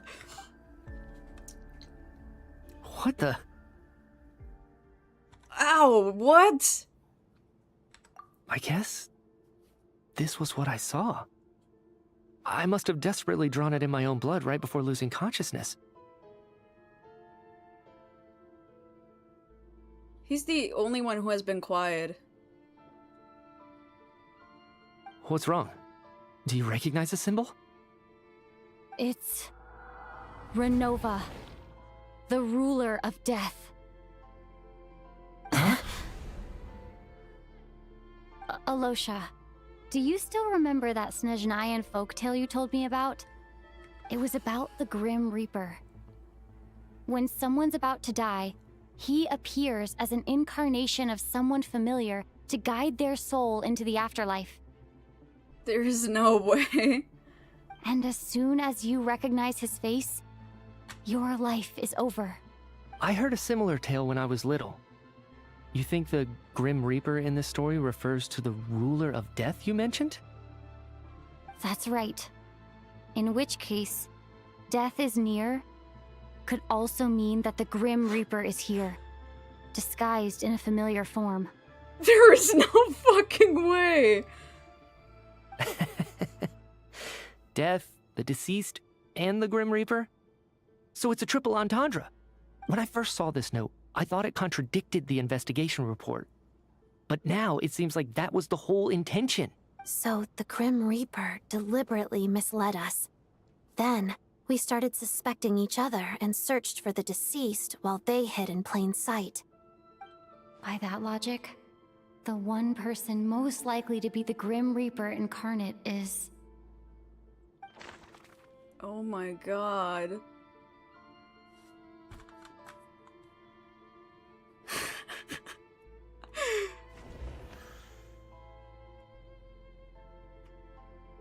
But I'm still confused. What the hell is her deal then? She also appeared in that one domain. But he's the only one who hasn't been, like, suspected of anything. He hasn't appeared at all. What the hell is her deal then? There's no fucking way. No doubt about it. It's Alosha. Looking back at how everyone has acted over the past few days. Okay, yeah, Alosha sure. is most likely the Grim Reaper lurking among us. Okay, you guys are saying not to look at chat on either. Then I'm not gonna look at chat on either side anymore. Which is so upsetting, though. Is it you, Alosha? You were the first to discover the investigation report, and you had plenty of time to slip the note inside to mislead us. So? Surely you can't suspect me based on that alone. What if someone else found the investigation report first, slipped the note inside, and then put it back without telling anyone? There's no denying it. The note could easily have been slipped in much earlier than it was discovered. That's not all. I've also noticed that, although on the surface, Valeri, Mitya, and sometimes I were the ones taking charge of the situation, looking back now, even though you didn't say much, you were always subtly guiding everyone from the sidelines. What do you mean? You were the one who emphasized how dangerous it was outside and insisted we all stay here. It was also you who suggested that we all sleep in the same place. And it was also him checking on the door. And earlier today, No? You tried to convince Patoshka to stay. I don't understand why, but it was out of character. So, you didn't understand my intentions, and now you're assuming the worst. Seems pretty unreasonable if you ask me. He still won't admit it?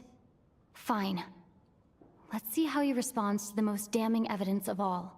The biggest question I have right now is, if the Grim Reaper is impersonating Alosha, then where's the real Alosha? When did they switch?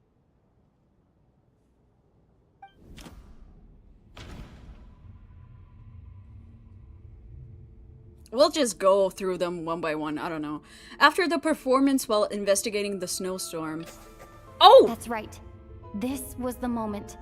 Right at the start, before any victims had even emerged, Alosha was switched with the Ruler of Death while everyone's guard was still down.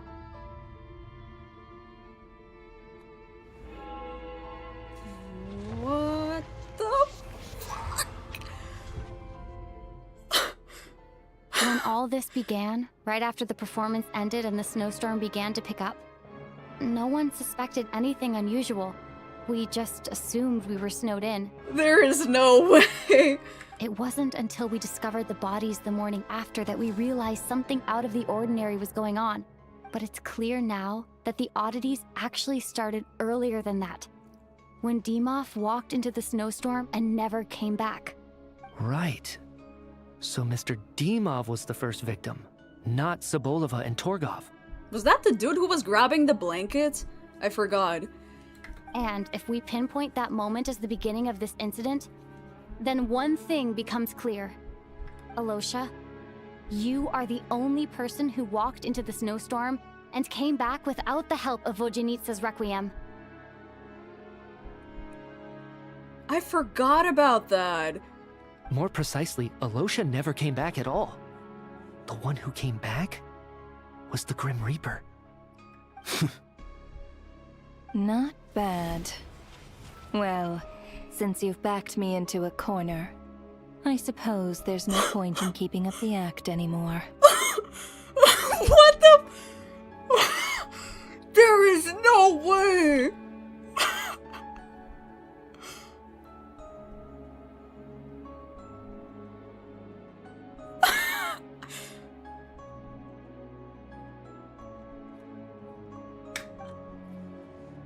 Alosha? You're the Grim Reaper? I am no such tired cliché. Mortals should address me as the ruler of death. Before being wiped out for good, you identified the two deceased, and even sensed my presence. A commendable achievement.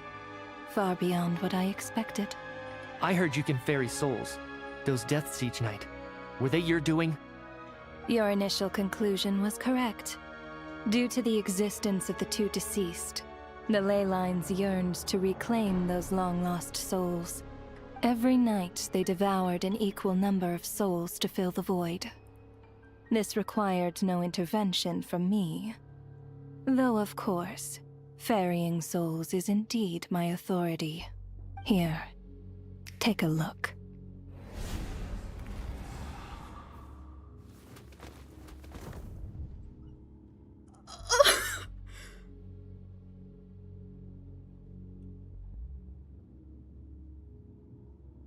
What the fuck?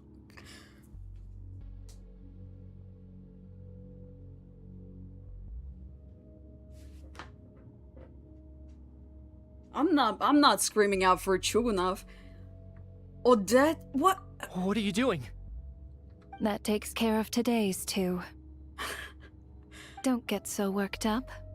You are already dead, and your souls must return to the ley lines. I know we're already dead. You murdered us, didn't you? Murdered? No. Murder is when mortals usurp my authority. Death is my jurisdiction. If I require someone to die, I need not resort to such laborious methods as murder.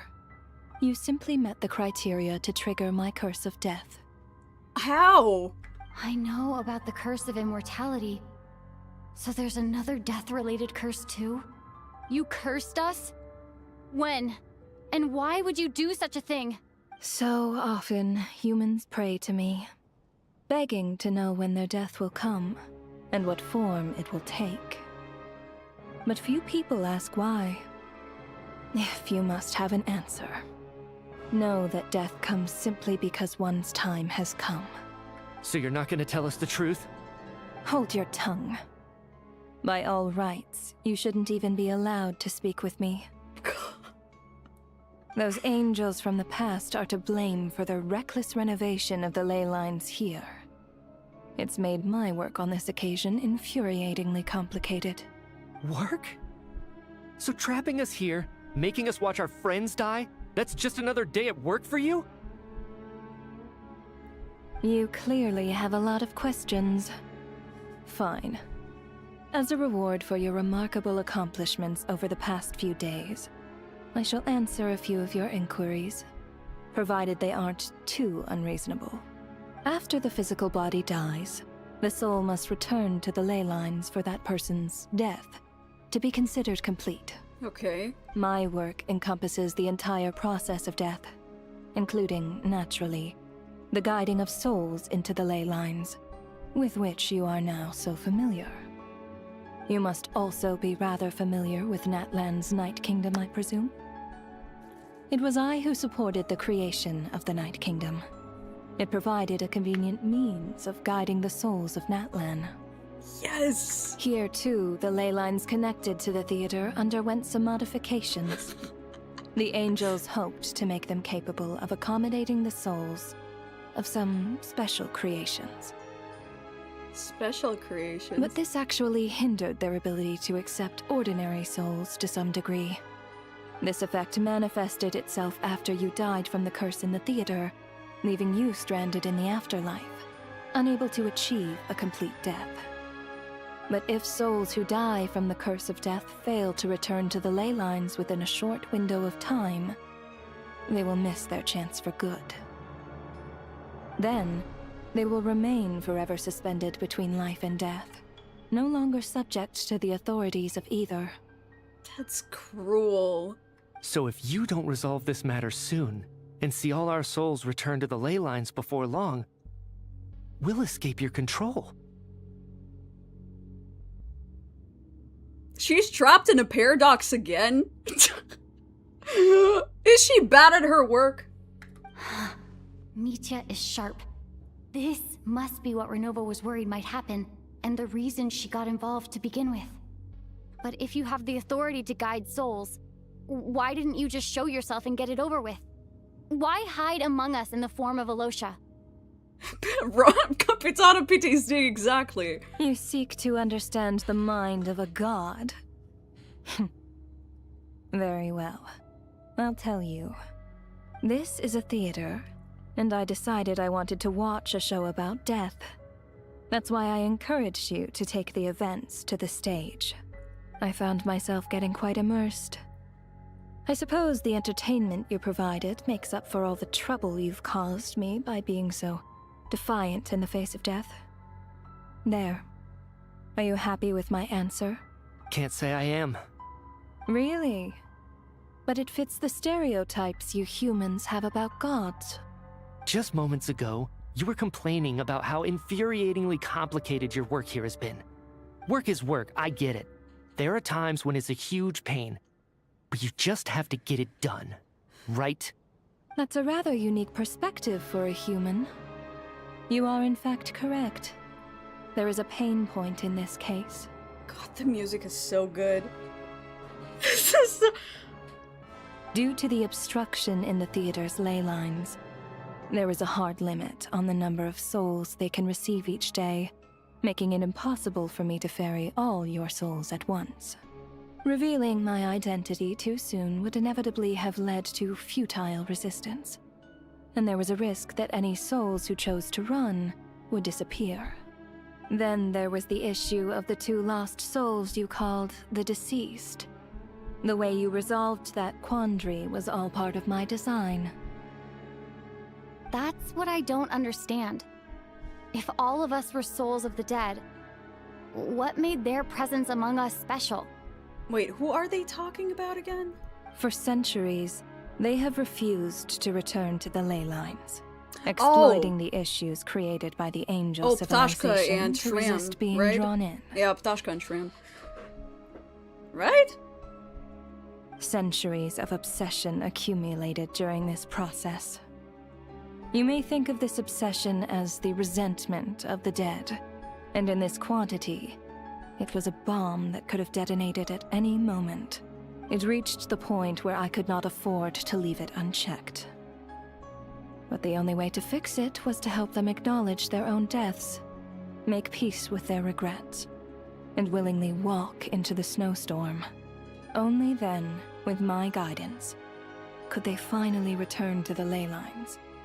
Otherwise, you would not like to know what the consequences would have been. Look at her smiling! Oh my god! She's all giddy! Whatever! All her colleagues have their own hobbies, so she decided to get one of her own. Oh my god. I vaguely remember seeing Ptashka, but in the most terrifying form. Was that in a dream? Is that what would have become of her if she hadn't returned to the ley lines? I see your dreams brought you many revelations.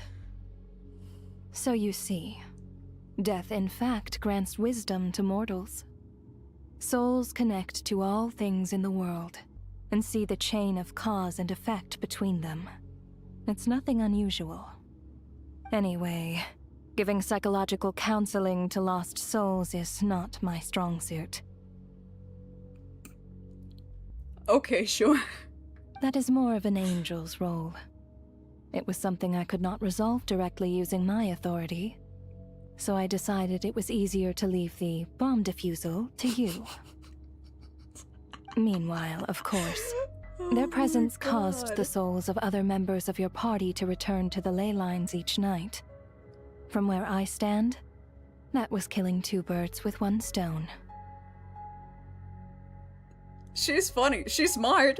She's funny. As both issues slowly resolved one another without me having to lift a finger, all I had to do was stay close by and keep the situation under control. Then use my authority to wrap things up at the end. And, of course, while I was at it, I thoroughly enjoyed watching this drama, dealing with death from a mortal perspective, play out on the stage. Sounds like you had it all figured out, Grim Reaper. Yeah. Just straight up use Traveler. Sure. I just did the math. You said there's a hard limit to the number of souls the ley lines here can receive each day. It's 2, isn't it? What the hell is wrong with the shades, man? That much is obvious, even to a fool. It's time to review this whole affair. If the ley lines can only take in 2 people per day, I need to go over the deaths from these past few days again.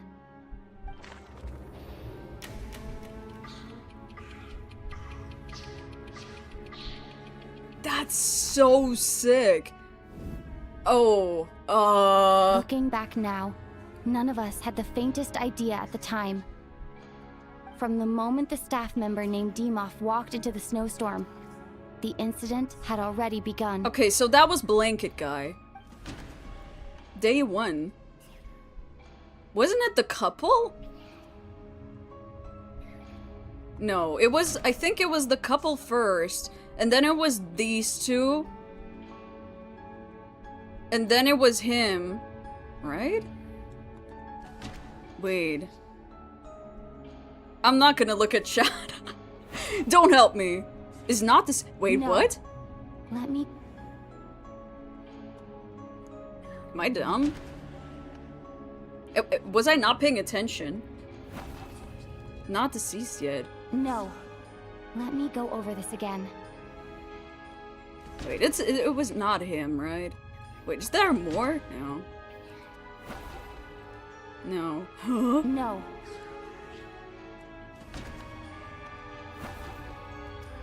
Huh? No. Let me go over this again. No. Let me go over this again.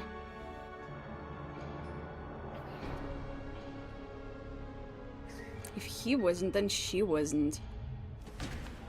What? Oh! Alosha was the second to walk into the snowstorm after Demoff to investigate. During this process, the ruler of death assumed his identity, making him one of the victims. Oh. Okay. Okay, oh. Okay, and now is the couple. During our first night in the theater, everyone was caught up in the novelty of it all. No one could have expected there would be victims the very next morning. Despite all the confusion, and with the help of hindsight, we finally began to realize that something was amiss with the snowstorm. Okay, I'm glad that others made the same mistake. I did not remember that. Okay, it was them. Yeah. And then it was him. The ley lines devoured Torgov and Sobolova on the first night. At the time, we thought this might be a murder case connected to Lelek. Okay, and then... Oh! Oh, this is so sick. Odette and I spoke a lot that night.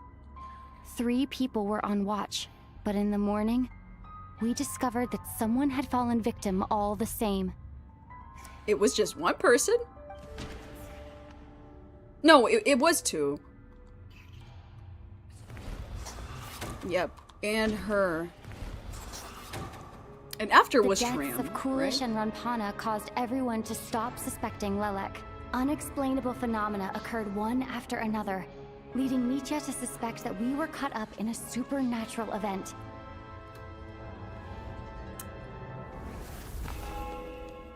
Two? Later, we discovered that there seemed to be an extra person among us, and subsequently discovered the existence of the deceased.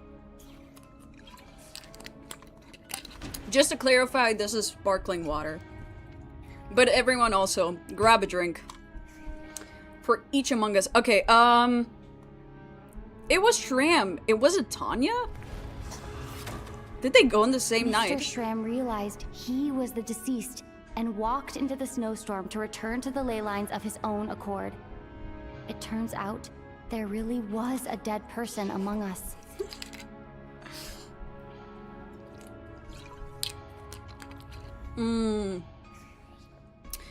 Ow. Did she... Huh? Oh! Was it him? I think it was him. Oh, it was him. We thought it was all over, but Mr. Valeri's death was a rude awakening for everyone. Once again, the ley lines consumed him during the night. A lot happened today. Mr. Valeri's death led us to discover the connection between the number of deceased and the number of victims during the night. Okay. Moving on. The fact that there was more than one deceased seemed to bring us back to square one. Odette revealed some information she had been keeping to herself. Mitya was dead. Huh? Although Mitya did indeed walk into the snowstorm that day, he returned from the ley lines with the help of Vodyanitsa's Requiem. right. The void in the ley lines hasn't been filled. So, let's rule out Mitya for now. They knew that people were gonna pick it, huh? Was it him? Yeah. Wait, no. When did Vodyanitsa die? Was it in the same night as... No, it has to be her. Vodyanitsa was swallowed by the ley lines in her sleep. But the requiem she sang before falling asleep was quite a game changer. Oh wait, right. Chugunov, he died by Ranova's hand. I forgot. I literally just watched her kill them. Katashka filled the void left by Mitya's return from the ley lines by walking into the snowstorm this morning. The girl I thought was Child's sister, Tonya, turned out to be another of the theater's deceased. Yeah, Come to think of it, Patashka was about to walk into the snowstorm at that time, and Renova, unaware that Mitya would return, was concerned that her soul would overflow from the ley lines. That's why she used Alosha's voice to try and persuade her to stay behind. Looking back, I suppose that was an early slip-up on her part.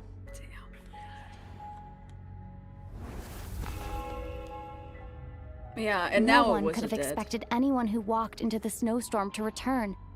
But just after nightfall, Mitya returned, bringing crucial information with him.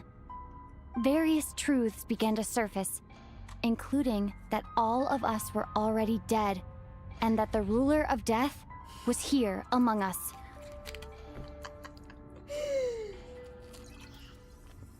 It just doesn't stop. It just straight up, it doesn't stop.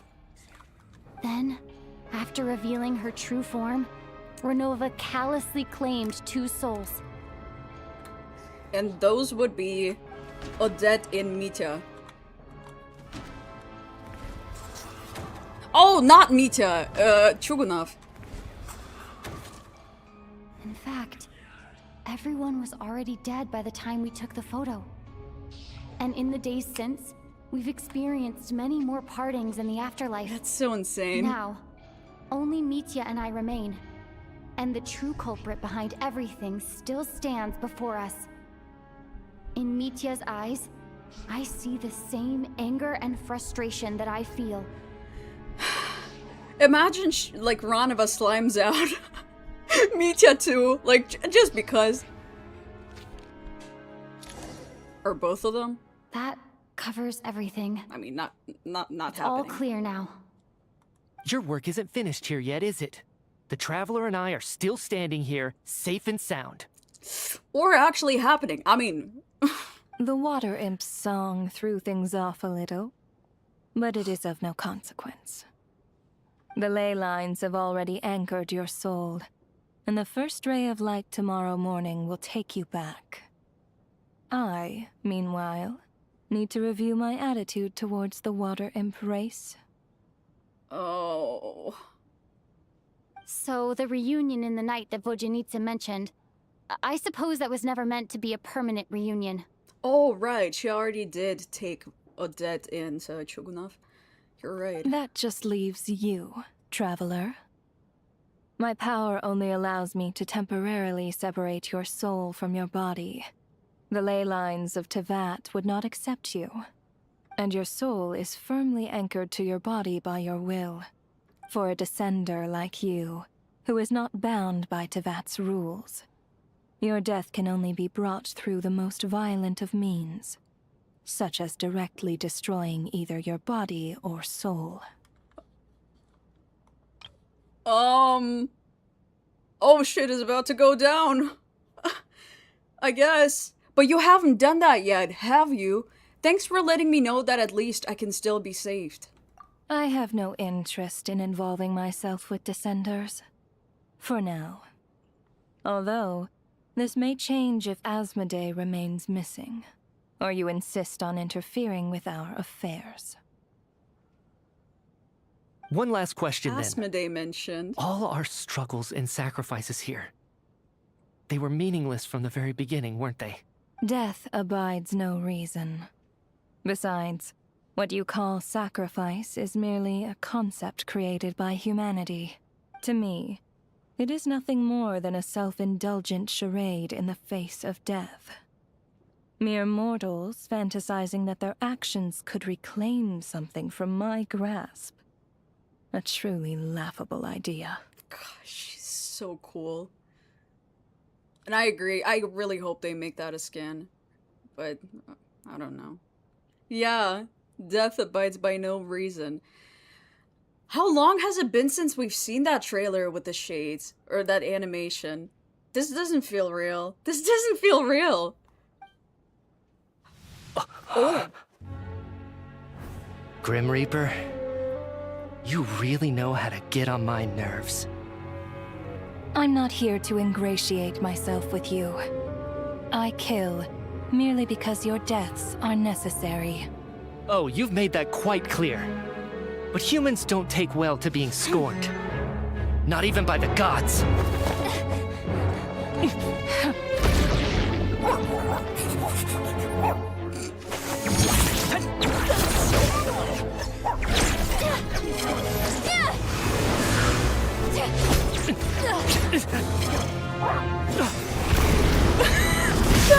so foul!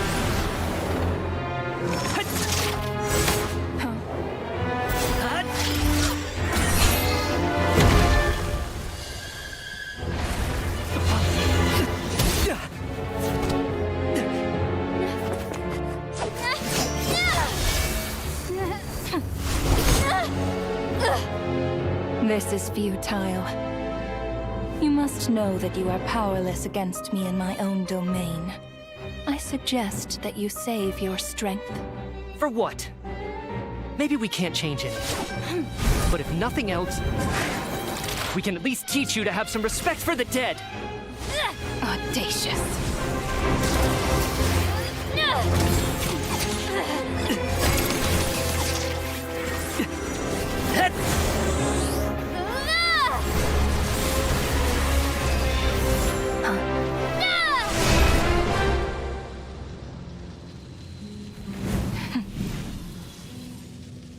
Oh?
What?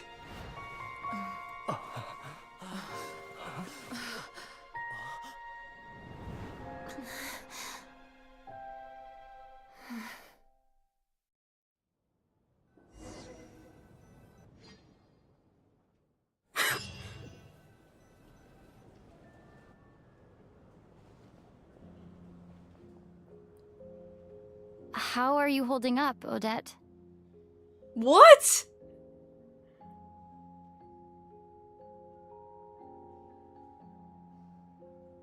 And also, why did this pop up? Did we get an entry for Ranova? No, we didn't. What? What happened to me? How much do you remember? What do you mean? Is the performance over? I can't seem to recall what happened. Has Odette already forgotten?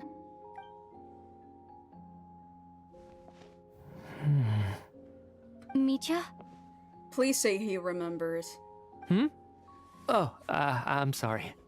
I guess I spaced out there for a second. Remind me who you are? Don't you remember anything?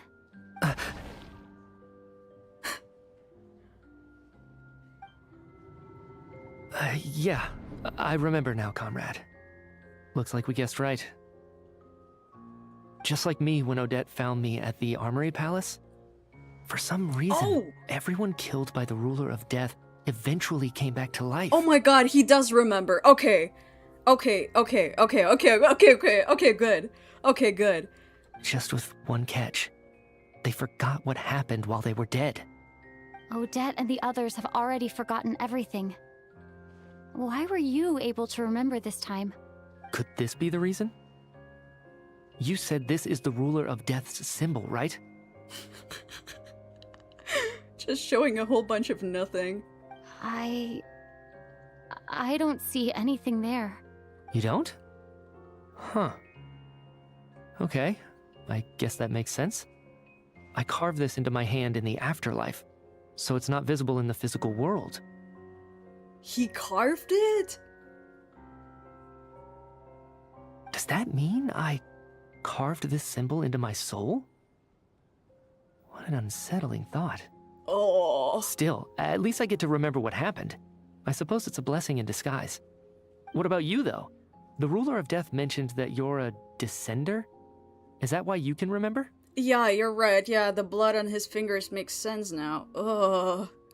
Oh my god. A full explanation would get complicated very quickly, but that's essentially it.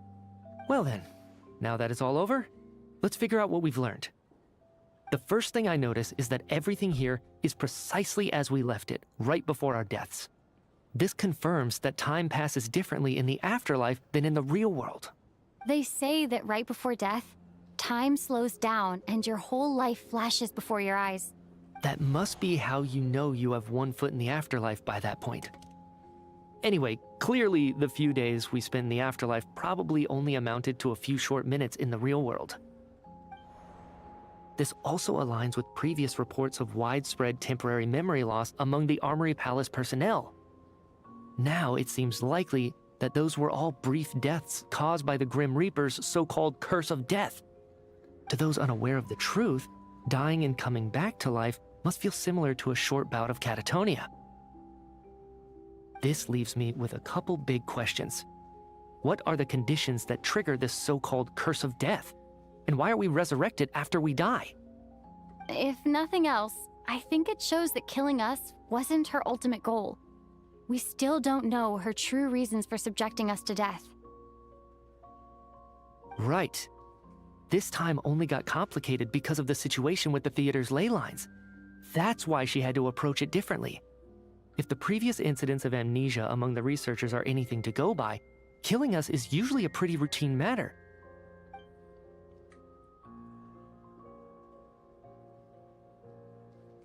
Come to think of it, wasn't I about to note something down before I died? Yup.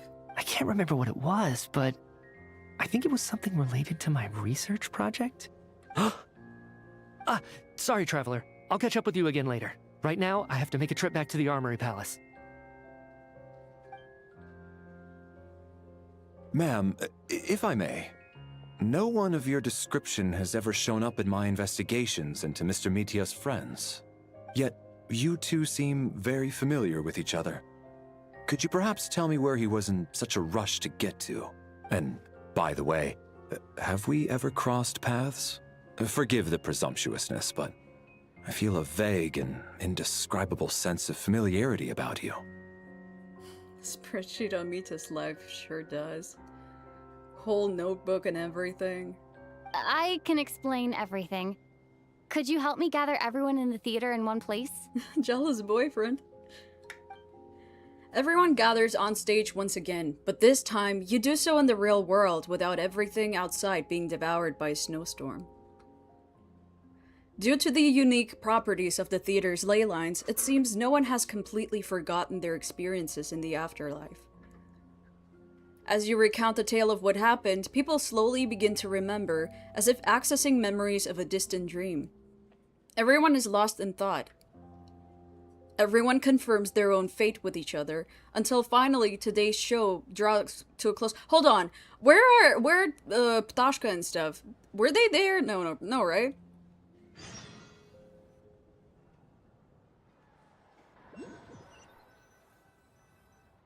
Oh, are we gone? Chuganov Okay. really is going to shut down the factory. I guess this theater incident actually did us some good after all. They weren't there, but so they're like gone.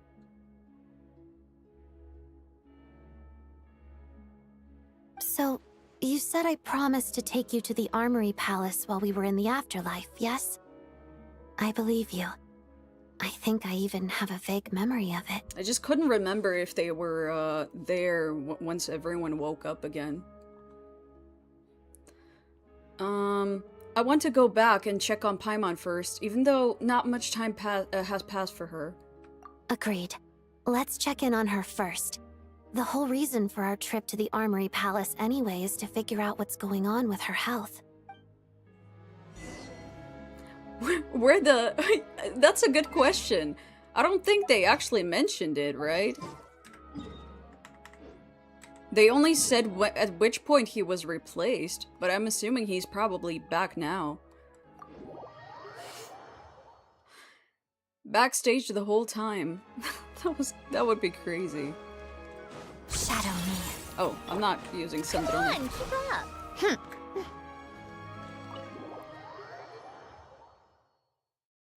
He's back. Yeah, that makes sense. But where was he while he was being replaced? If he was backstage... I'm finally back. Yeah, fair enough. Even though a long time has passed from my perspective, as far as Paimon's concerned, I probably just went out to watch a very short show. Yeah, but then, like, if she went inside, where the hell did his soul go? Like, it still had to be somewhere, right? Or in stasis or something? I should keep my emotions in check when I see Paimon again, or it'll seem weird. Huh. Wait. The atmosphere here feels off. Oh? What do you mean? Is there a danger? Shh. Stay quiet. Let's go inside and take a look. Have we still not been able to notify Child yet? We need new orders. What if that person comes back again? What happened? What were you just talking about? I'm so sorry. Under the circumstances, there was really nothing we could do. Tell me, what happened to Paimon? Oh? It was the Jester. He came here in person and escorted Miss Paimon away. He's the director of the Fatui. His authority supersedes all others and cannot be questioned. There was nothing we could do. The Jester? How long ago did he leave? And what was Paimon's status? It was about an hour ago. Miss Paimon was fast asleep at the time. The Jester simply walked off with her as if it was only natural. I assure you, he absolutely did not use any force. Do you know where they went? The Armory Palace, most likely. Lord Piero, the Jester, has been overseeing the experiments there lately, keeping a close eye on their progress.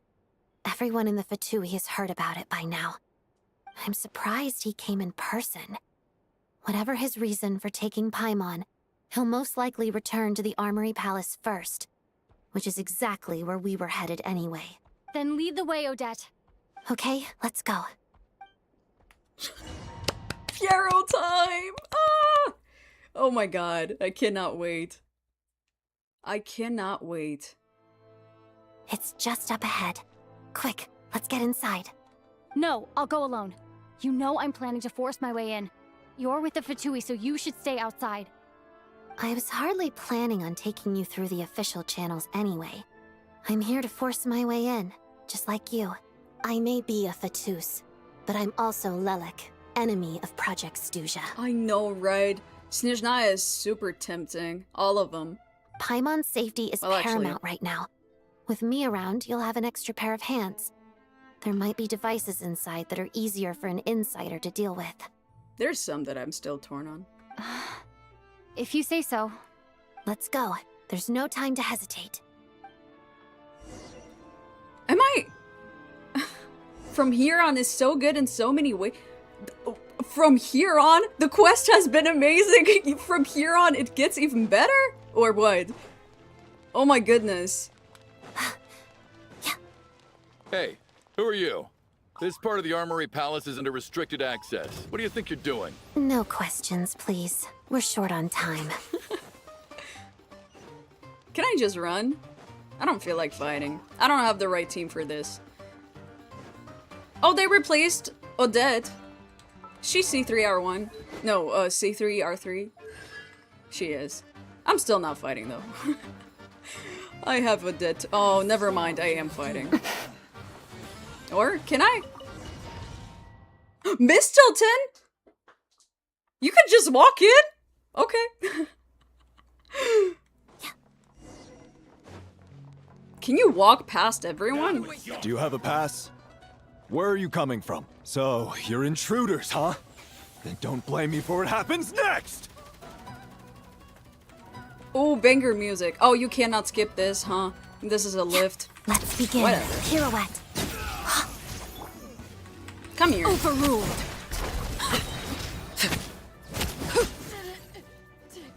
Skedaddle. So I slaughtered everyone for nothing. Well, the Armory Palace the is more you hidden know. this deep in. This place is much bigger than I imagined. They're conducting top-secret research, after all. The deeper it's hidden, the better, is standard Fatui logic. The style doesn't really look like the Fatui's handiwork, though. They must have requisitioned some structures from a past civilization.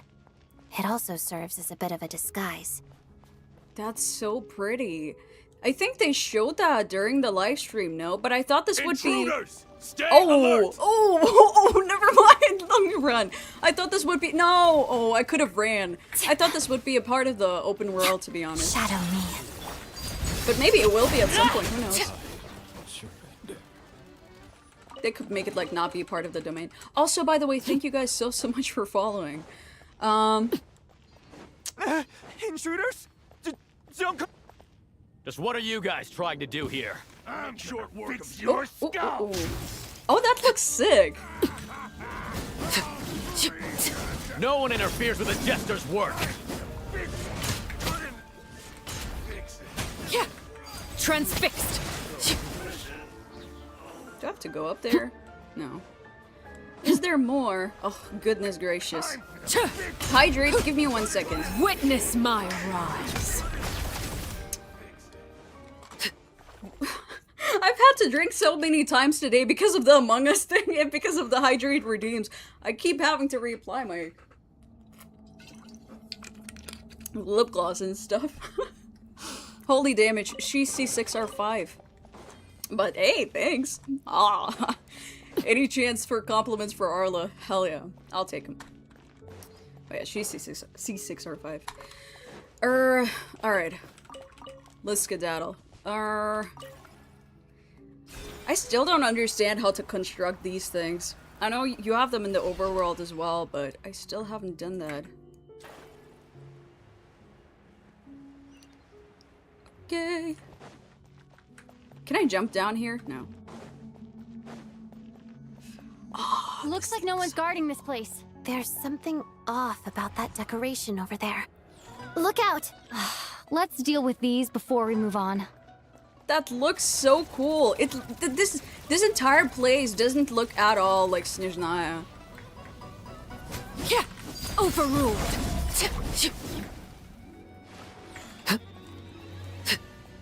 Who needs a correct team when you have? Yep, exactly.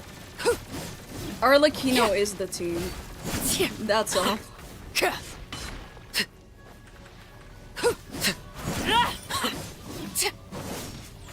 Oh, those things are easy to destroy. I'm so hyped because you guys said, how can it get even better? How can it get even better? I also cannot tell how far I am into the quest, actually. But the longer this goes on, the better. Honestly, I don't want it to end. I don't want this quest to end at all. The researchers here probably don't know that we're uninvited guests. Let's try not to hurt them. What's the big star from the theater doing here? That's Miss Odette. She's a member of the Fatui. Don't tell me you didn't know that. 1 hour. Alright. Oh, there's a little fly here. Depends on you two. I read everything. If there's readables, I am gonna read them. If there's optional the whole reason stuff... for Project Snezhnaya to support the research here at the Armory Palace? Just what are the Fatui and the Tsaritsa planning? That's so cool. Project Snezhnaya and stuff is not at all what I thought. I had a theory at first that maybe it was like Tsaritsa's plan to put everyone in hibernation, but like, no, not even close. Oh, that's a cute outfit. I like that. Do not take that stance against me, please. I'm definitely not an intruder. I'm definitely invited here. This looks so sick.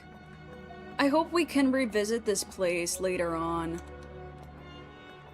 I would really love to take pictures here. Oh, this looks incredible. Please don't let this be a limited time domain or exclusive domain. Whoa! Who are you? Never seen you around here before. Okay. Looks like there's no way through here. Maybe using the power of this prism could help? Take pictures because you can come back.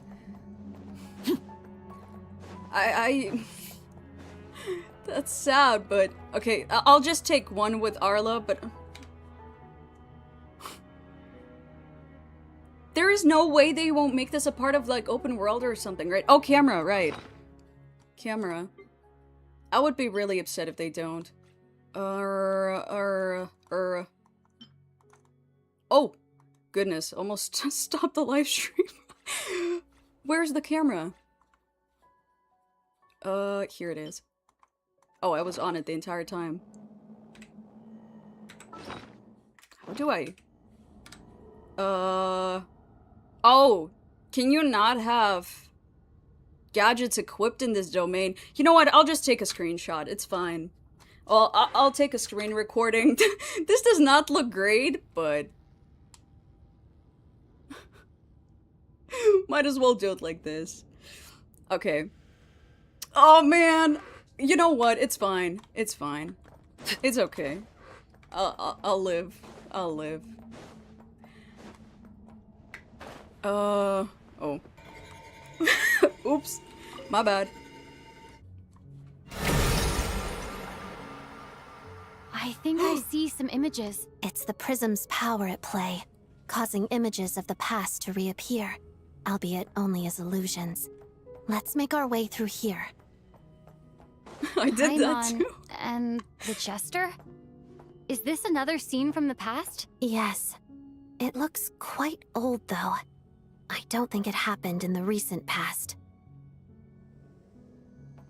Hello? No! Come back! I want to know what it was! Don't tell me it's like from 500 years ago. What's going on here? What happened? The source seems to be the Armory Palace. They must have started some large-scale experiment. Wait, what if this has something to do with Paimon? We need to hurry! That kind of looks like that time when, during Raiden's second story quest. You guys know what I mean? When they showed the process of the sacred sakura and stuff forming and whatnot. Alright. We're almost there. The Armory Palace is just up ahead. Paimon, please be okay. Oh, you actually have to fight them, huh? Get out of my way! Get out of my way! How the hell did I fall out of that? Everything is 500 years ago. Of course, everything is. How the hell did I break out of the freaking? Oh, there's a hole. Okay, I see. Oh my god! Stop! At least I'm not like losing my ults and stuff, but still. Became the Archon 400 years ago. Is that based off what Valeri said? Or was it Valeri?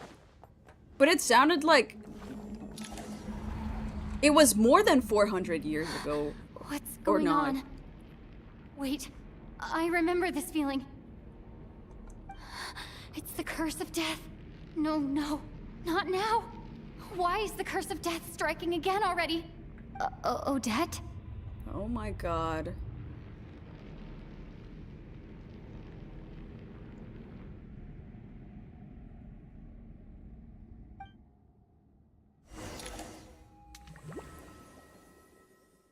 Now? Is this the afterlife again? I need to find a way back to reality.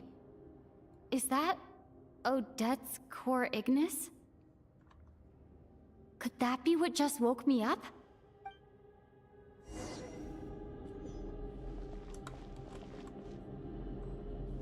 Is that Branova's domain? No, that looks like the inside of... It is!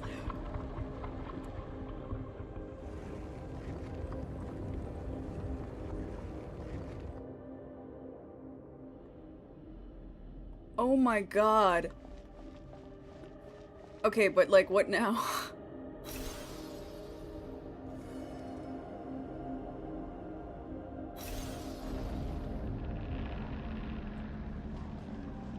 Oh!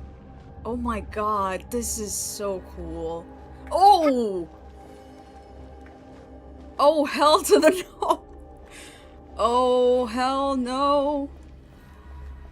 Oh, hell no. Okay.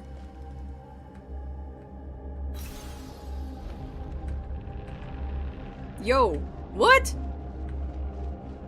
Ah, okay.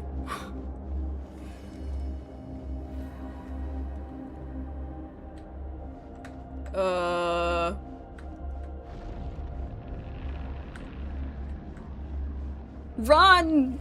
Run! Oh my god, why is she so slow? Please. Yo! Oh, I can jump. Wait. Can I dash? No. I can't.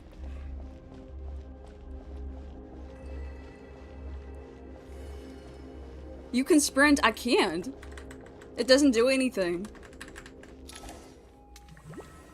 Okay. We got out? Are we back to consciousness? Come on. Odette! Odette! Oh no. No signs of life, but past experience says that she should be resurrected before too long. Right? Did Odette intentionally use her core Ignis to guide my soul? I feel like something similar happened in a dream I had before.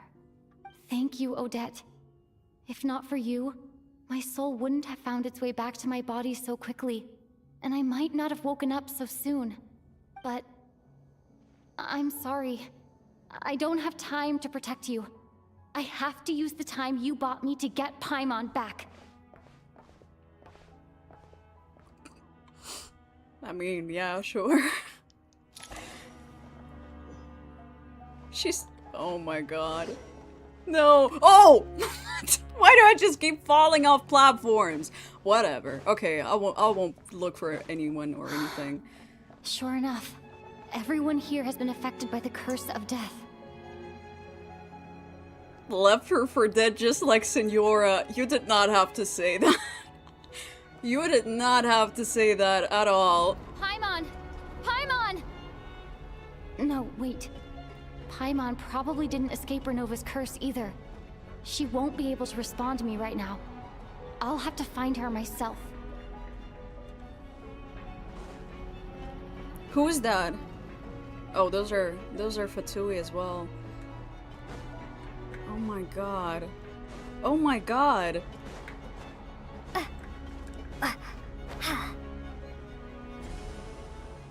Is that Mitya? Is this the laboratory he works in? What happened here to trigger the curse of death again so soon? I'll have to ask him when he wakes up. Finding Paimon has to take priority now.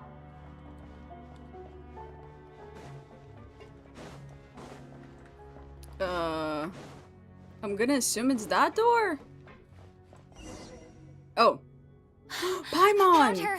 Paimon really is here! Wow, they did not take care to put her head on a pillow. That's a shame. There's no response. Alright.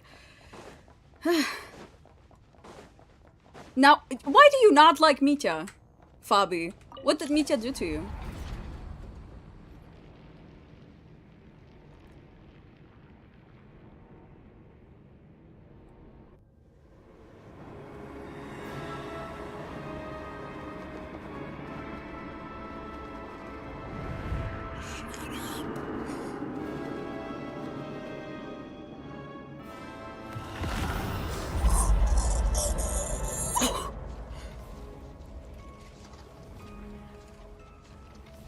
You don't learn, do you? Let's read that entry. Ranova is the ruler of death, one of the four shades of the heavenly principles. In carrying out their will, she fulfills the duty appointed to her. For what reason does death come? Only because the destined hour has arrived. Ranova! You've already been involved in one mass death, and now you show up at the scene of another. Oh my god. This might have passed for a coincidence the first time, but a second time? Am I to assume you are intentionally interfering in Snezhnaya's affairs? Judging by your expression, it seems that you understand little of what is going on here. In that case, a word to the wise. Do not interfere in Snezhnaya's affairs. A civilization that fails to learn its lesson constantly depletes its own worth. It will one day lose any reason for its existence. Oh my god. Oh my god. Oh my god, I was recording for... I was apparently recording for like 30 minutes or something. Oops. And as a descender, you are perfectly suited to be the lifeline to which a dying civilization might desperately cling. Yes. Consider your position carefully. No advice needed. I'll make my own judgments. Suit yourself. When the day of reckoning arrives, not even a descender can hope to escape unscathed. The time for resurrection fast approaches. The mortals here are not yet worthy to behold my form. So that will be all for today.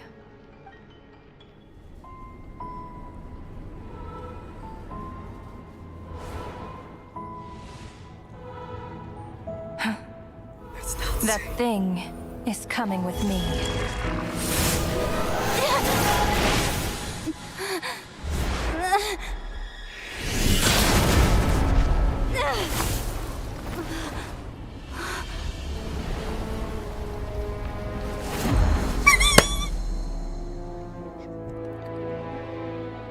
You awoke sooner than I thought.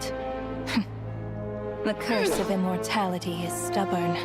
Unable to enter the ley lines, yet not content to remain a spirit. Ruler of death, what do you want? You perplex me. Both you and you. That thing may be a creation of Celestia, but it possesses none of Celestia's power, let alone authority. Your obsession with it baffles me. No matter, the resurrection will soon begin. It's worthless anyway. I'll reclaim it next time.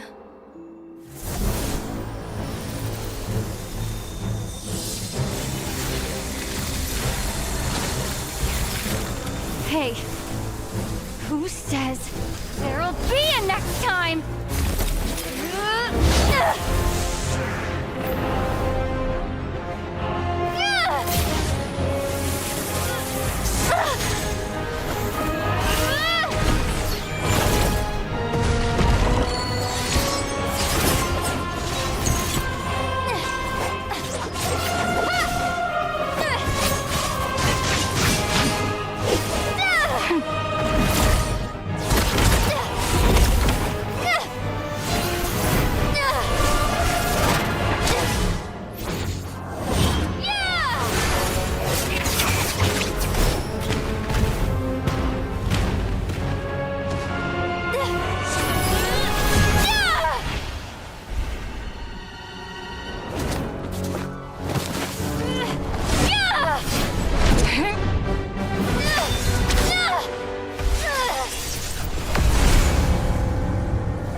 What? Huh?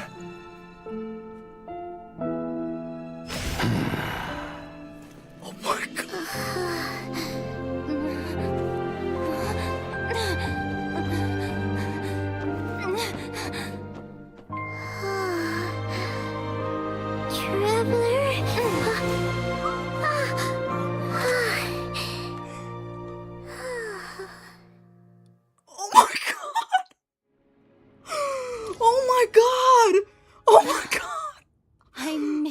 Paimon. Oh my god!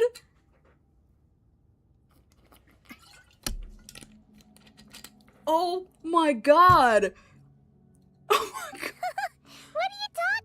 loud. We haven't even been apart for that long, have we? Did she hear all that? It was different this time. You seem to be in pretty good shape. Yeah, Paimon's back in tip-top condition. It's the weirdest thing. Paimon fell asleep earlier, and when she woke up, she found herself here. Dude, my face hurts from all the emotions today. Yes, she's from Celestia. Like, what? Did Hoya just decide to put everything in one quest? What is... The Jester and that guy talking to him used some kind of energy on Paimon. And she could kind of feel it canceling out that other thing that was making her feel unwell. Of course, obvious, but the confirmation still. And the fact that Ranaba was like, what, that thing? That thing? So, Mitya helped too? Apologies for leaving in such a hurry at the theater earlier. I was in a rush to verify some theories. Rest assured that your companion is perfectly safe. We reversed the effects that the experimental energy had on her. The Jester specifically instructed me to do so. I suppose this is our first official meeting, Traveler. I could not let Paimon suffer in her condition for a moment longer, and so I simply took her without explanation. I hope you do not mind. I need to turn up the AC again. Now I'm getting warm. Well, you definitely gave me a scare. For my part, I hope you don't mind that I beat a few people up on the way. Whoops. But why would a big shot like you care about what happens to Paimon? As I said when you first arrived in Snezhnaya, we once spent some time together in the distant past. Oh yeah, you did mention that. And Paimon did think you seemed strangely familiar the first time we met. I'm afraid the reminiscing will have to wait. Mitya, let us continue with the report. What conclusions, if any, did you reach from conducting the final experiment of our energy research ahead of schedule? The good news is, my hypothesis regarding the Ruler of Death has been verified. As for the bad news, I recommend we suspend the experiments and Project Mistleton until further notice. Oh. Currently, we have no means with which to make a breakthrough. I say this purely as a scientist, guided by reason alone. I will trust your judgment. We shall put the project on hold until the Ruler of Death has been eliminated. Wait, what are you guys talking about? You want to get rid of Renova? Like, how? By killing her? By whatever means necessary, so long as it removes the threat she poses to us. Until then, everything we do will be in vain. After what just happened, I've ascertained Renova's goal. Or rather, the trigger condition for the Curse of Death. SP is the wrong word. You're thinking of variant. Or, in the case that Hoyo did decide to remove Genshin from the Honkai-verse, then it's XP. Okay, let's hear it. What she's doing is blocking Snezhnaya's technological progress, preventing us from possessing any means with which to threaten the heavenly principles. Just like the little lapdog she is.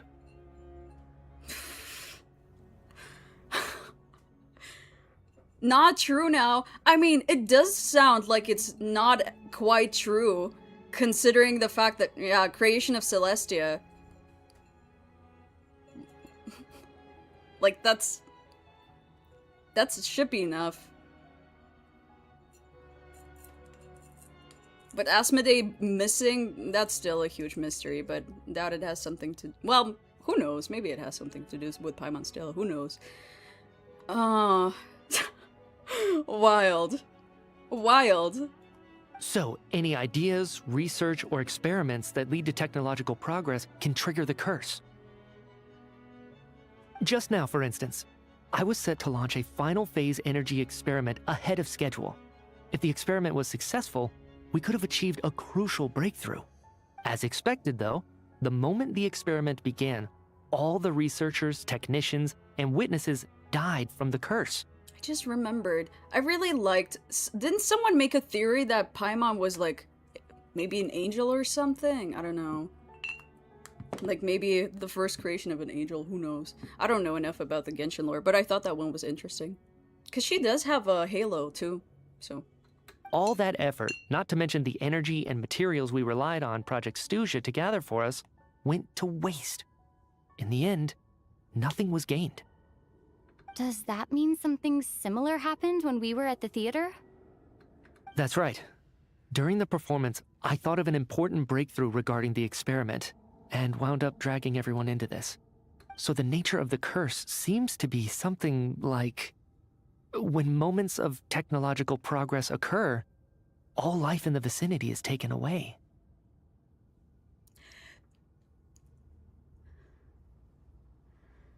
There is...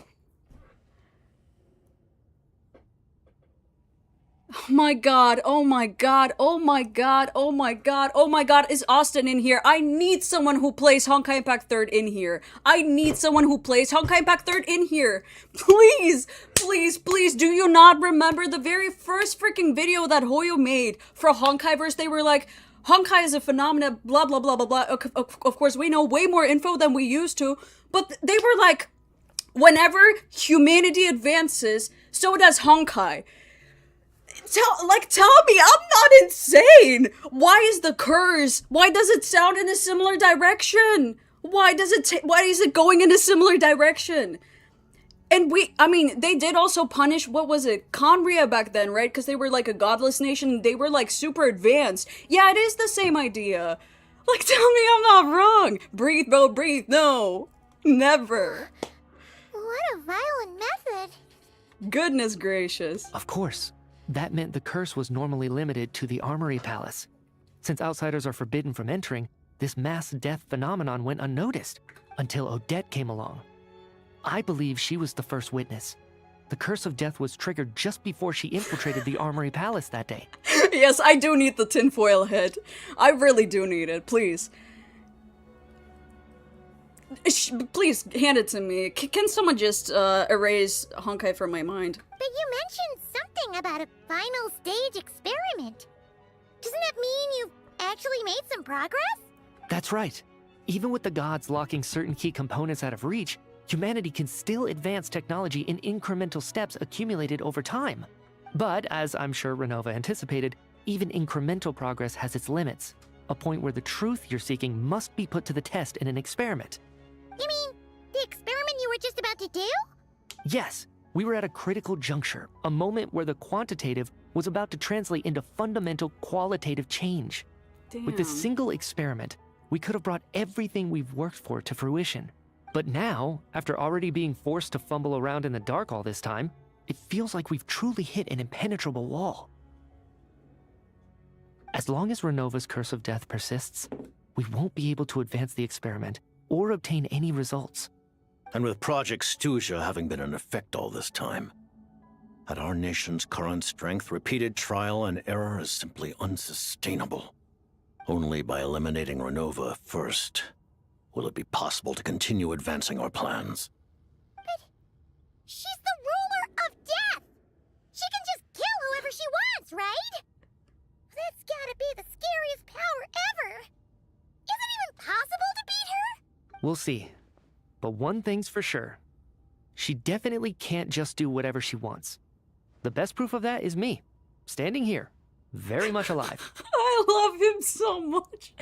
Oh my god. We have to kill Renova in order to complete the experiment. Like, how is that supposed to happen? You're saying...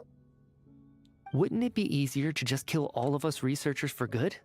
Why resurrect us over and over again? Why let us advance our technology to this point? So, you're saying even the ruler of death has limitations we don't know about? Exactly. And I think that's where the key to our breakthrough lies. Regardless, the ruler of death has always been an obstacle we must overcome.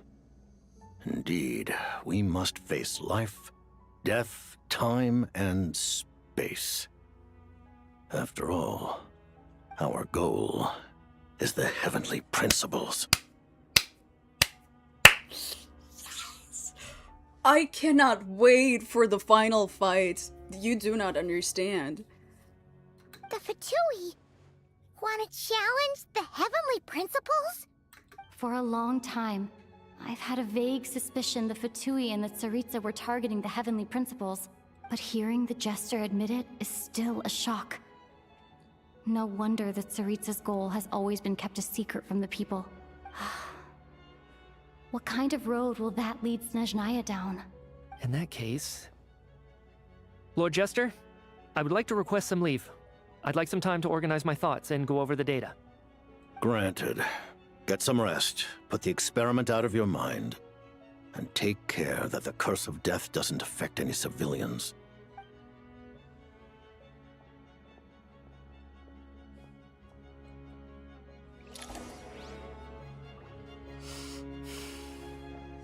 We need to just look at him for a second. Wait, let me clear the... I need a screen recording of him. If he is not playable, Hoyo is gonna feel my wrath. And everyone's wrath. But he doesn't look like he's gonna be playable. That's Dada. Literally. Please, please, Hoyo, please. Please don't fumble, not again. Wait, I need a, like... Oh my god. Casually walks off after fighting the Ruler of Death. That's the Traveler for you. And him. Okay, let's continue. His design is so good! Wait, I want to see what there is in this room. Nothing interesting. Nothing. Alright. While there is yet time, allow me to offer you my hospitality, honored guest of Snezhnaya. It didn't... Is there anything you wish to know? It didn't look like there was a vision on him. Oh, we get something like this that early into the nation. There isn't, yeah. Interesting. Oh my god. Okay. Yeah, let's leave. Let's go in the order. Project Mistleton. I remember hearing the term Mistleton from Columbina. Yeah, Paimon wanted to ask about that when the name came up just now. What is it? Paimon's heard of Project Stuja, but not this one. As you know, Project Stuja is a series of measures enacted to consolidate our nation's resources, the greater purpose of which is to serve Project Mistleton. Many of the things you have encountered thus far are essentially for the advancement of that project. This includes the Kuvaki Experimental Design Bureau in Notcry. Researching Kuvaki was merely a facade. Its core objective was to use local resources and research findings to build Mistleton itself. And that's a weapon built for the final battle against the Heavenly Principles, isn't it? Damn. Huh? How did you know that? It's all coming together. I was given some intel, and I made some deductions. Wait. You must mean that thing over there. Oh, Paimon's gotta take a closer look at this thing. Especially after you guys sent so many people to Notcry to work on it. What exactly are we looking at? Like the whole thing, or like this and that? I don't know. Kuvaki alone will not break through Celestia's defenses, let alone challenge the Heavenly Principles. The Heavenly Principles are no doubt accustomed to combating the power of the Light Realm, and elemental energy is simply the power of the human realm, converted to that form by the Heavenly Principles themselves. Any attempt to use this power against its creator would be a futile endeavor. For now, therefore, we have set our sights on the form of energy associated with the Third Descender and the Stellar Linchpins. This may hold the potential to allow Mistleton to contend with the Heavenly Principles.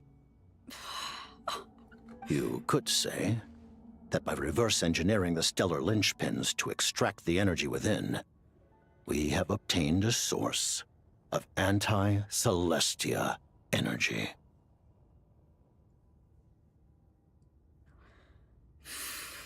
So this is the energy research that Mitya is in charge of. I never imagined it was such a major project.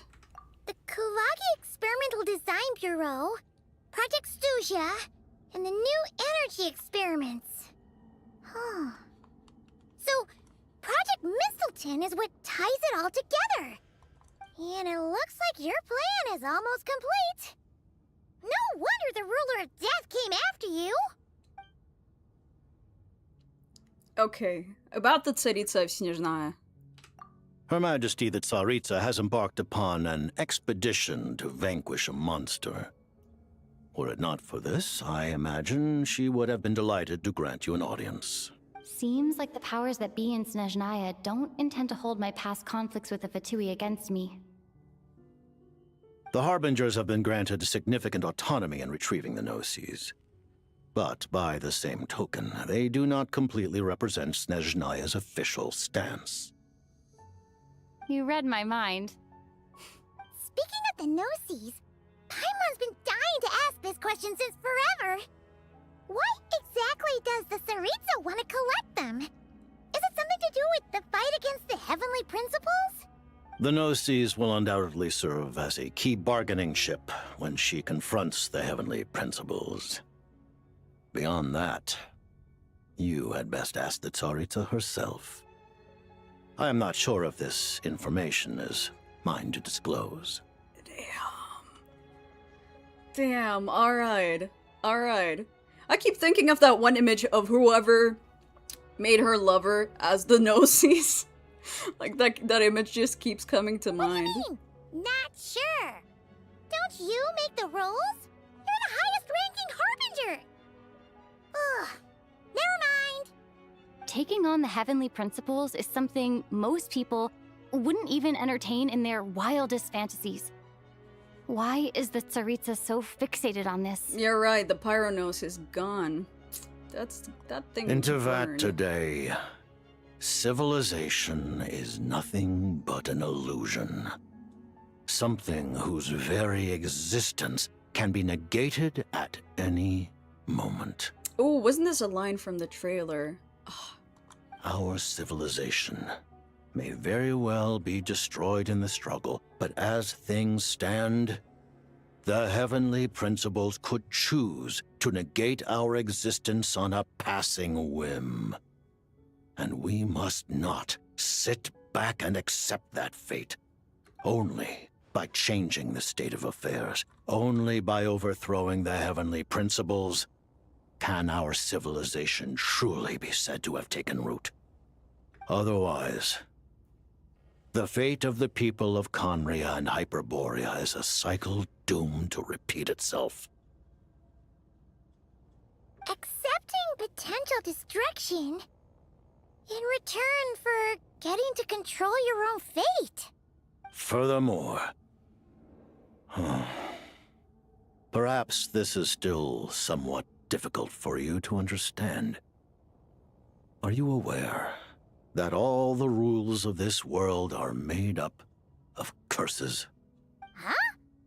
All of them? Paimon knows about the curse of death you mentioned, and the curse of immortality that you and Dainsleif have. That guy from Hunger Games. What's his name again? Was it Snow White? No, I'm thinking of something else. Why are you not wrong, actually? Then, the birth of the Hilly Churls, the rules of Natlan's Ode of Resurrection, those are curses too? Farina's long life seems to stem from a curse placed on her by Focalor as well. Jon Snow? Curlin. I actually don't even know what the real name is, but Jon Snow, sure. Yes. Even a god's love for humanity is a curse the Heavenly Principles inflicted upon the gods. God damn. What? The Tsaritsa has always had ample reason to hate the Heavenly Principles. If she can seize their authority, she will reconstruct the entire world, and when that time comes, humanity will be completely liberated from curses and lies. Look forward to it. It will be a world beyond your imagination. I really wonder where the Abyss siblings come in with all of this. Like, New Conria, the new Atlas, where does the Abyss sibling come in with all of this? I understand him. I fully understand him. All hail the Tsaritsa, like, fully. Though I the get ordinary him. people of Snezhnaya may not understand these details, in this frigid land locked in a ceaseless struggle against the environment, in this nation to which the gods have never shown favor, we all believe that standing in solidarity with the Tsaritsa in our shared struggle will surely usher in a new and better world.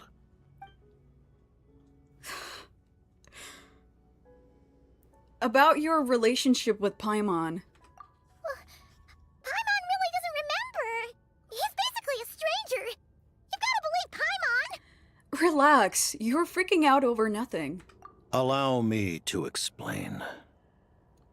The reason Paimon reacted to the anti-Celestia energy developed by the Armory Palace Because she's from Celestia, yeah. is because she comes from Celestia herself. More specifically, she is one of its creations. Mm-hmm. Paimon? A creation of Celestia? Oh, right. I was blinded by anger earlier, but thinking back on it, Renova also said that Paimon is a creation of Celestia, but she lacks Celestia's power or authority. As you know, the lunar fragments in Nodcry were pulled down from the sky using Fatui technology. But the first application of this technology was in Conria over 500 years ago. Yeah, Maestro, I could totally see that. I feel like she might wind up being an AI or something. I used this technology upon the heavens, and the response I received was none other than Paimon descending from Celestia. I presented her to the Vinster King, but he took no interest in this gift, nor did it satisfy him. Paimon then took up temporary residence in my palace until, of course, the arrival of the Cataclysm. So she's more than 500 years old. If she dropped out of Celestia or was given out of Celestia before the Cataclysm, that's insane. That's so... Wait, Paimon's a little confused. You're talking about things that happened in Conria 500 years ago. You're saying Paimon was there for that? That means Paimon's at least 500 years old. But Paimon doesn't remember any of that. Falling from the sky? Being given away as a gift? None of it. Having lived through the Cataclysm, perhaps you too were burdened with some manner of curse. Although, losing your memories would indeed be the smallest price I've ever seen paid. But it's not just her memories from Conria. Paimon doesn't even know how she spent the last 500 years. She only has memories from the past few years. No matter how hard she tries to remember. What was Paimon like back in Conria? Did she know a whole lot because she came from Celestia? Was she super smart? Unfortunately, when you arrived in Conria, your consciousness was like that of a newborn infant. None could say what kind of being you once were in Celestia. During the time you lived in Conria, your personality was no different from how it is now.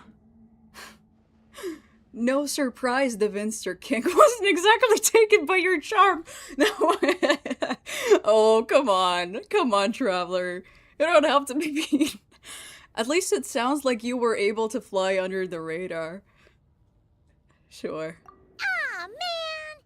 Paimon's plan to get her memories back and become super smart is ruined before it could even start. You know, even though Paimon lost her memories, she still feels weirdly close to you for some reason. That must mean you took pretty good care of Paimon back then, huh? Oh, he's literally Dada. Like, in a sense. Yeah, she did get her memory wiped. Apparently. On the contrary, I completely ignored your existence. I was entirely focused on my struggle against Troptatyr the Wise. Okay, so Dada went to get some milk. But now, as I see it, it is as if you are the only sane thing that survived that era of insanity. And thus, are worthy of protection. Aww. Noted. Man, Paimon's gotta stop projecting friendship on everyone she meets. But, Traveler? Even though you know Paimon's some creation of Celestia now, you still want her, right? You're not going to abandon her? Oh, come on. Wait, can you see my mouse? Oh, you cannot see my mouse. I've been showing my mouse to point and things. I just realized you guys couldn't even see that. But, aw, her little fingers. Aw, Paimon, no. You will be near and dear to us. You're still Paimon to me, Paimon. As long as you're not the heavenly principles, we're good.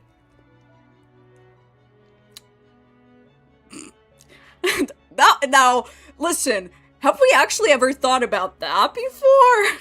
How insane would that actually be? Oh, phew! That's a relief. Paimon's just learning about this too. She's barely even processed it. That would be insane foreshadowing. And also, when did they start sleeping? When did they step into their slumber? Wasn't it, like, during the Cataclysm, post-Cataclysm? Like, yikes. Or was it no? I mean, you know what. Oh no! Talk with Dada is done. Alright. I don't have any more questions. Let's talk about what's next. Thank you for telling me so much. I'm a bit surprised, honestly. I didn't expect you to be quite so transparent with me. Fight against Neep? Oh! Given the circumstances, the Fatui need not hide anything from our allies. Allies? To advance Project Mistleton, we must first resolve our issue with the Ruler of Death. And, if I presume correctly, you have no intention of letting her actions go unpunished either, do you? Nope. That's right. Ever since she said she intends to reclaim Paimon when we next meet, I figured reconciliation was out of the question. Against an opponent of this caliber, deliberating over our allegiances would waste time we do not have. We must join forces unreservedly with whomever we can, if we are to stand anything like a fighting chance. They are gonna join forces with the Abyss sibling eventually. They have to.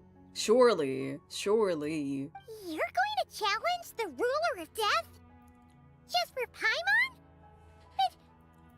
But Paimon's only... No buts. I won't back down when it comes to you, Paimon. Thank you. Oh, thank you. Oh, gee. Now Paimon doesn't even know what to say. Anyway, Paimon's super touched. The Tsaritsa will return in triumph in short order, and the Fatui shall hold internal discussions regarding the enemy. The time for us to meet again will come very soon. Got it. Thanks for your help with Paimon. I'll be sure to look after her for you. There was just one other thing. Well, just a request, really. Paimon really wants to see what this Mistleton thingy you're gonna use against the Heavenly Principles looks like. Of course, Paimon knows it's top secret and stuff, but she just had to ask. It's okay if the answer's no. Certainly you may. Oh, for real? Oh, really? Actually, maybe it's best not to. What if her Nova suddenly pops up again? She might take this chance to...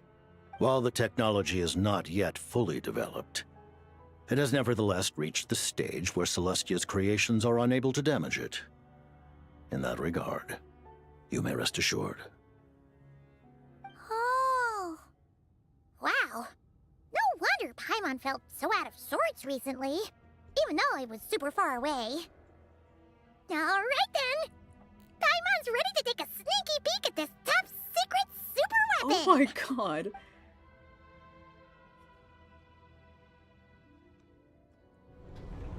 Oh, okay, so it's not just that thing. Ooh. Oh!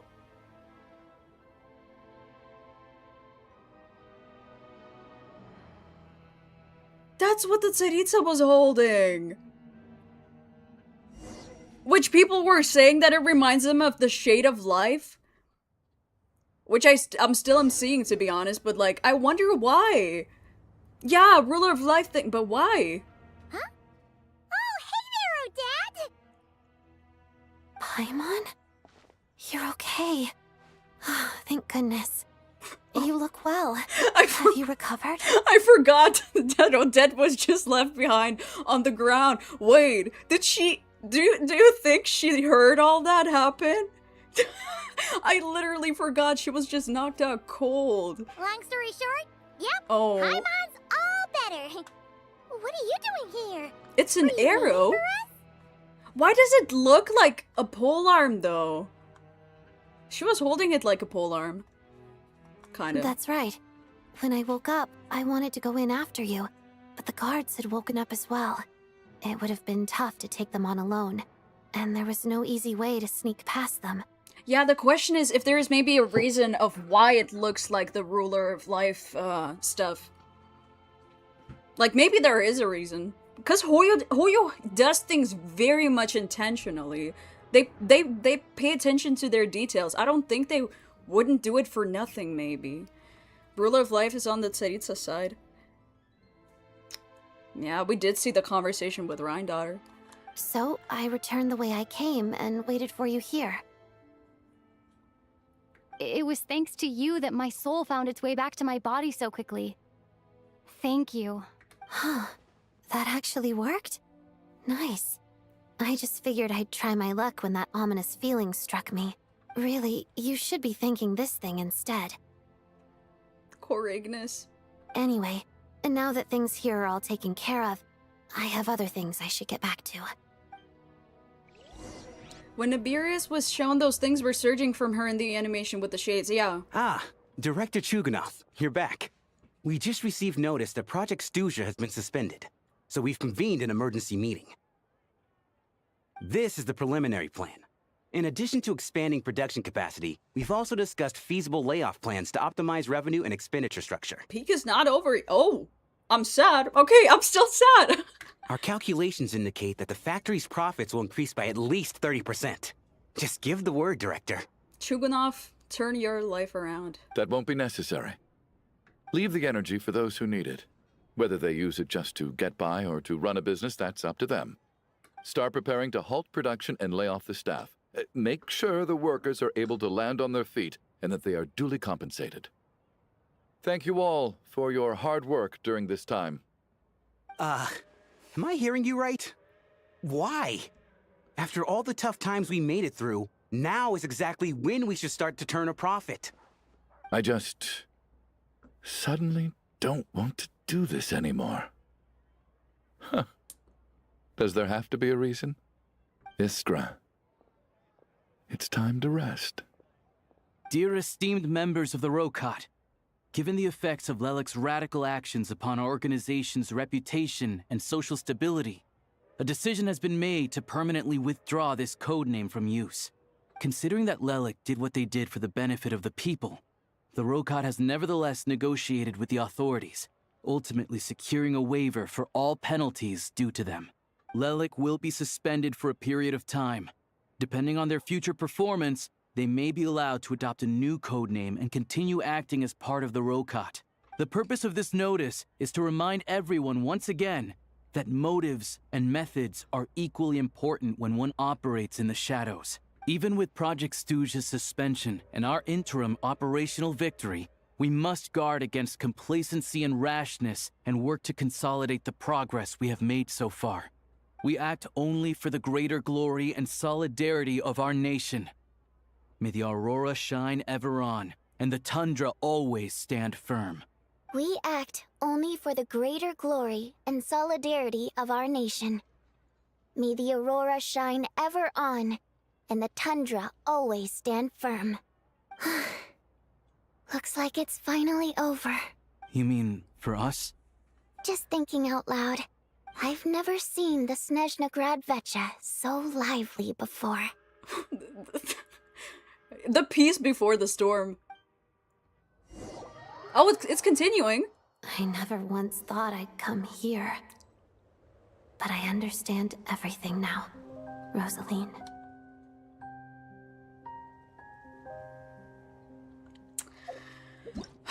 Why would they do this?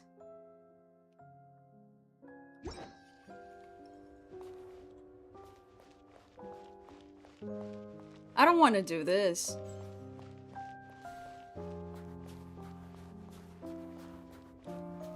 I'm never touching that, moth that's there. What's this?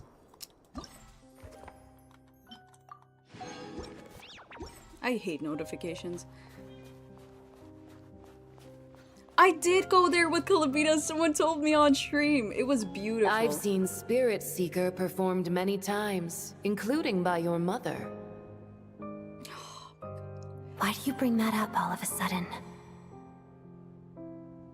Even though the choreography is always identical, every dancer finds a way to make it her own. Oh my god, the walk of despair. So you actually want to talk to me about ballet? I just think it would be a pity if the dance was lost to history. She didn't teach it to you, did she?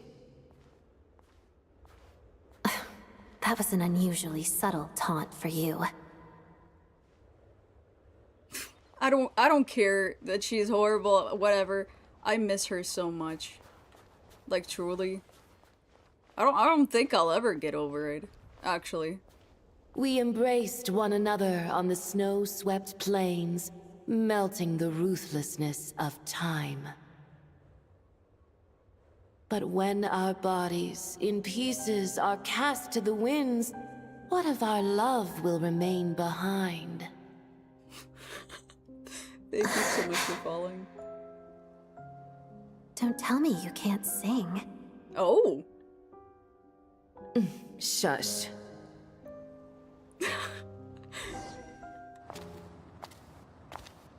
Oh. I understand her hatred. The Fatui robbed her of the life she should have had. I never opposed her dancing. Yet still I became an enemy of her ballet. I'll just keep my distance. Many despise me. I'm used to it. You're certainly not one to shy away from confrontation. But children, they need a different approach. I'm hardly the most maternal figure. Yet, she is a child. In my experience, while a father commands authority, he must still yield to love. You should tell her what you think about her dancing.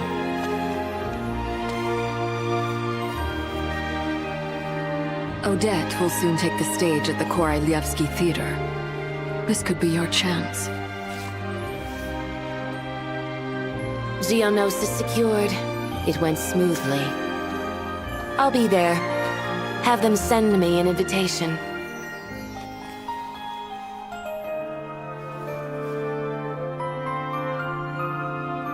Sadly, things didn't work out. Her final words are inside that block of ice. This? Aren't these for monitoring her subordinates? Not yours. This one isn't her witch's flame, but my two worlds' flames. The two worlds' flames can burn away memories. It was my parting gift to Rosaline.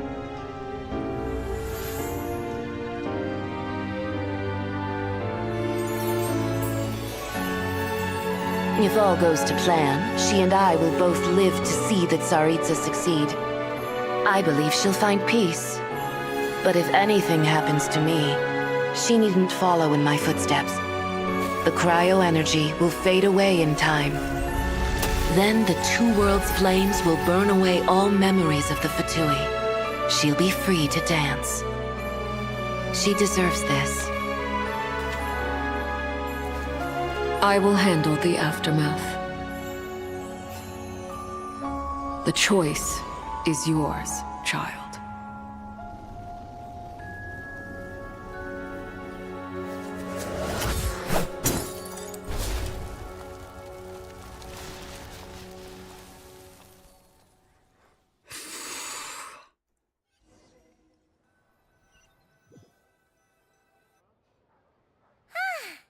Fresh air at last!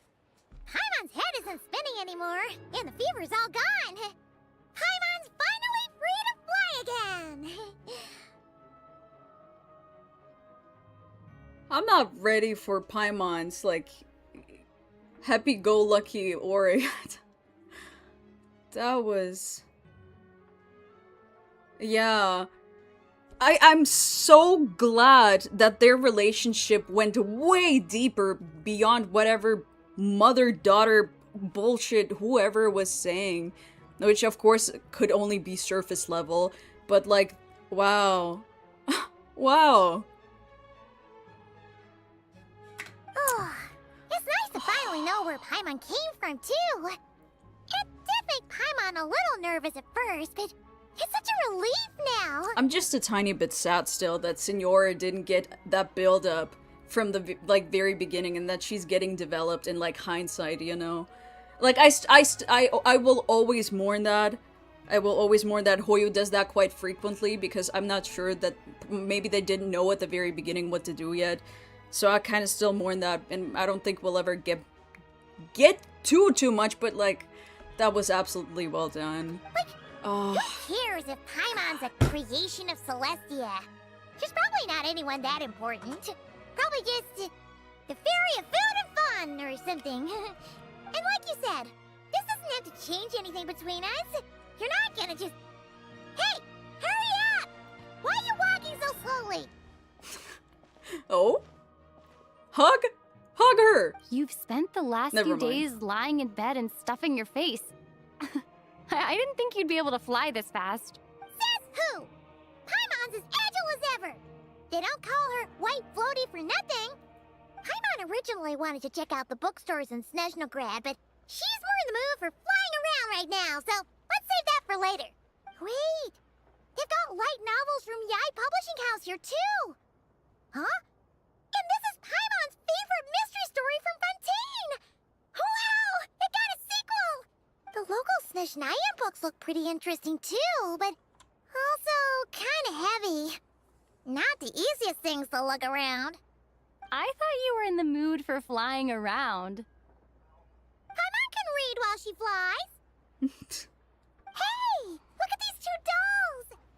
Which do you like better? Oh my god! What do you mean?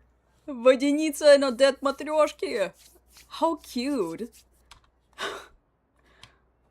Wait, or is it actually? They look pretty damn intact. We get them! Word! Wait, do we have to choose? Or do we get both? I want both. I don't know.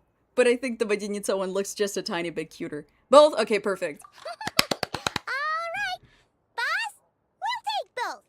Oh! Mom will have the other one. Oh! Oh. I thought we were only getting one.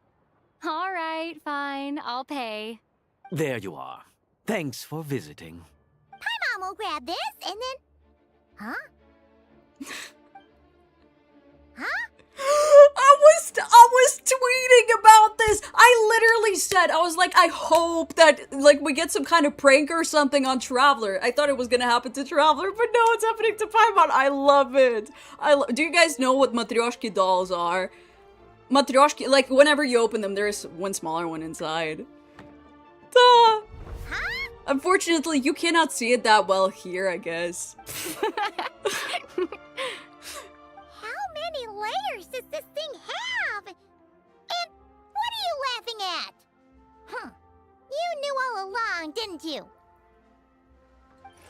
A whole bunch of people are gathered over by the plaza. Hey, look! That looks like Tartaglia! Tonya! Hey, Tartaglia! Is that Tonya?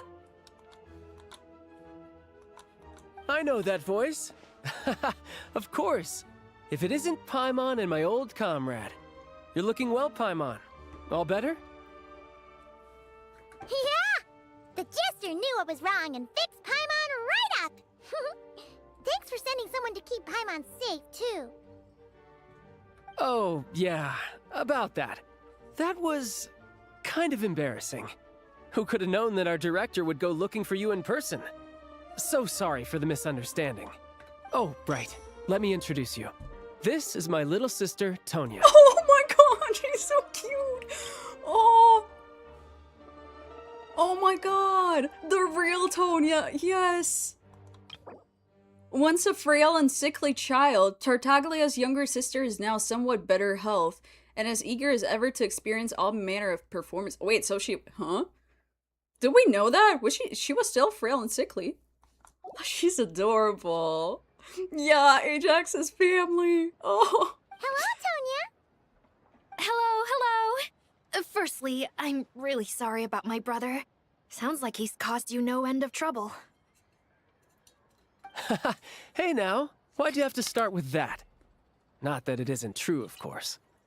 So she's the real Tonya. She said you two didn't manage to meet up at the theater. She waited ages for me, and when I didn't show, she got a little worried and went outside. Wait, you mean you didn't even tell Tonya I'd be going in your place? I know, right? He didn't bother to say a word to me. I searched up and down the city for him, and he only told me about it when I finally caught him at the gates of Glupov. I've been rushed off my feet lately, so I didn't get the chance to go home. I just figured the Traveler would fill you in when she got there. Well, the snow was bad, and you're never late. So I was really worried about you. How was I supposed to know that you'd stood me up? I'm sorry, Tonya. I really am.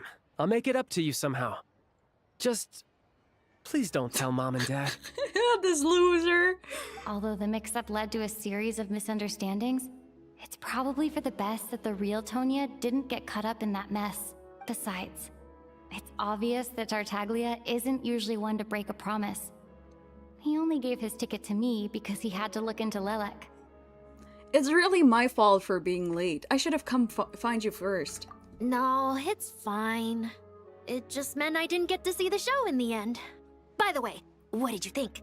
You were one of the first people to see it, you know? Why does the voice sound so familiar for Tonya? Does anyone know who that is?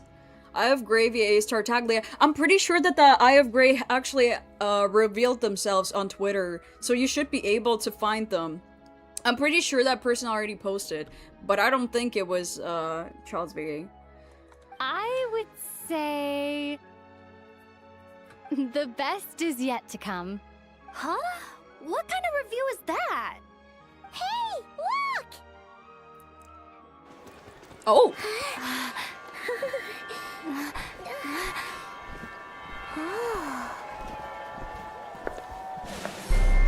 Oh my god!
way! What a perfect way to end a quest.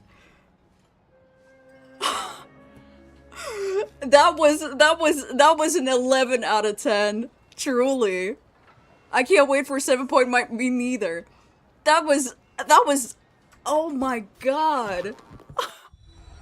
I think I need to rewatch the story immediately myself too. No wonder so many people stopped by today. I understand. I'm gonna be watching someone else play it again too now. If only What there were an double incredible the hours in a day. story. Actually, make that triple. Watch it again? Sure, let me go ahead and do it on my Europe account too. Oh my god. Yeah. Okay, I'm gonna be so honest with you. Because I think most of you guys were probably around for Act 2. For Act 1, not a lot of people were around. And I feel like for me personally also, Act 1, it was okay. Like, it wasn't terrible or anything, but it was only like an, at best, 8 out of 10. Because it's like, it's the introduction, right? It's the Act 1. But the Act 2, wow, whoa, it blew it out of the park. The amount of cutscenes, the amount of changes since the first, like, sorry Odette, but shush. The amount of changes from Conria, from Not Cry to Snezhnaya, that's insane. That was the beginning, like, right. This is how we're starting into Snezhnaya. Aren't they insane? Aren't they insane? I can't. Oh my lord. Dude, I love this game. I love this game so much. Yeah, of course. Yeah, that's why it was like a given. Like, of course, Act 1 is not gonna be as interesting because they're like trying to get you settled into the situation. Although it did have some moments where it was still not bad, right? It was still quite good. But like, compared to Act 2, it was, ah, damn. I don't even know. There's probably people theorizing, but at the same time, I don't even know at the moment what to theorize about. Oh, actually, we can. Like how they're gonna confront Ranova, right? But otherwise, a lot of things have gotten answered already, which is insane. Mistleton and stuff. Act 1 wasn't per se boring. A lot of it was kind of entertaining because you just got to know the characters at first. But it was like, whenever they're trying to give you the base information of like the conflict with energy, right? Why the Tsaritsa was, how the people were suffering at the hands of the Tsaritsa in Project Suja and stuff. It's like, yeah, right. Like they have to narrate that so you know what's going on, but it's not as cool as all of the action-based stuff. But it's not also completely boring. Like I'm saying, like 8 out of 10. I gave it a 7 out of 10 first, but I feel like that's very harsh for a beginning quest. As a lore skipper, I didn't skip Act 2, I want Act 3 now. You and me both. I wish I could tell you what Odette needs, but I'm not really, like, I don't keep up with that kind of stuff in Genshin. I'm gonna be so honest with you, so I couldn't tell you. My best advice to you, please go ahead and look up kuchingmains.com.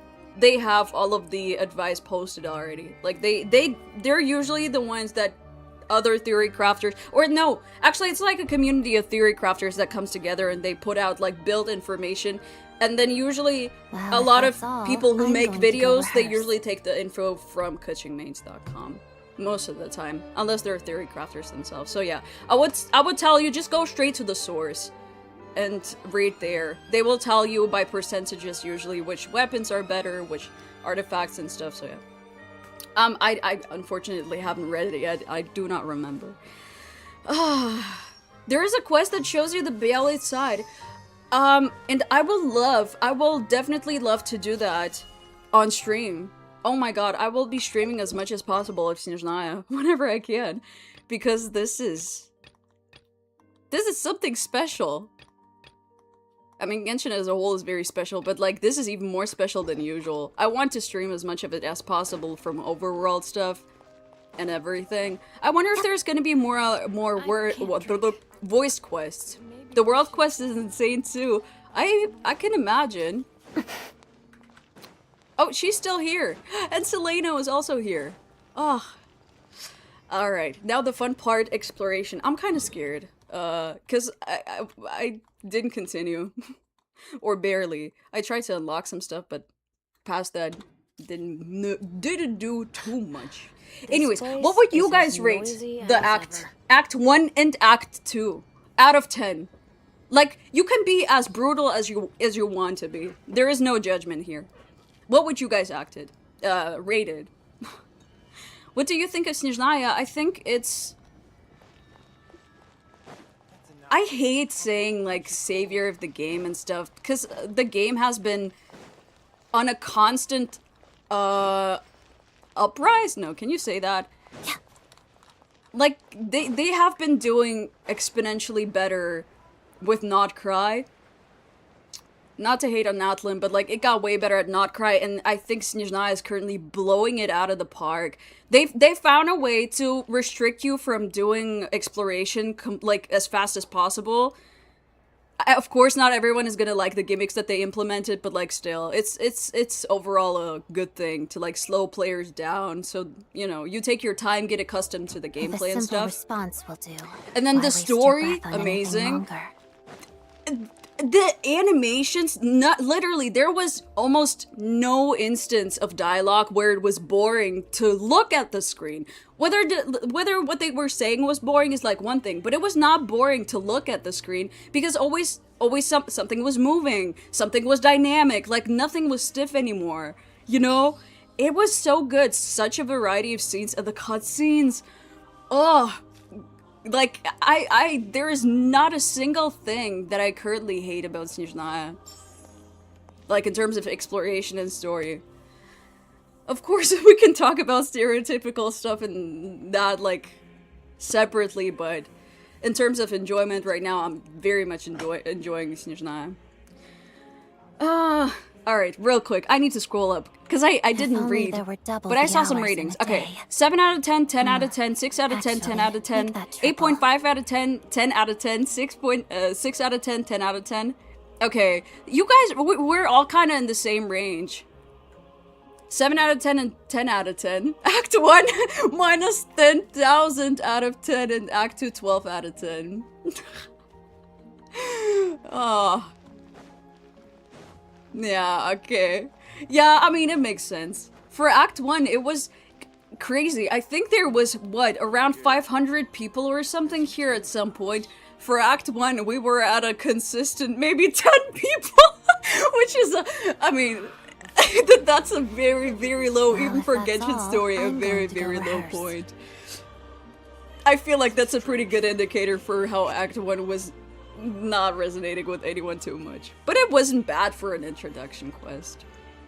I liked Act 1. I liked it because you could meet, like, the characters and stuff. Like, Odette got introduced. Alyosha got introduced. Vadenica was not introduced. Was it boring? At times. At times. Overall, I would say no. But it does not come close to Act 2. Like, it's not even comparable at all. That's the thing.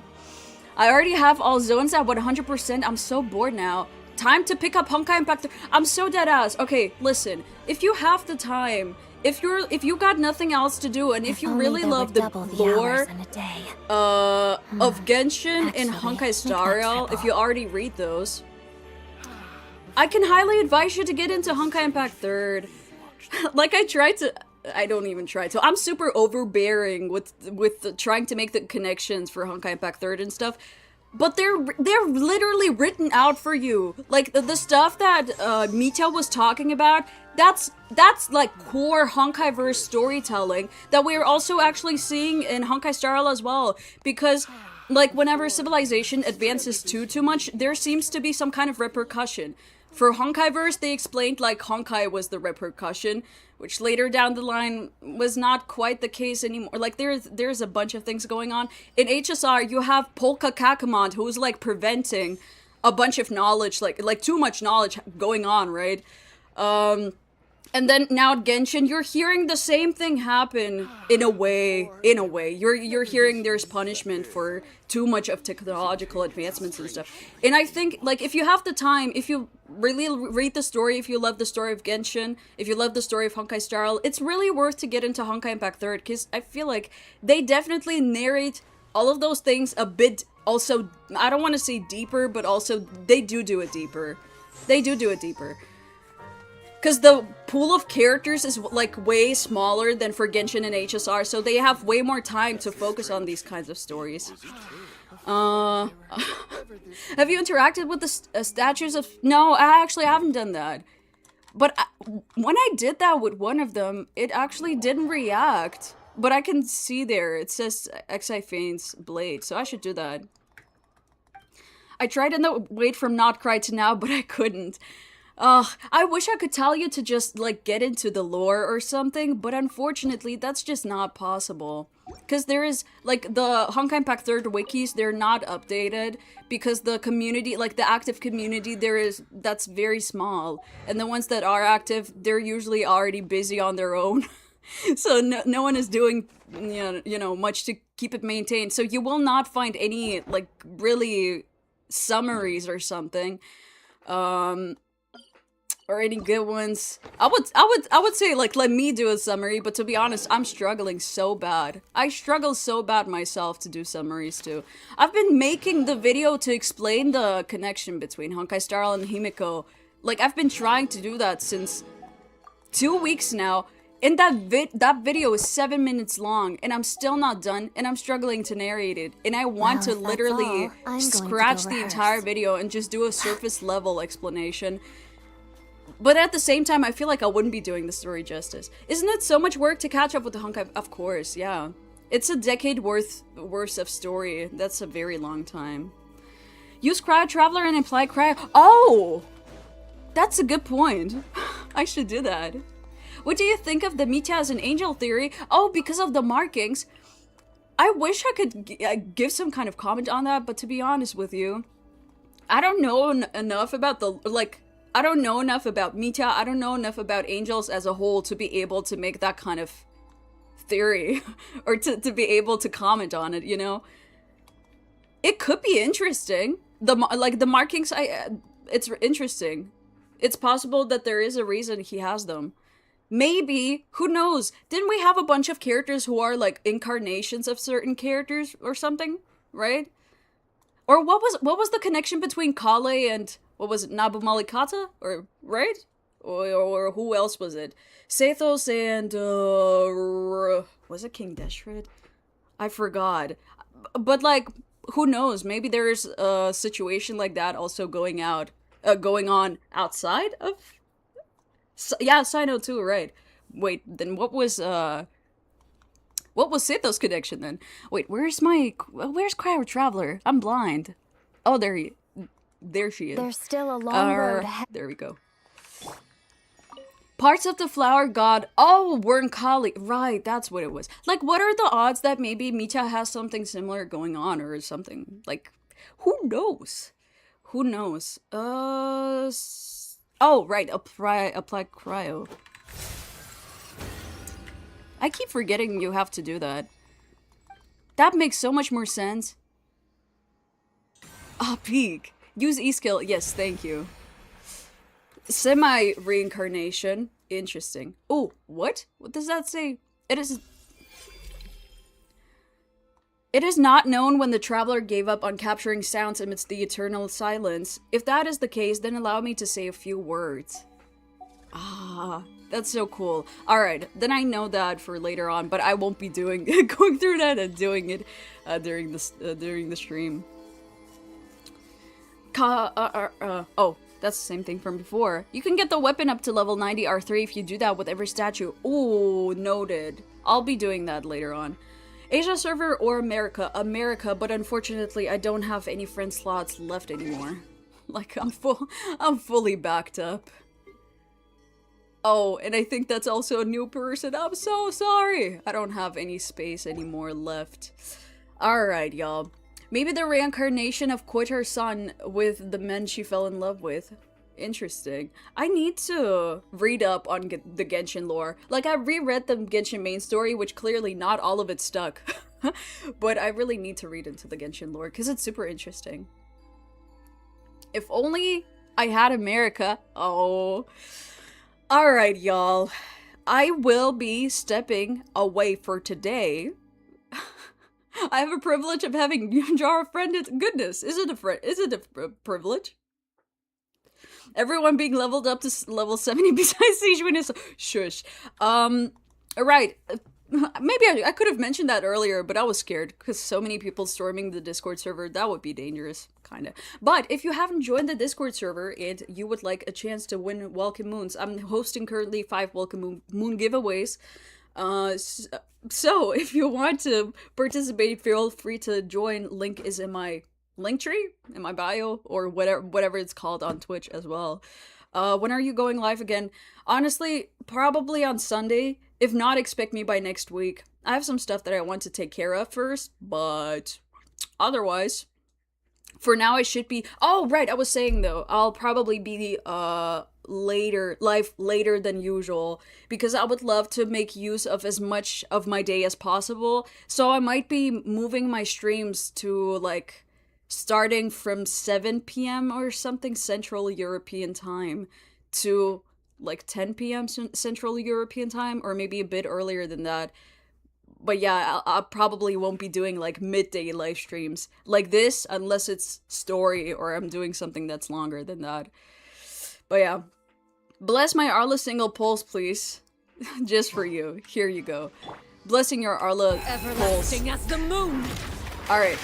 Oh, she's glitching. All right. Thank you guys so much for stopping by. This was so fun. I've really enjoyed it today, except for the people who apparently were trying to spoiler me. So I'll be probably opening up mod recruitment very soon. If you would like to, help out, hey, I mean, have some power. No, I don't know. Okay, thank you guys so much for stopping by. Bye bye. It's been very fun. Have a good rest of the day.